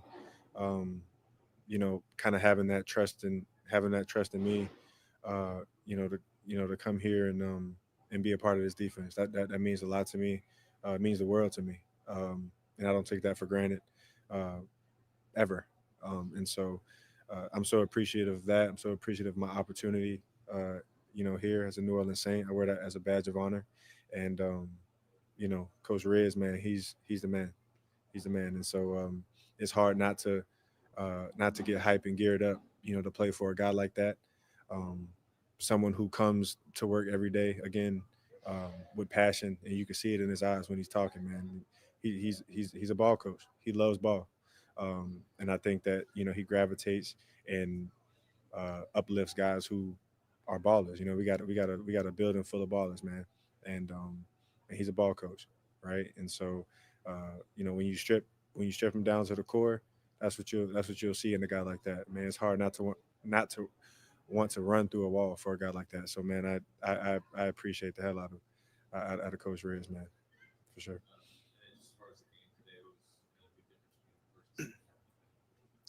Um, you know, I think that you know, the first half uh, you know, we did a good job of coming out and sticking to the plan, and you know, I feel like in the second half you know, we kind of got away from that. Uh, we kind of got away from that a little bit defensively, and you know, I felt like, you know, the guys were out there. We were playing with passion, playing with heart, playing with effort. All of those things are on tape for sure. Um, just think that, you know, some of the things we kind of, you know, as a whole, but me, you know, me included for sure, just kind of allowed to let slip here and there, and they weren't, you know, weren't crazy slips, but you know, when you're playing you know, you're playing a good team, you're playing a formidable team, you know, those are going to be, you know, glaring, you know, when they kind of pile up like that. So, man, I'm with that being said, man, I'm proud of the way, you know, these guys played. I'm proud of the heart and the fight that we play with. I love being a part of this defense, man. I love being part of this defense, and you know, I got emotional last night, but I get emotional to talk about it just because it means the world to me for sure, and I love being out there with the guys for sure. So, Yeah, no, I'm proud of these guys. Yep.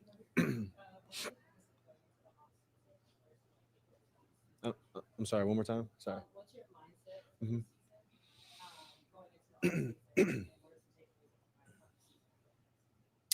Right. I mean, I think that I'm a professional, and uh, my mindset going into the off season is, initially, obviously, rest. Everyone got to rest, get your body back. But then after that, I'm hitting it.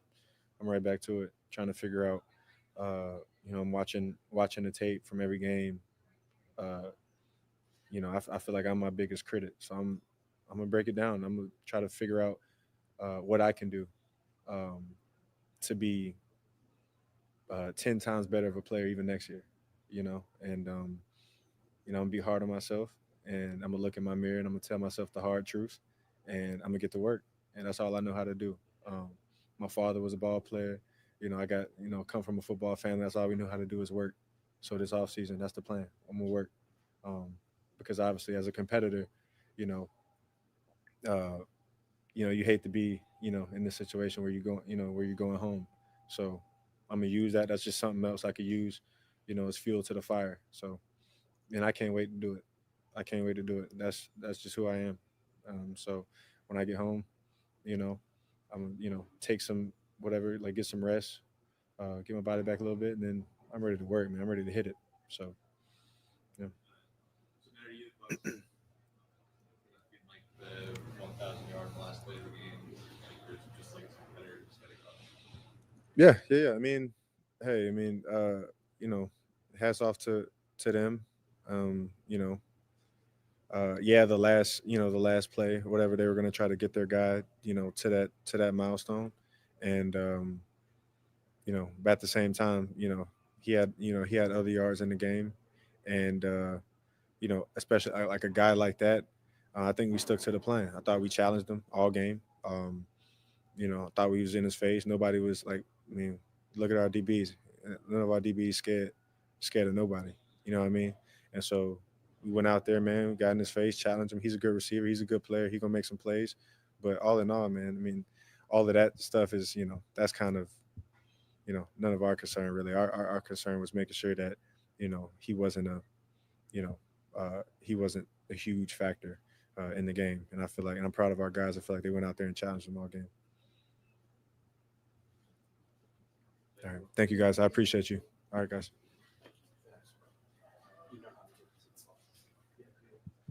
All right. That's Will Harris, man, who as a player, I like Will Harris, and Will Harris should return. Well, Will Harris was terrific acquisition by the Saints. He was one of those guys who came in and really did a wonderful job next to Tyrann Mathieu. He had a pretty good season when he was healthy, and he was a cheap. It didn't cost much to get Will Harris here because of his versatility to play multiple positions in the secondary, and he was really stellar as a safety for the team. And I got to give him credit for that, being just, doing a good job as far as that's concerned. But in terms of the Spencer Rattler interview, Spencer Rattler is a rookie quarterback. He had some throws out there he shouldn't have made. He held on to the ball for those sacks. He should have got rid of the ball, but that's stuff you expect a rookie to do. The Rizzy crap, as to me, is it's a difference when you talk about having a head coach. Like we done made the coach. I don't want no inexperienced coaches here no more, man. We don't need that right now. We gave this Dennis Allen cat 3.5 years, screwed up the team, threw them, just wasted away whatever timeline that they had. And then on the back of the failure, it's all about, being sad for the players. Listen, man, I'm not sad for no players. You understand what I'm saying? I'm not sad at all for any Saints players. Get this understood. Why? And why are you not, Q? Because they are getting paid to play. Am I sad for the Saints players when they don't show up in games and they still get paid for it? Like the Green Bay game when the offense did not show up at all. They didn't even get off the plane. And they got smacked down 34-0. They didn't even put up a touchdown or nothing in the game. They didn't even show up to play, but they collected a check. Did I feel sorry for them there? I don't feel sorry for no players. You get paid to play well. I don't like coaches that placate these players because they feel like they gave them a shot. You earn a shot based on how successful you are. If you can get the job done.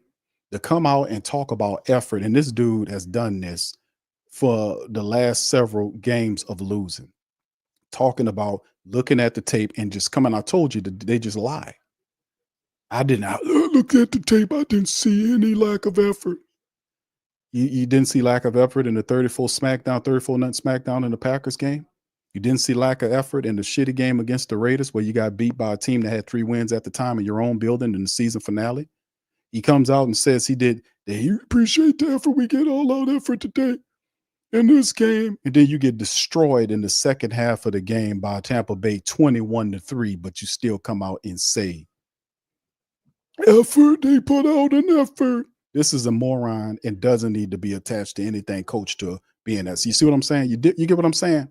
At some point, you got to tell the people the truth. And I told y'all, every time he says some BS, he does this duck lip thing in which you see Pucks' lips. When he said that bullshit, he did the same duck lip. Figured out. It's like, this dude, you're either lying or you're incompetent or you're a moron. It's something to that degree. It's nothing positive about what you're saying, trying to placate losing. You don't placate losers. You don't do that. You don't call these. And then the thing is, he has no power offensively to go after these players on the offensive side of the ball. They were false. They had false starts. They were holding. They had penalties that hurt them as well. The Saints had over 6 penalties today. A lot of that was on the offense and defensive side of the ball. You know, you see what I'm saying? We don't need any more of these positional coaches like these a special teams coordinator trying to be a head coach. We don't need that no more, man. And all you can bring is passion. That's all they say. They don't talk about intelligence.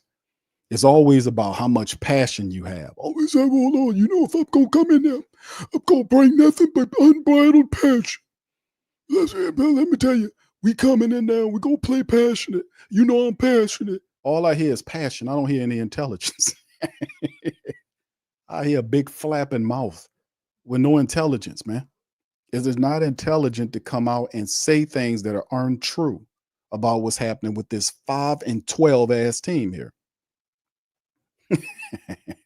3 straight loser, 3 straight losses. Finished the season. Wasn't it 3 straight losses? Shit, I forget. It's been so many losses, man. It's between us. Finish in the cellar of the NFC South. Boy, you can't make it up. The Saints went from being a contending team to being the worst team. Well, they underneath Carolina. Now, how that float your boat? How that float your boat? But we had effort. We played with effort today. We did what we came out, we had the effort. We just made a few mistakes that kind of stopped us. But in the end, we played with effort. And I'm just so goddamn proud. Hold on.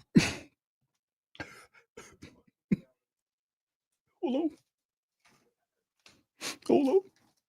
I'm just so sad for those players. What the hell with you guys out there watching the game? But I'm so proud of these players. I'm just the hell with you assholes. But those players back there, those guys back there that they stood up and they listen. They might have contributed to the losing. They played half a football in a quarter here or there, but I'm just so proud of those guys back there. I'm sad for them. The hell with your ass. Shit on you guys. But that guy back there, oh my God, I'm terrible. Man, shut up, man. Shut up. I'm not sad for no players when they're the ones that contributed to why this team is 5-12. And dumb, incompetent coaching is the reason too. Bad leadership at the top. And guys who supposed to know better, supposed to do better, and they don't check these positional coaches.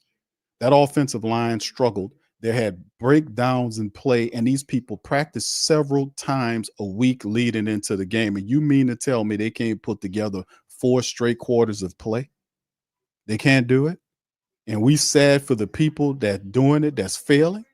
We sad for them? I'm not sad for none of y'all. Matter of fact, Rizzy, you can go and you can take all of them guys with you. We'll start anew. There ain't no keeping no people from no 5-12 team like we got a championship here. When you go 5-12 and you end the season on a losing streak, we sweeping you all up out of here. You got to go. And there needs to be shakeups at the top of the organization. Here I go repeat myself again. The hell with all that, man. It's being repeated because it's the goddamn truth. Ain't that foolishness. We sad for the players. Not sad for no players.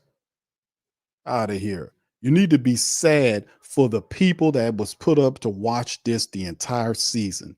The support base that done put their money into this, that's taxpayer money going into this fiasco, this crap, this craziness, this triflingness.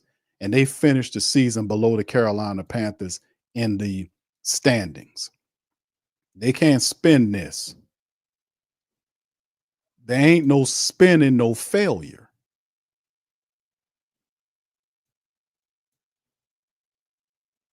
Ain't no spinning, no failure, man. We had all kind of effort. I'm just so goddamn proud. Man, shut up. I'm losing. I'm going to tears. I'm going to tears. Well, you know what, Rizzy? You know what? I'm going to tears too because I want to cry too. I want to cry too, goddamn it.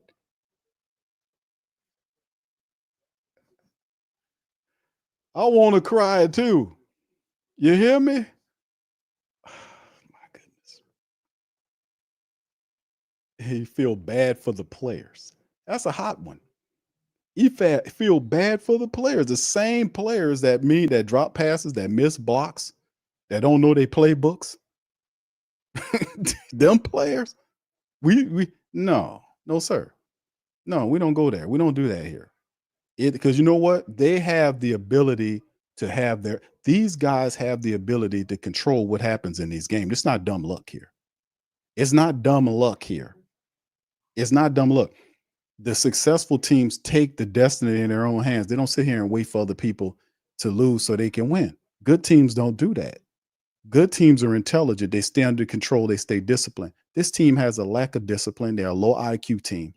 They really are. And that just doesn't start on the field. The field project or the field product, the final product, is a result at the start of the top of the organization. Whatever you are at the top is what you will be at the bottom.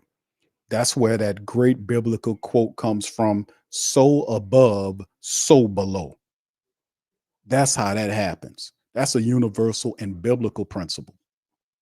However the saints are at the top is what they will be at the bottom. And isn't that the facts?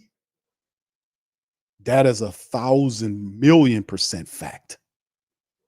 The problem with the saints is lack of leadership, lack of accountability. People say, Q, you saying it? I'm saying it because it's the God. It's the truth. It's the God honest truth. It is simply what it is. It needs to be changed. And we keep saying it until it's changed. And I will call out the owner. I will call out the president of the operation. I will call out the general manager, VP guy, whatever you call him, the general manager.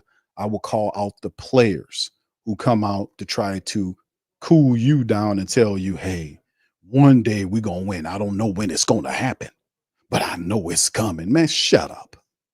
Get out of here with that. While you are collecting a check to tell you that things are going to be all right. How fitting is that? The guy in the street tearing up shit and the millionaire telling him, hey, man, stop doing that. Calm down. It's going to be all right, says the millionaire to the normal man. Hey, yeah, super athlete, go out there and tell that man, them people that dealing with that unemployment, man, to go chill out somewhere. Come on, man. You're out of your depth on that, man. Leave all of that alone because you're messing with stuff you don't have no power to. You don't have nothing to do with that. But let me tell you something. That's the problem with this whole situation, and it has to change. So in the end, I don't like that. It's like everybody can get apologized to except for you. Have you noticed that? Have y'all noticed that before? Everybody can be felt bad for except for you. It's like you're not even human. You don't even exist. You don't even exist. Everybody could be apologized to. You're the dumb, ugly, stupid possum that was running the team who was apologizing to the Falcons, your most hated foe, but you don't get not one apology in 3.5 years from them. You got people that's literally morons and idiots standing before you talking about they proud of a losing ass organization who fail repetitively over and over again, but then tells you, I feel bad for the players. Coach Rizzi, how about the support base that fund all of this? You feel bad for them? Oh, the hell with them guys. The players. Oh my God. The players. The players. Yeah. But not one tear or even a half a tear for you.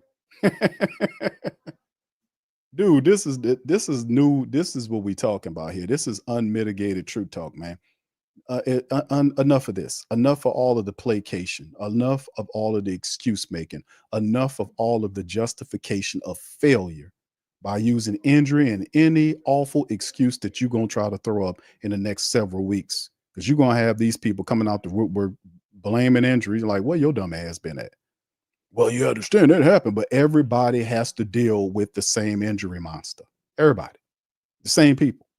You have to play under the same rules. Whatever the practice rules were, that you can only have a certain amount of padded practice, that's a league-wide rule that every team in the NFL has to go under. How do they do it and you can't do it? How are they winning and you're not winning?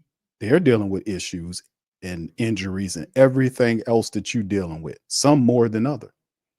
But they are successful teams are able to navigate those choppy waters to success. Why aren't you able to do that? It's the question. The truth is they'll blame the injuries because they're unaccountable. The truth is that they don't have leadership. The truth is they don't have a plan. The truth is they're all about making money, and they will placate the hell out of you, and they done sucked up and made as much money they can over that Super Bowl trophy we got over 10 years ago, well over 10 years ago. They're going to sit up here and placate the hell out of that and drag that out as long as they can to make money. That's why they construct it with a businessman at the top and not a true football brain. So above, so below. So in the end, man, this is the regular season finale. And the issue is with the New Orleans Saints is I will continue to hit you and hard. And I invite more people to join me in doing it. We're going to continue to hit you because now is the time. If I don't hit you now, then that means that I ain't about to win it. I'm about winning.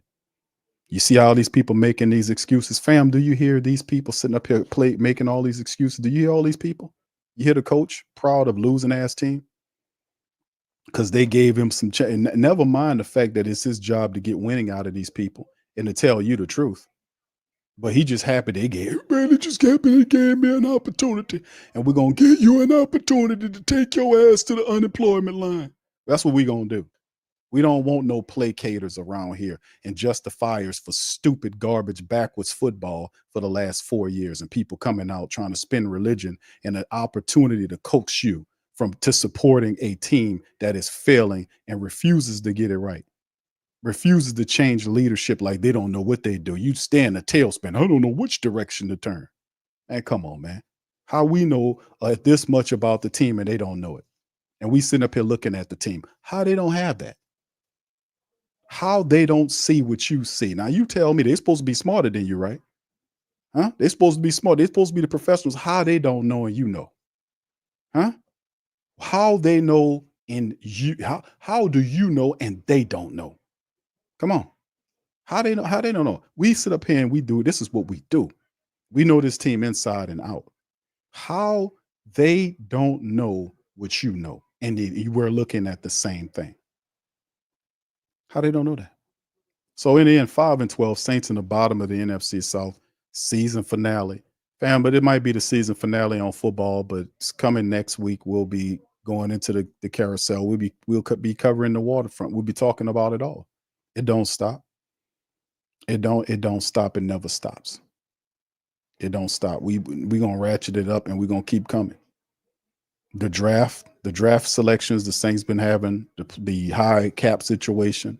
Now you get ready for the end season or the postseason, the end of the season press conference for Mickey Loomis, with him being arrogant to the press and Dennis Allen, 98, 75, 75, all that kind of crap. Come on out with that energy. In the end, man, change is needed, bro. This organization needed, but you got a person. This woman don't even see it, man. That's the terrible part about it. She don't even see it. We forced her out to do something, but you can't sit up here and not do something drastic to both of these organizations because they just stealing money from you, and you've been warned. All right, Black Preacher Man says Kamara the only player I do feel bad for. Yeah, AK-41 did not get his start. They shut him down, but it was he still got paid, so it's all good. Thank you, bro. Appreciate it. Thank you Thank you, Black Preacher Man. Much love, bro. bringing me back to this world. And he also says if Gruden get the job, Carr will be there until he's 40 years old. I don't think so, bro. I think the Carr situation, man. Listen, I just because people want John Gruden too. It's not just the Saints, but John Gruden is getting looked at from different teams according to the reports. But this is a healthy mix of coaches that they're looking at. Like the guy from Matt Nagy from the Kansas City Chiefs has that Andy Reid offensive mindset. Coach Glenn, what he has in all of the years he's been around the block. Vrabel's another guy. Gruden's another guy. But it's the thing is whether or not you're going to have these guys to deal with the restrictive measures, because Mickey Loomis is in there orchestrating the saboteur motion. He has to be dispowered in the organization. They have to move in a different direction in order for them to do that. She has to get hardcore with it. She got to pull the switch on some of this stuff, and we'll see what she does. And she got a lot to deal with because the Pelicans stink. That general manager over there needs to be fired. He's on his third coach, and actually, 1, 2, 3, his third coach. If he fires Willie Green's supposed to be fired. That'll be 4 coaches in 6 years. He needs to be fired. You can't hire these guys and then let them sit up there forever and just make bad decisions and not pay for it, and just spin narratives to escape out of accountability. You can't allow that to happen. It can't just be us calling you out. If you don't listen, we're just going to stop giving you the money. And sooner or later, you might as well do the job and fire the people that's responsible for the badness that's going on. And if you don't know how to do that, just know to go hire a firm and go and tell them what you want. They'll go do the stuff for you. They got hiring firms that do it all the time in the NFL. They go out, they do it for colleges. They go out and hire people, tell them what you want. They go look into the pool of people, and they do interviews and everything. But that takes vision. That takes somebody that's serious about it. Is she that? We'll see. It's time now. The time's coming. We'll get all those answers. So thank you, Black Preacher Man. Appreciate it. We'll see how it go, bro. We'll see. All right, a few things here before we get ready to Dirk out. Mr. O says, totally appreciate your efforts, thoughts, and streams. Big Q. Saints need a new rough and tough attitudes the next 2 to 3 years. That's why I'm on, brother. Rough and tough, bro. No much foolishness, no more lies, no more crap, no more garbage, because we're not playing it, and they have to match our energy, man, for real. Thank you, bro. Appreciate the comment. All right, Saints for Life says, Olave family members are saying they want him gone. They don't want him back in New Orleans. Yeah. I'm not mad at him. Arvin says Gail got to step in and clean the front office for this mess of a team roster and coaches. It ain't hard if you know what you're doing, right? Nola says Q Slick Mickey says we're not qualified. Neither is he. That's right. Jack says Derek Carr has been exposed twice now. Nobody gonna take a bite out of that except Mickey Loomis. Is stupid. He set it up, bro. If it does make perfect Saints sense, and I said Saints sense for them to go with John Gruden, because Gruden has a connection to Derek Carr, because a lot of people seeing Carr on the downturn of his career. The 2 years that he's been here, the guy can't complete a full season. The last time he got hurt, he hurt himself. He tried to jump over his wide receiver and crashed down on his face and broke himself up. He can't make it up. So, he was trying to make a play. I'm not mad at him, but it's just, golly, man. It's a smarter way to make a play. But it is, it's this car debacle has been an unmitigated disaster for the Saints organization. It really has. And it's no way out of that. Arvin also says we need to get a new head coach because I don't see anyone who will be willing to come to New Orleans. Bad players, bad coaching, incompetent front office. Bad Drum said, I really don't see any players from the draft wanting to go to New Orleans. I don't see a coach wanting to coach in New Orleans as long as the Tops are still doing this. Derek says Olave needs to earn his stripes before his family can come demand and shit. He need to be a big boy and get with the NFL program. Mr. Stove says, yeah, Gruden might be a bad decision because of Carr Hayner. Rattler will never see the field. I don't know about that.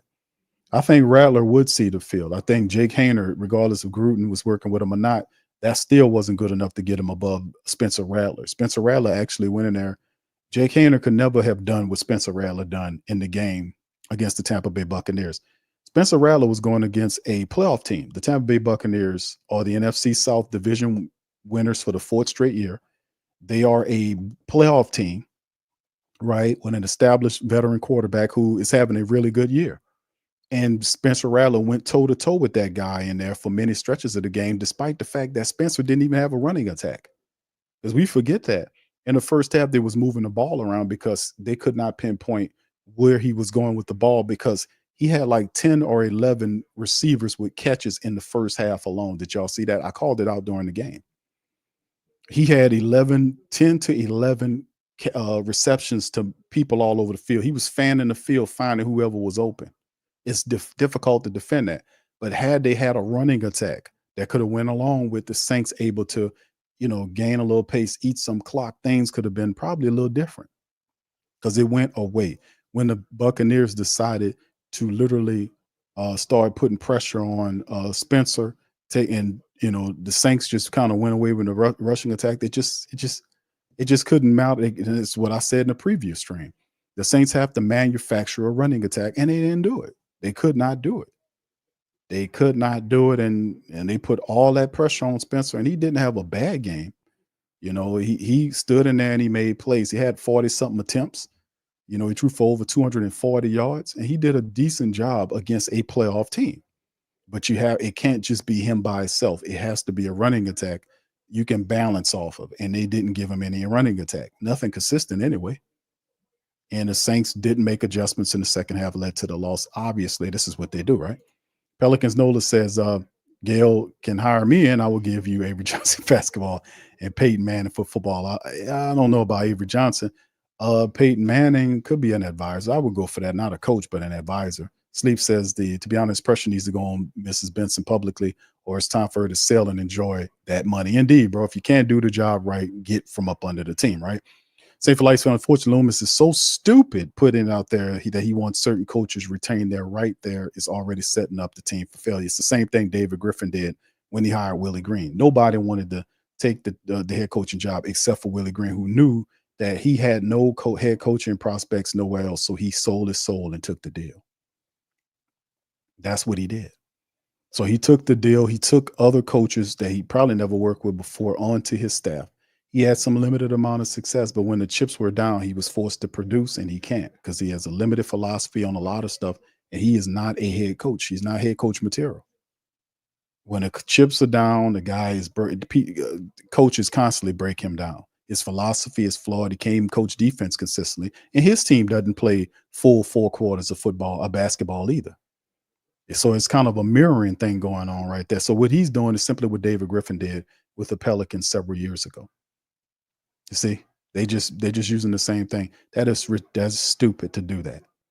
You don't want no part of none of these guys. I like Joe Woods and I like these other guys, but listen, there are other guys that are better. The next coach that comes along, they're going to have other coaches that are going to be better than the ones that we have here. Some of these guys, you can keep them. I'm pretty sure some of them, you might like a Michael Hodges, because I'm for Michael Hodges, a Brian Young. I like that coach Clancy Barone. Like that, the running backs coach, the wide receiver coach, I would keep those guys. But the rest of these guys, they can go. The defensive coordinator going to come in here. He's going to have his own people, but some of them positional coaches, I'd be interested. But none of these offensive coaches, the defensive coordinator, I like Joe Woods, but Joe Woods got to go. I like Clint Kubiak, but Clint Kubiak got to go. He don't have no gravitas, man. He quiet. He's boring. It's just no. He don't have no guts. A lot of his play calling is suspect. It's non-imaginative. He's not accountable. He doesn't hold anybody accountable. His accountable stuff started in the year and it fell apart. So those are some of the coaches I would actually like, Michael Hodges and guys like that. But that is up to the incoming head coach whether or not he wants those guys. He wants his own guys to win because he's sure gonna get fired if he don't. Right? You ain't gonna give him a pass because he brought these other guys in and he had to learn them and the team. No, you want to have coaches you're familiar with. Jamie says it says that live, love, laugh. I keep messing this up. Live, laugh, love attitude needs to be gone on Airline Drive. They're making money and they are happy. You seen Gail smiling during the Tampa Bay game? Thank you, Jamie. Shout out to you, man. But yeah, that you seen Gail was smiling. You know, they banking out, baby. The only person at this point that's upset is the Who Dat Nation. And you don't get any, you notice that you don't get apologized to. They can screw up, stank up, look terrible, awful, and you don't get anything for that. You don't get, the coach comes out and tell you he feels sorry for his own players, the same ones that contributed to the team. But it's just stupid, man. So you don't get an apology, you don't get anything, but you collect this loss. Give us your money and collect this loss.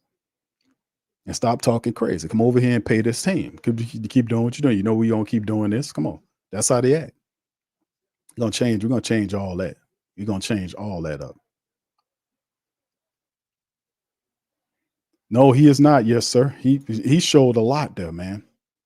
He showed a lot. But the whole thing is it's a culmination of the entire year. Like you look at him, you had an opportunity because you look at the long game, like how you behave during the game, like not knowing your personnel correctly, that type of stuff, these failures, and then not calling out these players. The guys are not doing what they're supposed to do, getting them off the team.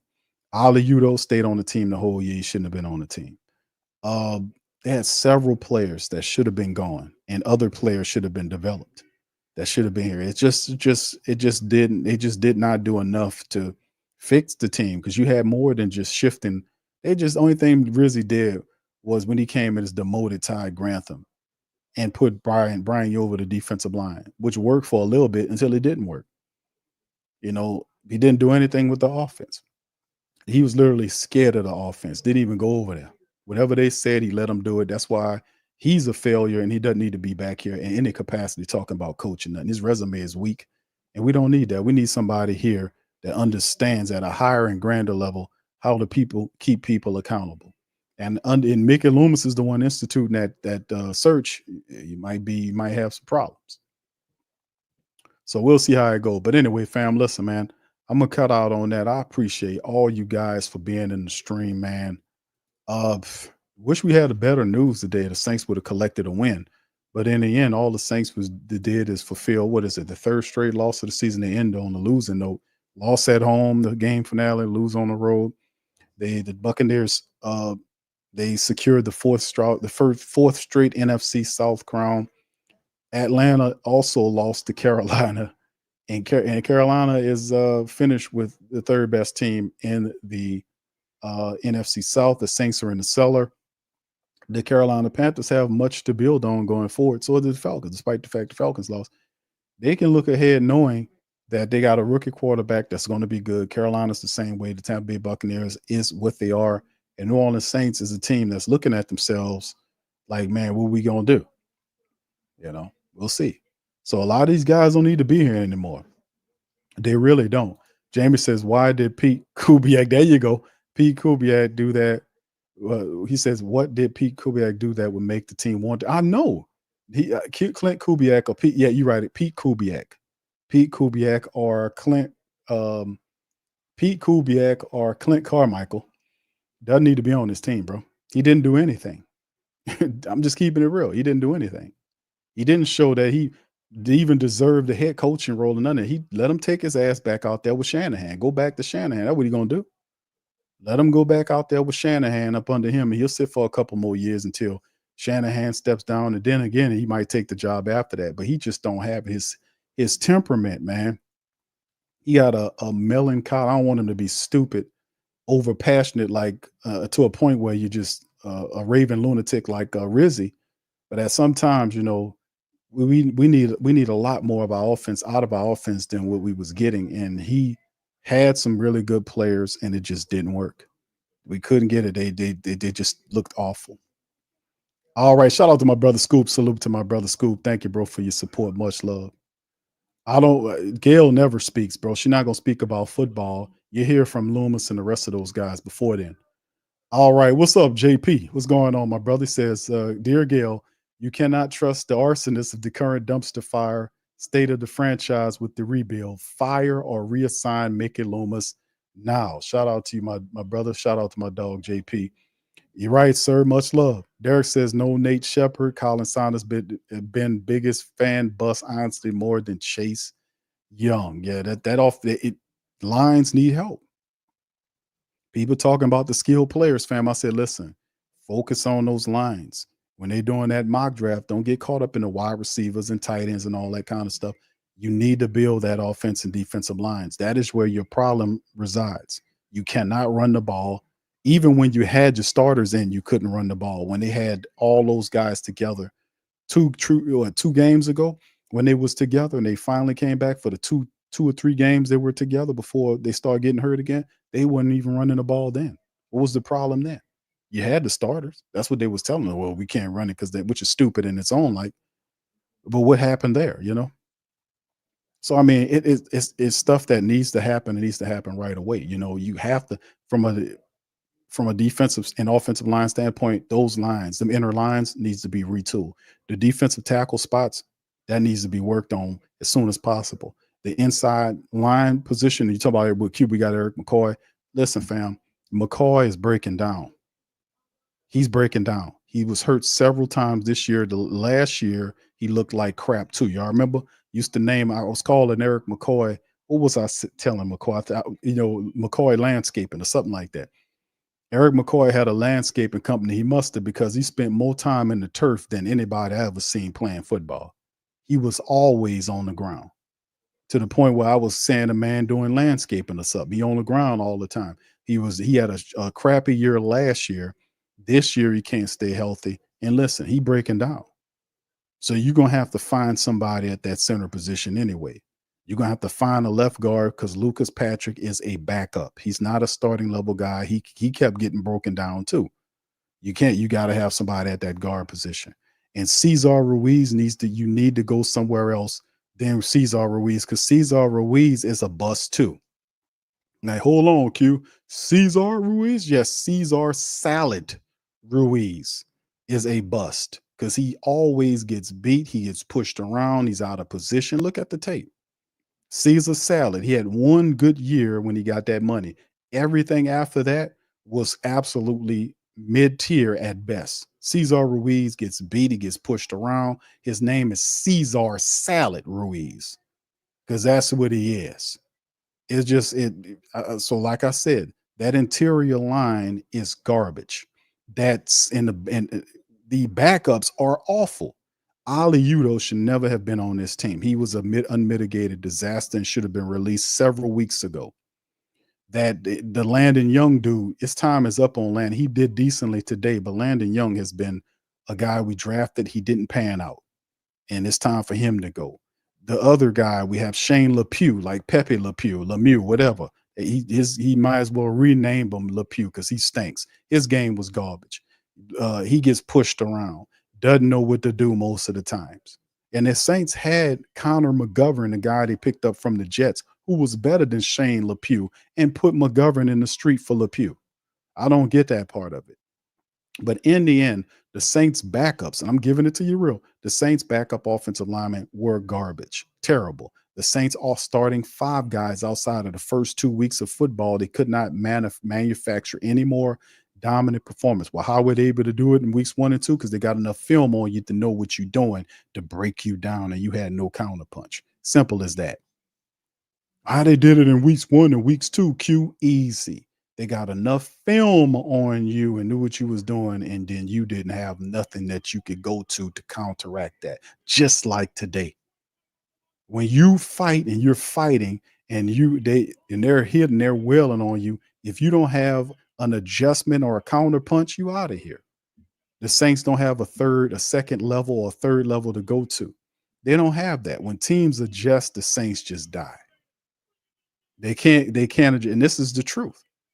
So I would call, and we talked about this during the stream about Colin Saunders. I like Bink Saunders. I like him a lot. Nate Shepard was a disaster today. He had 2 penalties, 2 personal foul penalties, a face mask, and some other stupid penalty, which he ate up 30 yards of penalties by himself out there hurting the team. You know, he can't consistently go out, and he's a rotational defensive tackle at best. Those 2 guys aren't better than what we had prior, which was David Onyemata and Shai Tuttle. They're not better than Shai Tuttle and David Onyemata. They're not. We need to find some people. We got Brian Brissy there. Brian needs to work on that, being better run stuffer, and he needs to work on that. But we need somebody else there. They drafted Christian Boyd. They got Big John Ridgeway there. But still in all, you need to get somebody that's unmovable, an unmovable force similar to a Vita Vea or something like that. You need a big guy in there that you run up into him, you just stop. You know, Jerry Ball type dude that just don't move. He just clogs up 2 blockers and frees up everybody else. You need a big guy like that. A couple of them that eat up space. You know what I'm saying? It's not difficult. It's not complicated.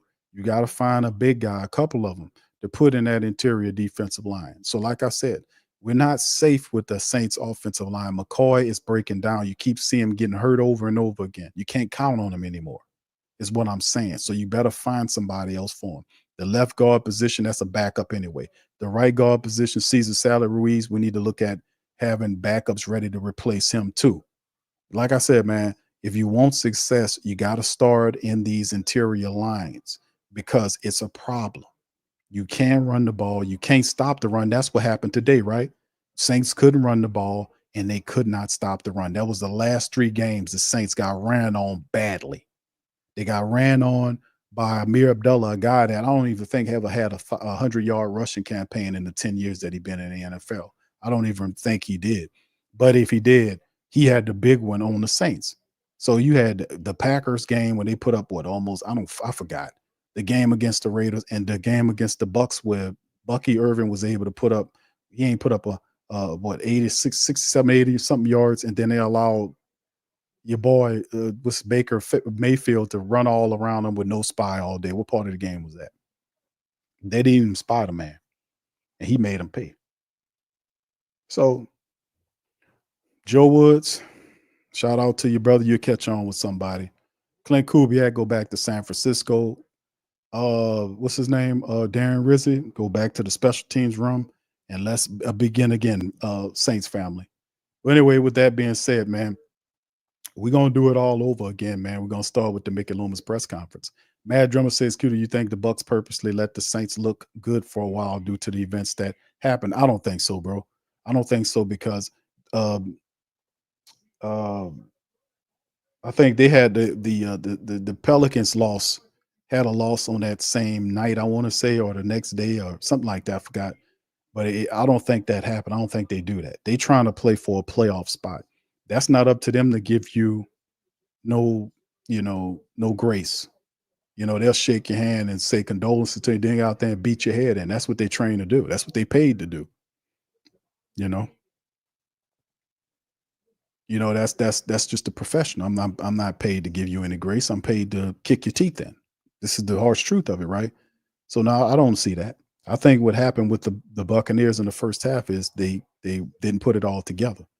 If you was watching, it wasn't fully leaning on Bucky Irvin in the first half, even though I told the family members, I said, fam, listen, Bucky Irvin, they're going to realize that Bucky Irvin averaging 5, 6, 7 yards a carry.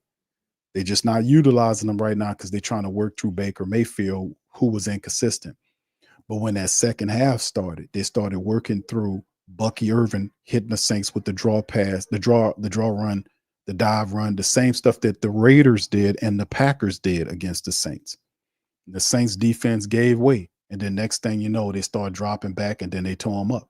They was able to move the ball. The Saints defensive line could not get down Baker Mayfield. They didn't spy him. He was scrambling around on him. But I'm so sad for those guys. I'm so sad. We're not sad, man. You get what you get. You're not sad. We're not sad. So the season in, it's over with. But the next thing forward is move forward is now we need to go ahead on and see what we need to do and make things pop for us going forward. Aiden says this is the worst team I've ever seen talent-wise consistently over the year. Nobody on our team was over 80 overall PFF grade from week to week. Our top guys are mid-70s all year or lower. Thank you, fam. Appreciate y'all. Thank y'all, man. This has been a fantastic season with y'all, man, but we ain't over with. Red T says, yep, people saying we should draft skill position don't know what they're talking about. I'm telling y'all, I'm warning y'all, fam. Don't fall into we need to get a wide receiver. We need to get that running back. We need to get that cornerback. No, don't listen. Get yourself some linemen because I'm pretty sure you're not going to be able to afford them in free agency. You're $60 million in the red. And then the funny part is once you restructure contracts to get from 60 million down into the black, then you have to still be able to accumulate more money to get further into the black so you can sign your own people or sign free agents if you're going to do that. You got to still make sure you have enough money to sign your draft picks and stuff like that. So one is working your way to the black and then further into the black so you can have a surplus. You see? So you have to take that in consideration, your draft strategy. How's your money looking? Well, we 60 million. You're head and shoulders over everybody in the red. So you're going to have to work through the draft. That's why Mickey Loomis had that trade with Marshawn Lattimore where he got those picks. He understands the position that he put the Saints in. They're going to have to try to draft people. And when you draft people, you got to live with the errors these draft picks make because they never done it before at the professional level. So you will have guys not knowing what they need to do again and again. And this will have to be the strategy because the Saints financially can't go and then hire or pick up an established veteran that knows what he's doing that can come in here and get hit in the ground and go. You get what I'm saying? They can't afford that guy. Mickey Loomis. It is what it is. All right, anyway, I'm going to get on up out of here, man. I appreciate y'all, man. The Pelicans going to be ready to come on in about 15 minutes or so. We'll be doing the Pelican post-game report later on tonight, man. Y'all can join us on our PPR stream, man, for all things Pelicans. But as far as this one tonight, fam, this is a done dollar. The Saints finished the year at 5-12 at the bottom of the NFC South, as you can currently see on the screen here. They finished 5-12. In the cellar of the South, the Carolina Panthers are over the top of the Saints. Isn't that something? Isn't that something? But anyway, man, listen, this is where we need to be. And now, my family, the fun can begin. The fun can begin starting next week. The fun for the off season starts. We're going to see what they do. All right. So anyway, I'm going to holler at y'all, man. Much love. Y'all hit the like button for me. Hit the subscribe button if you did subscribe. Shout out my Instagram family, the rest of the family. Listen across the platforms, Twitch, Kick, and the rest of the platforms. Shout out to you guys. Y'all hit the like buttons where y'all are. Also, do us a service. Hit up our sponsors, man, in the description section below. And check out Mint Mobile. They got all kind of great deals going on right now. Check them out. Teach Henley, Bet Online. All the links for our illustrious sponsors are in the chat below. And supporting them supports the stream, helps us out. So with that being said, man, we'll see you on Monday stream. Y'all be looking out for that notification on so a new notification will be sending out as well. Much love to y'all. Who dat? Peace. Yeah. Boogie like Benson, I'm a who dat. I'm a who dat. Long as I'm living, I'm a who dat. Lose or winning, I'm a who dat. Sports Coma, yeah, this is where we do that. Where we do that, where we do that, where we do that, where we do that, where we do that. Boogie like Benson, I'm a who dat. I'm a who dat. Sports Coma, this is where we do that. Where we do that. Welcome. Somebody please better help. Running this thing like Elf. I thank God every day I'm not a felt. Go to YouTube Live with Big Q and the guys. If you ain't ride or die, the bandwagon get flipped. Been marching in, that was way for the ring. I was yelling out your shade for the championship. Bucking on town, duck down. Falcons, pluck, get shut down. Panthers ain't much touchdown. The vision really belong to us now. So much hate on the Saints, you could probably tell. Ever since Bounty Gate hit the NFL, when things seem fishy and you probably smell the crooked referees or Roger Goodell. Yeah, running like this and I'm a who dat. Every day I'm living, I'm a who dat. Lose or winning, I'm a who that. It's the sports coma, this is where we do that. Where we do that, where we do that, where we do that, where we do that, where we do that. Boogie like this and I'm a who that. It's the sports coma, this is where we do that. You're listening to the Sports Coma with Big Q and the guys on the PRO Media Network.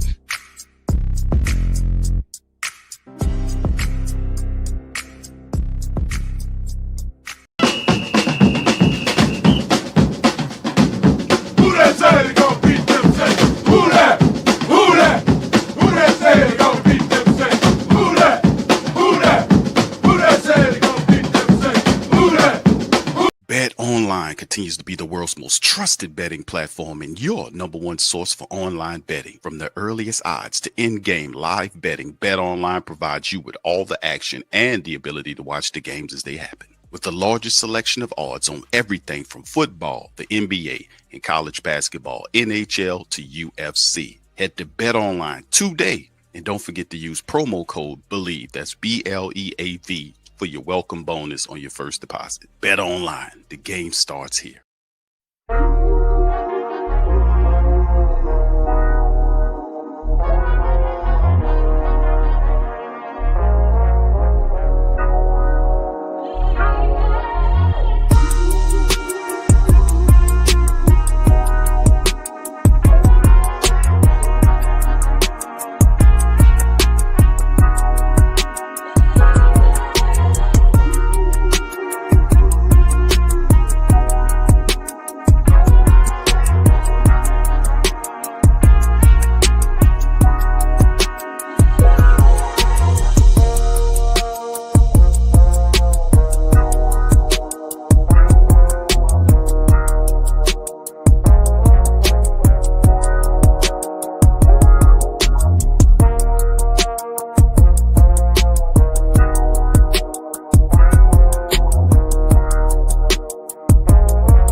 WhoThatDaily.com. That's right, the WhoThatDaily.com. Your one-stop shop for everything New Orleans Saints, New Orleans Pelicans, LSU Tigers, even the top flight boxing news. So if you're a Who Dat and you're looking for a place to stay up on your team, WhoThatDaily.com is your site. The WhoThatDaily.com for the sport Who Dat in all of us.